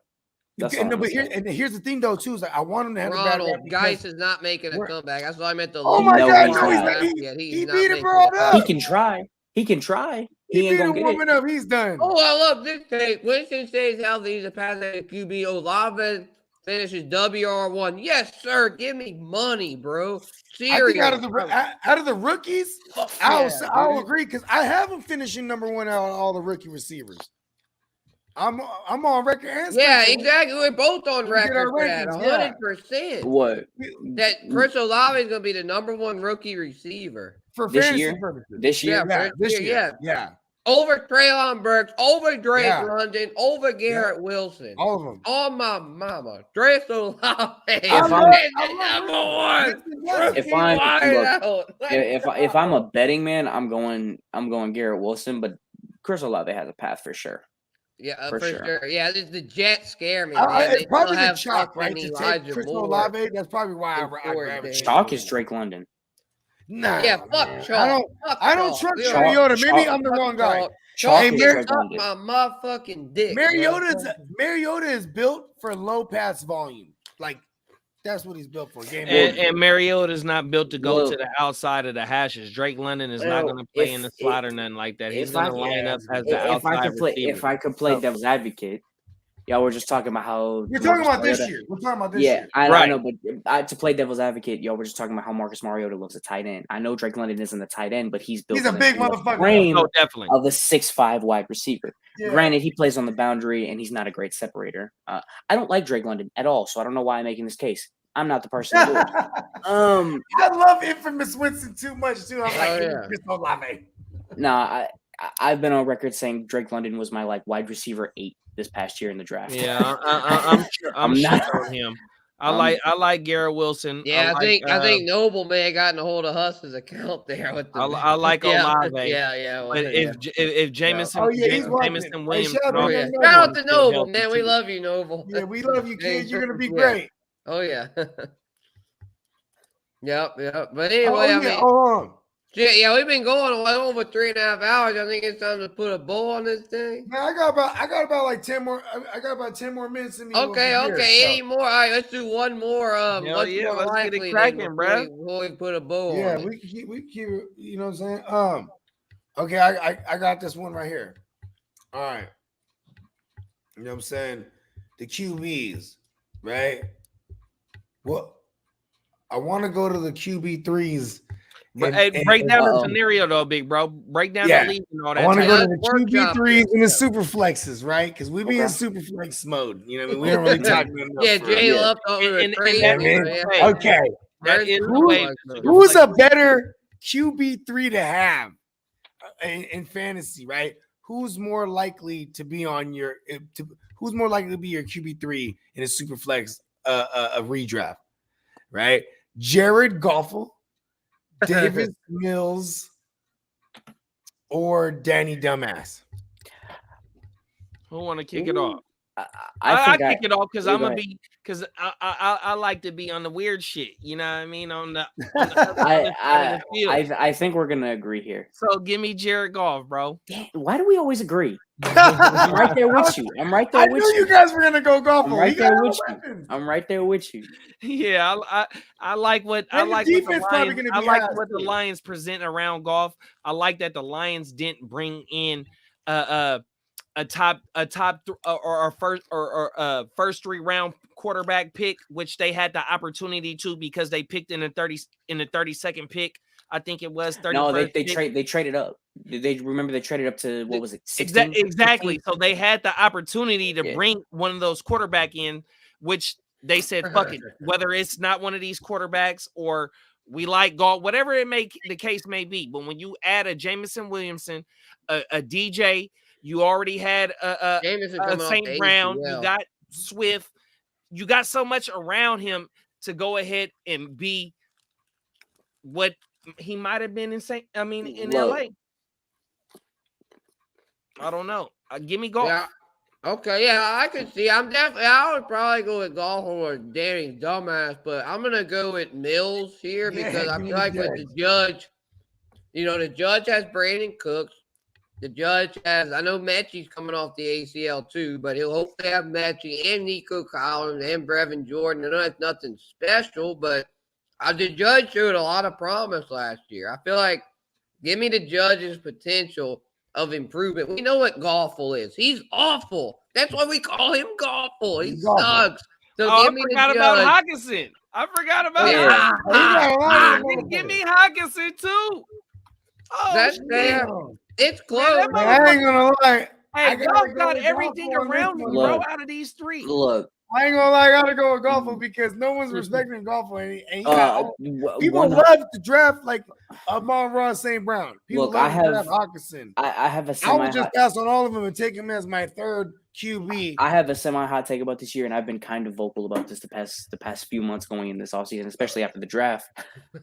I genuinely think Jared Goff finishes this year as a top 18 quarterback. 18? Okay. 18. I would say 18. Okay, I think he finishes somewhere. So is he 18? From 13 to 18. I think he's a high to mid. 18 is like Sam Darnold type of shit. Nah, no, no, because that would be a high to mid tier QB too. And okay, let me ask you this, Ronald said Waller is trash. Oh my god. Let me ask you something. Let me ask you: Can Jared Goff average 20 points per game? Oh, let me see something. No. Let me see. I'm gonna say no. No. But you know what though? How many games have we seen them with all the plethora of weapons healthy at one time?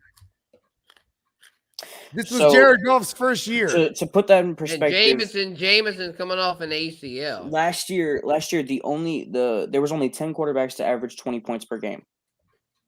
I don't think so. I don't think so. That would put him in the Matthew Stafford, Joe Burrow, Aaron Rod. He's in that category, averaging 20. Yeah, all right. I don't think he's that high. Do I think he can average? That's asking too much. Do I think he can average 18? But that's why do I think he could, likely he's my third QB in a super flex. Do I think he could put up a Kirk Cousins type of year? Yes. I think he can put up something similar to that. 30? Yeah. 4,000 yards, 30 touchdowns, 12 picks. Do I think that's a Jared Goff stat line this year? I'll give him 17 picks. Well, yeah, if he's throwing the ball that much, sure. But the thing is, he's put in a great situation. You have DeAndre Swift. You have the Williams boy, blanking on his first name right now. And then they also DJ Chark. Amon-Ra St. Brown. And they just drafted Jamison Williams. Jamison Williams. They have a top 5 offensive line. Thank you. Can't spell golf without golf. Look, I call him the goofball. That's my nickname for him. I call him the goofball. Yeah, because he looks like an idiot on the field. Jared from Subway is my favorite one. Yeah, Jared from Subway. I like that version. He's no, that motherfucker makes me hate him so much, but it's like he's set up. Look, I actually think he's going to put up a good year this year because he's in a perfect situation. If he has competent coaching and play calling, I can't go to perfect. It's Detroit for Jared Goff. For Jared Goff, the weapons that they got. Detroit can never be a perfect situation. For Jared Goff, it is a perfect situation. I'm not saying it's like it's not perfect for Patrick. No, it's perfect for Jared Goff. I love this. No expectations. If he fails, he fails. If he plays great, he plays great. It is what it is. I was stoned Aaron's half trolling the other day, and I was like, "Oh, on that mock draft, yeah." I was like, Stafford. I mean, not Stafford. What did I say? I said Goff gonna be like a low end QB1 or some shit. High end QB2, right? You had him at 13. Yeah, you were stoned as fuck on that. I think if I were to rank quarterbacks right now, I could see him finishing 16, 17. I'm not mad at that, bro. I swear to you, because he's in a perfect opportunity to do that, though, bro. Nothing's expected on him in Detroit. Detroit drafts number 1 consistently. Hey, Darren Campbell's ready. He's hella tough too. He's like, listen, bro, and you got to understand one more thing. Let me drive one more thing home. With this draft class coming up, right? If Jared Goff doesn't make it here as the starting quarterback, where else is he going to start at? Yeah, this is his last round. This is his last go round as a starting quarterback. I hate to be like this. He's not trying to give that up. And there is no one behind him, too, though. There's no one behind him. Beyond that, he's getting cut. He's getting cut regardless. He's got another year on his contract. He's getting cut. Yeah. Maybe if he plays it's out resume of his mind, here. Let's go. Give me money. If he plays out of his mind, that's my point right there, bro. There it is. Hey, listen, he's my new Davis Mills, bro. But you know what his resume is gonna be? Failed number 1 pick, career backup. That's his resume, bro. He sucks. Okay, hey, you know what? Adam Schefter. Hold on. Okay, Adam Schefter. We're trying to put a positive light on here. His bet, Jared Goff. Hey, but I'll keep it real. If I think someone sucks, I'm gonna say it. Yeah, I want to say something though. I think Jared Goff's best. I think Jared Goff's ceiling is to be a poor man's Alex Smith. Being that they're both first overall. No, they're different quarterbacks. They're different types. No, I'm saying they're first overall draft picks though. But here's the thing: Alex Smith protected the ball. Alex Smith. I'm saying his ceiling, Jared Goff's ceiling. Alex Smith protected the ball, bro. I'm shitting on Jared Goff. Alex Smith was a 3,000-yard passer with a run-heavy game. I'm talking about career-wise. Hey, if we are being true, you don't understand that. Hey, I feel that as a number. I'm still with it with Jared Goff for fantasy. I fuck with that. Hey, I'm not gonna lie. Hey, as my third. Hey, to prove Bogard's point. They both did finish third in MVP one year. They both did. They both did. Get the fuck out of here. They both did. Hey, that was the same year even. No, it wasn't. Oh, no, back to back. Bro, how could they both finish third in the same year? Put some respect on their name. They did, though. Hey, Jared Goff got to a Super Bowl and started, though, not Alex Smith, though. That's fucked up. Kaepernick was like, you got the concussion. Right. Gone. Right. You got the concussed. He got the concussed. I think that's Let's do. Hey, do we got one more, bro? Before we get up out of here, bro. I always want one more. Let's go, man. Run it. I want to run one more too. I ain't gonna lie, bro. What you got? Fucking A, bro. I wish I had one more. Okay, I got one. Well, let's put a bow on it then. Okay. I was gonna say, what's more likely? We put a bow on it. I try to mink shift one right now. Got one. I say it's more likely that we make shift one right now. Right. Okay. Let's go. If we gotta put a bow on it, I'm good. Here is one right here, though. I'm good. I'll be okay with being wrong. I'm good. We're doing Let's do ETN. ETN with somebody, bro. Where ETN going? I'm biased. Okay, ETN or Fournette? You don't want to ask me this question. Oh yeah, no, I got to go. ETN or Fournette? Yeah, no, wait, I take that back. I might have to go Lenore.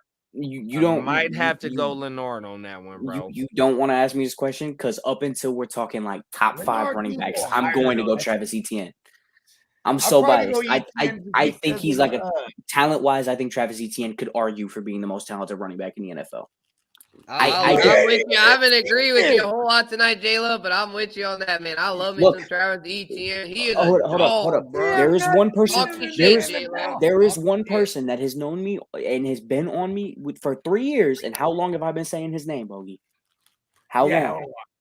As long as you've known me, I've been trying to argue the whole time. So I'm not going back down. Tough. I've said it.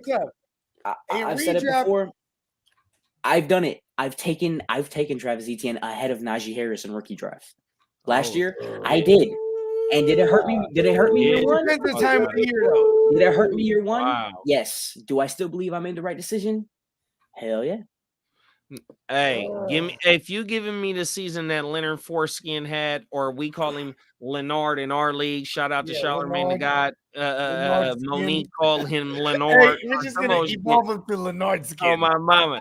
Hey, and I'm Rashad White, I think is his name that they draft. Yeah, he's like a Scottish, it's not gonna happen. Leonard to be in shape come July 25th, 420. No, the vets probably report August 1st. Hey, he can pass for 31st. He'll be all right. Give me Leonard on everything. Give me Foreskin right now, bro. I'll take Leonard too. I'm with you, bro. I'm going Etienne, bro. I can't I'm go going Etienne over Etienne. I can't do it. I can't do Etienne over Fournette, bro. I can't. In a redraft.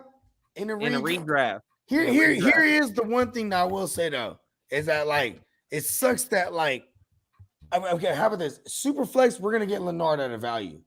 You know what I mean? Mm-hmm. And in a single QB, you down there gotta take him on that 2-3. You know what I mean? That 2-3 turnaround. His 80. Okay, let's put this. Yeah, hit him with the ADP. 26 for Fournette. And 47 for Etienne. Oh shit.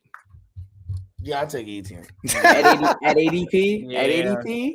Yeah. In a single QB. And the cold thing is pay like 2 or 3 single QB leagues. One more thing to bring that point home.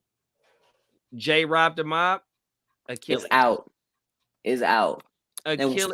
It was Achilles too, right? Achilles. Yeah, and he's gonna start the season on PUP. That's what I've been saying. Bye. Hey, they had a blurb like yesterday. Yesterday said like they think he's gonna be ready for training camp. I don't believe that shit. RB1 Travis Etienne season. Book it. That's definitely in the range of outcomes for sure. I'm gonna tell you, because that motherfucker is a 70 receptions with his boy right next to him. Oh, easy. Hey, that might lead that team, bro. If he gets 80, that might lead that team. I mean, you can write that. I mean, in the 70 right might. now, bro. Who else is there, bro? Christian Kirk. Okay, if they paid him, yeah, he might. Yeah, but you got to understand, is Christian Kirk gonna get 140 targets? Boy, though, bro, They don't won championships together, though, bro. Yeah, let's talk about this. Is Christian Kirk gonna get 140 targets? 140? That's a little high. I can see him at 125. 115, 120. Yeah, that's about where I'm at. Easy. Okay. I mean, when you getting 80 million for your the length of your contract, maybe I should have said how many times do we think Trevor Lawrence can throw the ball? He threw for 600 last year. Mm-hmm. The only way that Christian Kirk don't see 120 targets is unless injury. Marvin Jones big bruh him is injury. That's what I'm saying. Hey, Marvin Jones might get like 3-4 targets a game and it'll be money. You know what I mean? We haven't seen Kirk be that alpha. You know what I mean? I don't know if he's ready to do that, even though the put this in perspective, pay range says that he is. One game to put this in perspective, had 3 touchdowns against the Buccaneers in 2019. That was against a rookie like Carlton Davis and them. To make the one season, Christian Kirk was the wide receiver 2 in Arizona in 2019. Well, he was kind of the wide receiver. Him and Fitz were going back and forth. He had 108 targets. He's never gone over that. That was when he was arguably the wide receiver 1, which you could argue he would be in Jacksonville this year. He only played 13 games. 13 games, 108 targets. So we're giving him 130 targets. I said 140. And that was also the first year Cliff was there. He's a 1. He's a 1. Let's treat him like that. I think he hits 120. I think he hits 120. Okay. Because I just don't want to get. It's not like I'm gonna get overzealous on Christian Kirk. It's just like when I'm in those mid rounds, I'll be like, hell yeah, I give you Christian Kirk. Yeah, but the 120, he got to hit at least about 80 of them joints in Right?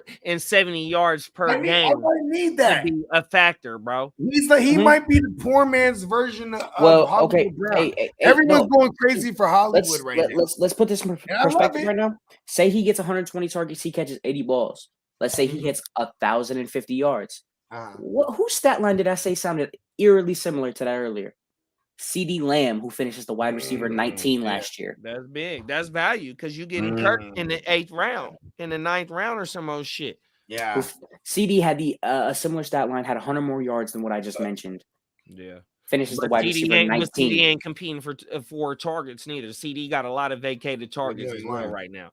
Well, I'm just talking about. I'm talking about last year. I'm talking about last year. Yeah. No, but going right now, compared to what Christian Kirk is walking into right now, what CD is walking. I'm gonna keep it 100.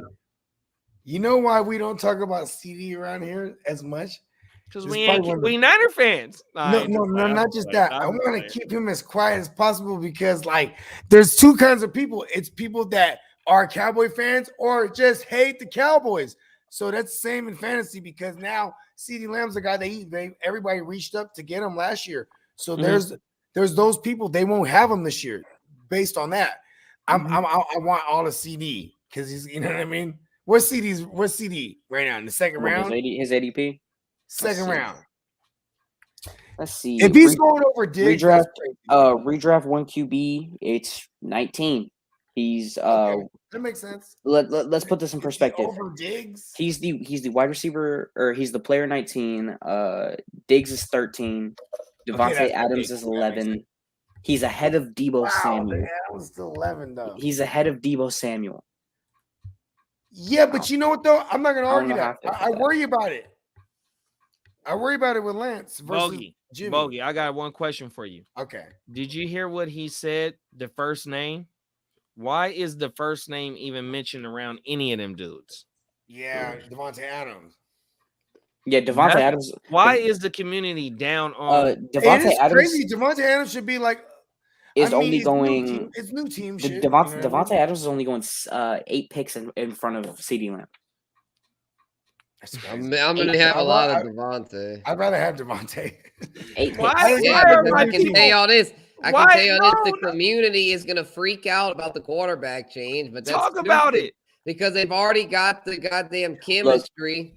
Fresno State. It's gonna be like riding a bike. They'll rekindle that. He's going back to his ex bitch, bro. I don't know why he's going back to the ex lady. And hold on, though, bro. We just started off the show with 78 days to kick off, so we about 50 days from our draft. Why is Devontae Adams being ranked that low, bro? Because they're Aaron Rodgers. Like everyone just sucks Aaron Rodgers' dick, man. I mean, it's like I don't know. He's a great quarterback. He's a 2-time defending MVP. But for fantasy, Derek Carr is going to be just fine for Devontae. Hell, listen, Derek Carr's had a 4 because Aaron Rodgers is so conservative. Never wants to throw a pick. Derek Carr might be better for Devontae. Hey, look, man. This segment right here just needs to be chopped up to give these boys real life reality. My bad, Bogey. No, do your thing. Listen, don't say you're bad, bro. I don't even know. What was it about the reality, JD?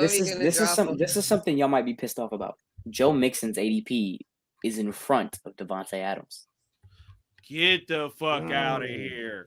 That's interesting. Hey, I mean, I'm not mad at that. I'm really not mad at Joe Mixon's the skills might be. I think Joe Mixon's value. If Joe Mixon catches 60 balls, I'm not mad at that. Yeah, how many balls does Joe Mixon catch? Okay. So how many balls does Joe Mixon catch? I can see 40 something. Something like that. Yeah, I mean, I'm not mad at 42. that. I mean, Joe Mixon's a legitimate RB1. And I understand all that. 42 on 48 targets. Insanely efficient. Oh, my God. Let's go. Yeah, that's a legit RB1. No, yeah, I'm not mad. I take Mixon there. Look. On the gamble that Adams experiment might go awry, I would probably take Mixon there. It could. Okay. It could. It's redraft. But I think the realm of outcome is that Devontae more likely.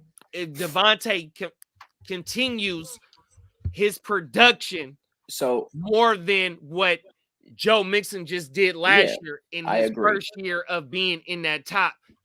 Devontae has a track record of doing that. Even though Zach Taylor was the WR1.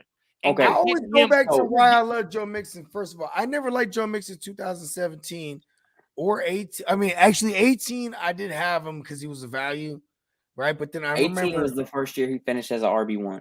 Yeah, but then here's the thing though too, is that people were still off him going into 19, and then they had hired Zach Taylor, and Zach Taylor was coming off of 2 seasons having Todd Gurley. You know what I mean? And I'm like, they're finna do this, bro. Yeah, that's what I was thinking. Yeah, but I was a little too early on it. But now they're gonna throw it at him. They're gonna run him everywhere. They're gonna line him up. They're gonna do everything, bro. Like he finally put it together for a season. I'm not jumping ship on that. Yeah, you know what interesting. No, I'm not mad at that because you're getting Joe Mixon. I'm arguing the ADP though. Why? No. And I got some legs for that because you're getting Joe Mixon later than all the motherfuckers. Exactly. That's the thing. Right? Joe Mixon can have a Dalvin Cook year. Joe Mixon can even damn near have a King Henry year. King Henry Joe Mixon goes after all those motherfuckers too. And he's going after him. I swear to you, bro. All of them. He's going after all of them. Top 5 last year. But I would rather have Devontae Adams over Joe Mixon. So this is what I want to do real quick. I want to go through the people above and around Devontae Adams, and I want y'all to know who you would have. Do that. Let's workshop. Who you would rather have this year? So take ADP out of the scenario. Just tell me this player or Devontae Adams. Okay. Jonathan Taylor. I think we're all taking Jonathan Taylor. Yeah. Christian McCaffrey. C-Mac. Yeah. Derrick Henry. D. Henry. Okay. Austin Eckler. Eck. Cooper Kupp. Cup. Yeah. Okay. So that's clear top 5. Derrick Henry. Or not Derrick Henry. Dalvin Cook. Over Devontae? Yeah. This Dalvin Cook right now is 6 in ADP. You know, give me Dalvin Cook over Devontae. Yeah, give me Cook. Yeah. Justin Jefferson. Jets. JJ. Najee Harris. Najee. Jamar Chase. Yep. Okay, and then so 10 would then be Joe Mixon, and then you're saying Devontae Adams. So to you right now, Devontae Adams would be 10. Travis Kelce. I would because you know what though?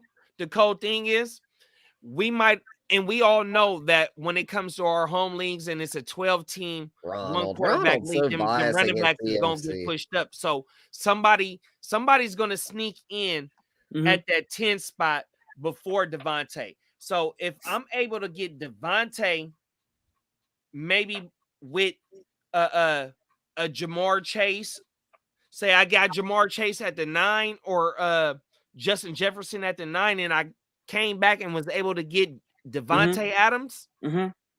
That's a mean stat. That's a mean wide receiver setup.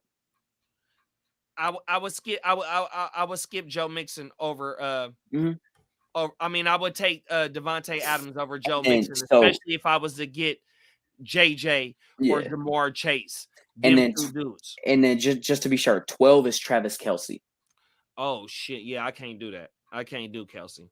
Yeah. Okay. And that's perfect. Over perfect. Kelce. I hope and like I said, me referring myself to trying to draft not what the trends is, because we all know in our home shit it's a lot of trends. First 4 running backs is going off, so you got three receivers. You got Kupp, JJ, Chase coming off. Then you got Dalvin, Najee Mixon. You got what I mean. So break that trend that's going on. Try and jump back to the receipt because you're gonna get a little bit of value. So if I get JJ or Chase with Devontae, and let's put it this way: when they zig, you zag. That's what I've been doing in these dynasty leagues. A lot of them. With the fucking, I got Tyler Lockett in the 15th round of a startup. And then Spencer, and to double back on what you've been nailing home since you've been doing these motherfucking these mocks on Monday. If I got Devontae Adams and JJ, and say like if I went KP in the 3rd, if I got Etienne as my number 1 RB in the fucking 4th round to go with KP, JJ, and Devontae Adams, and then say like in the 6th or the 5th you go get AJ Dillon. You have or hey, I'll better you one up. Say you get that start right. You go Justin Jefferson, Devontae Adams, and then you go Kyle Pitts. You get Travis Etienne in the 4th. In the 5th round, you can get Elijah Mitchell at ADP. I love Elijah Mitchell. Hey, hold on. The Raging Cajun, bro. The Raging Cajun. Only Hustle don't like Elijah Mitchell. He'd be like, bro, you know, I wonder if it's half trolling me, but I love Elijah Mitchell, bro. That's his way to troll both of us. He can kill 2 birds with one stone. He's getting 20 touches that game. He trolls both of us with that because he knows I love him, the Raging Cajun, and he's a Niner. I would sleep on the 20 touches thing, bro. Bro, that's the thing crazy. Right there, bro. That's awesome that Elijah in because it's like we can. Yeah, look, there he is, the troll. Man, pop back on screen, big bro. Pop back on screen. Yeah, talk your shit. Before we put a bow on it, pop back on screen. We're about to put a bow on it. Hey, hold on. Super chat. If I didn't rolled up 3 of them. If 420 Husk jump back on, I'm gonna roll up again too, man. Yes. Just $1. $1. Yeah, I'll crack open. I'm back on, motherfuckers. I keep thinking that you guys are gonna get off. I didn't want to be the reason why the stream lasted 4 hours. All we need is we're almost there. We're almost to 4 hours. Yeah, that was the last time we finally hit 4 hours that time when I filled in when Hustle with the Can I get $1, bro? All I need is $1, bro. And we're going in. I told you we're going for another 4. Yeah. Here it is. Here's the reason why I'm down on Elijah Mitchell. It's never changed. Please do. The Raging Cajun. I haven't heard your take on this. Yeah, everything just went perfect for him last year. Like from Raheem Mostert getting hurt in the first week, Trey Sermon getting in trouble going out to the club or whatever, like the week before, like the game. Trey Sermon gets hurt. He finally comes back and finally out of the doghouse. He gets one play. Boom, he's hurt right away. And so like literally everything just went the Raging Cajuns way. And they love running a committee. Come on, like Shanahan is the committee king. Hey, you said everything went right, bro. He only played 11 games. No, look, I got something, bro. Everything went right for Elijah, but yet Debo was the biggest RB in San Francisco. Hey, he still got one. No. One thing I'll say to sell Elijah Mitchell to people: in every game he played last year, besides 2 games, he got over 18 carries. Let's go. That's big. And I love it. No, I love it again. I love Elijah Mitchell. I love Elijah Mitchell this year, bro. My thing is last year he could have had a lot more, but yet he had to share the spotlight with Debo. The best thing that happened to Elijah Mitchell is Debo speaking out because they not going to have him like that. Elijah Mitchell, with them taking Ty Davis Price and them still trying to knock that 3rd round running back out the park to pair, that's the only reason why Debo got touches at running back because they didn't have that second RB to go with him. Exactly. They'd be splitting it with someone. If everybody didn't get hurt, Debo probably would have been running it the way. I feel it.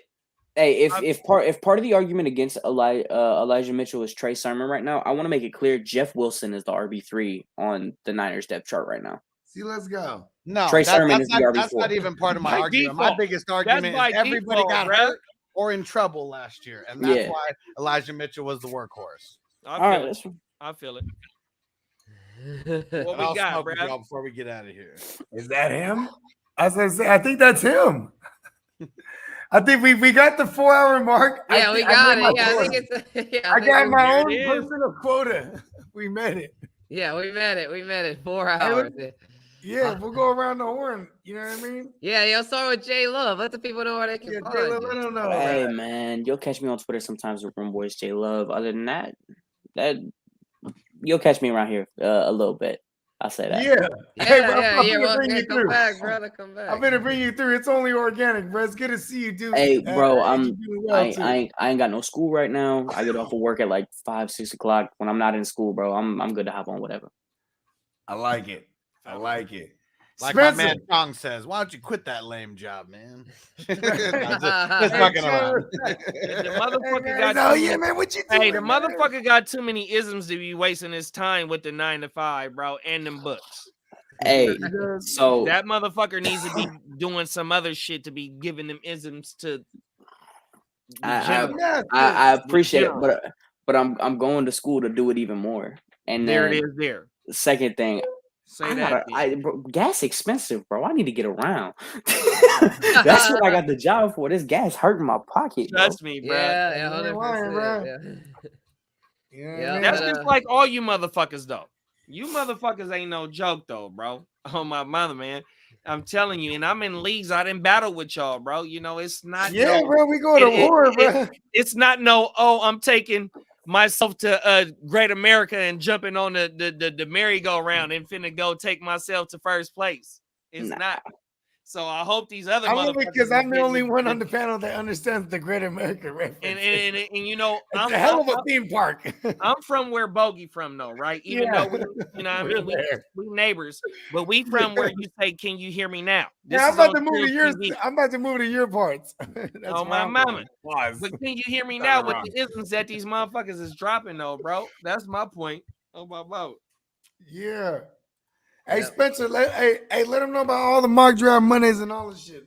Yeah, for sure. Yeah, y'all can go check us out every Monday, Mock Draft Monday. Also, bet.nola.com. Got the isms up on there. And yeah, it's litty on this end. You know, we got a lot going on. You know, might be laying a little low. I got my vacation coming up soon, so I might be laying a little low the next week or two. But I tell you what, once I come back from that motherfucking vacation in July, shit's gonna be dummy lit. So y'all stay tuned, y'all. That's Spencer the Guru, hashtag Guru Nation. What is a vacation? I haven't even heard of one of those things. What's a vacation? It's a road trip. It's like I'm gonna be doing a lot of shit. You know, I'm going up to Nashville and then to St. Louis, so it's technically a vacation, but in reality, I'm gonna be busy. I'm not just gonna be just Spencer. I got one thing for you, big bro. What's up, bro? Spencer, I got one thing for you, big bro. Go get you a selfie stick from the day you get to the airport or however you doing your vacation.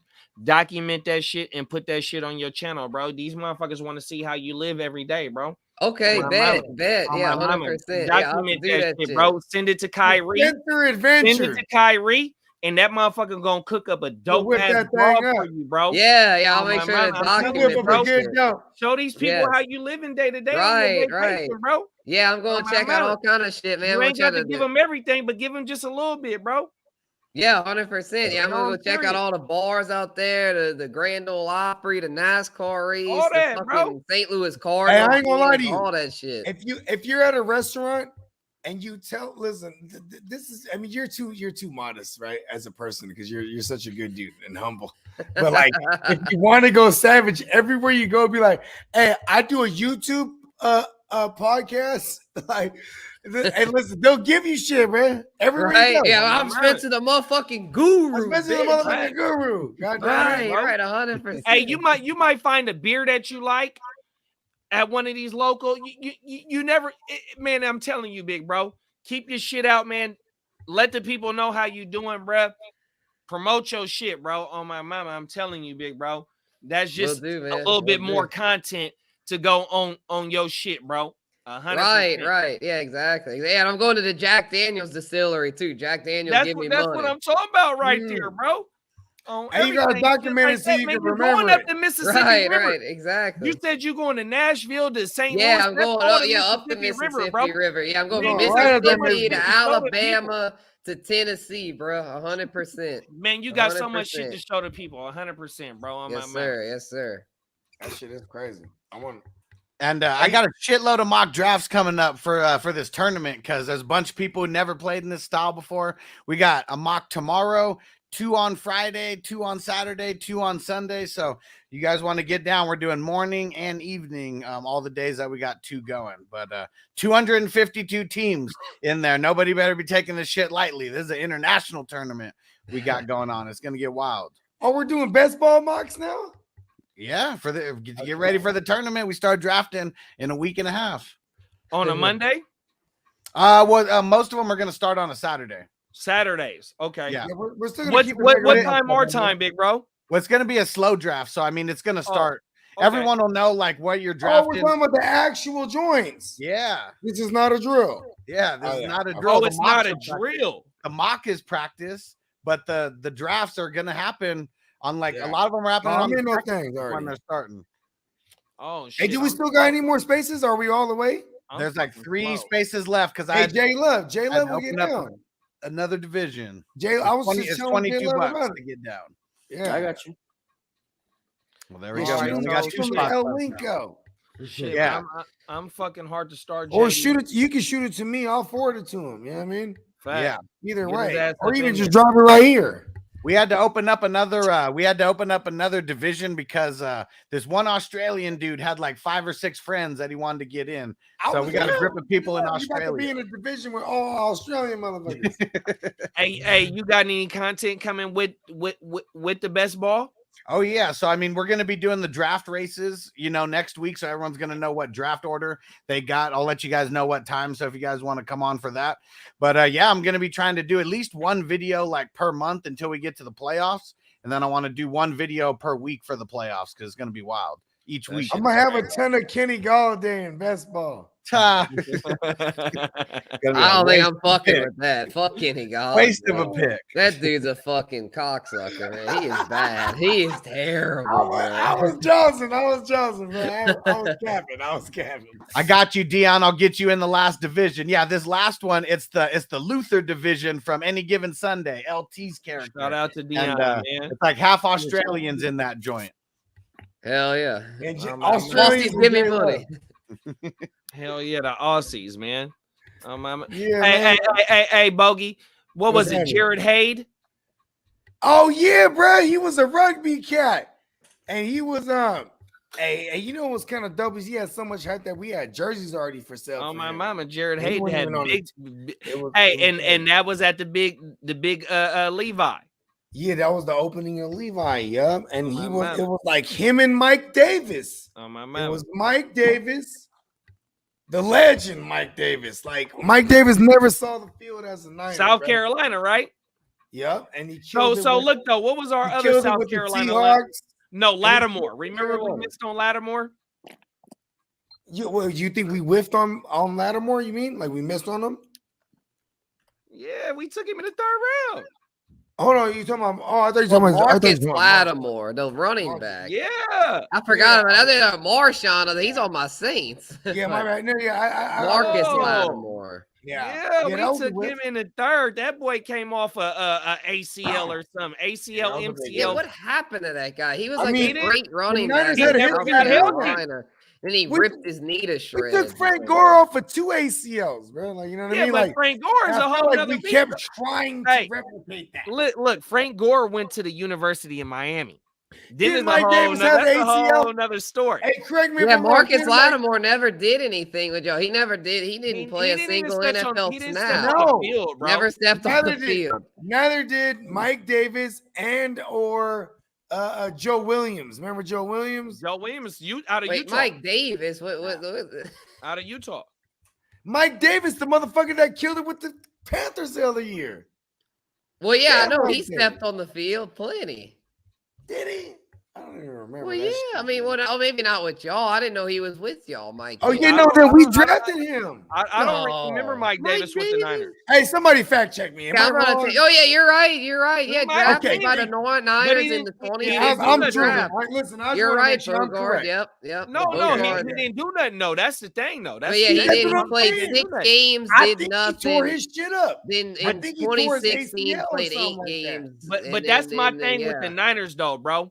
They always repeat trying to fill that position. And Eli, even though Eli had a good season last year, they're steadily bringing motherfuckers in because they know that. But it's also a nightmare. Come on. We're Sagittarius, like Shanahan. What do we do when we draft? Robust RB. 100%. Everyone's 100%, bro. And QB's Motherfucker's my guy. We need hell of Trey them. Lance. We need all of them. We Motherfucker, need my all of guy on me. Oh my mama. I need the next guy. All of them. Yeah, bro. I think that's him. Yeah. Oh I my think mama. that's him. Watch out for Ty Yeah. Davis Price though. If Trey Lance is the starting quarterback, which I think Ty he Davis is, Price like it's Rajon going to be Blood. a lot of. He's a It's going to This be a poor lot man's of. Rajon Blood. It's going to be a lot of RPOs, and Ty Davis Price is a one cut straight downhill running back. No. Ty Davis Price will fit that No, need that is we he? need, I bro. disagree. 100%, bro. On He's on not the a zone RPO. runner, bro. We just need to go straight he's downhill. up the middle. He's a We just need to closer. go I straight think downhill, bro. He's a Ty downhill Davis runner. Price, bro. Give it Yeah. to me. Those Elijah Mitchell shares. So- I mean, man, so, they just keep going down and down. More we keep talking about this. Come on, Alma Mitchell. Weirdly enough, Give me Ty Davis Price this Give year, me bro, as Alma a late Mitchell. round sleeper. I'll take Mitchell over Ty Davis any day. Davis Price stunk at LSU. if Trey Lance is the I quarterback, feel it. if Trey Lance is the quarterback and they run to a more RPO heavy system, I think that a double Trey backfield actually makes a little bit more sense. I think Trey Sermon fits that field a little bit better. Seeing how he ran right. along, I ain't mad You at know who Ty Davis Price could be? seeing how In he that ran along system. Justin Fields. In this system, if you're running a read option and you're doing that Not type of Justin shit, Fields, did he? No. you know who he could be? Alfred Morris, bruh. That motherfucker had 14. I'm telling you, bro. I see Ty Davis Price with a role this year, bro. I swear to you. If Trey Lance is the week one starting quarterback, Yeah. Ty Davis Price will have a role in this Oh, offense. I swear to you, bro. I told you. I don't like it. I don't like it. We should have I put like a it. bow I on like it. to end the show on me at least sounding right. So We let's should have put a bow tie on a it. bow on it, right? Yeah, man, put a ball on it. We're out. Peace. Hit him with the run pass option. I run shit or I shred from the pocket. I'm always shopping, I'm always copping, and always pray I'm falling like leaves an item. Hey, what could I say? I make plays every day. Catch me with a thick one, make her pay what she weigh. And then some. Welcome to my kingdom. Really in the field, never got my feet up. Go hard, push a hard line. Yeah, been around, peep the archives. Yeah.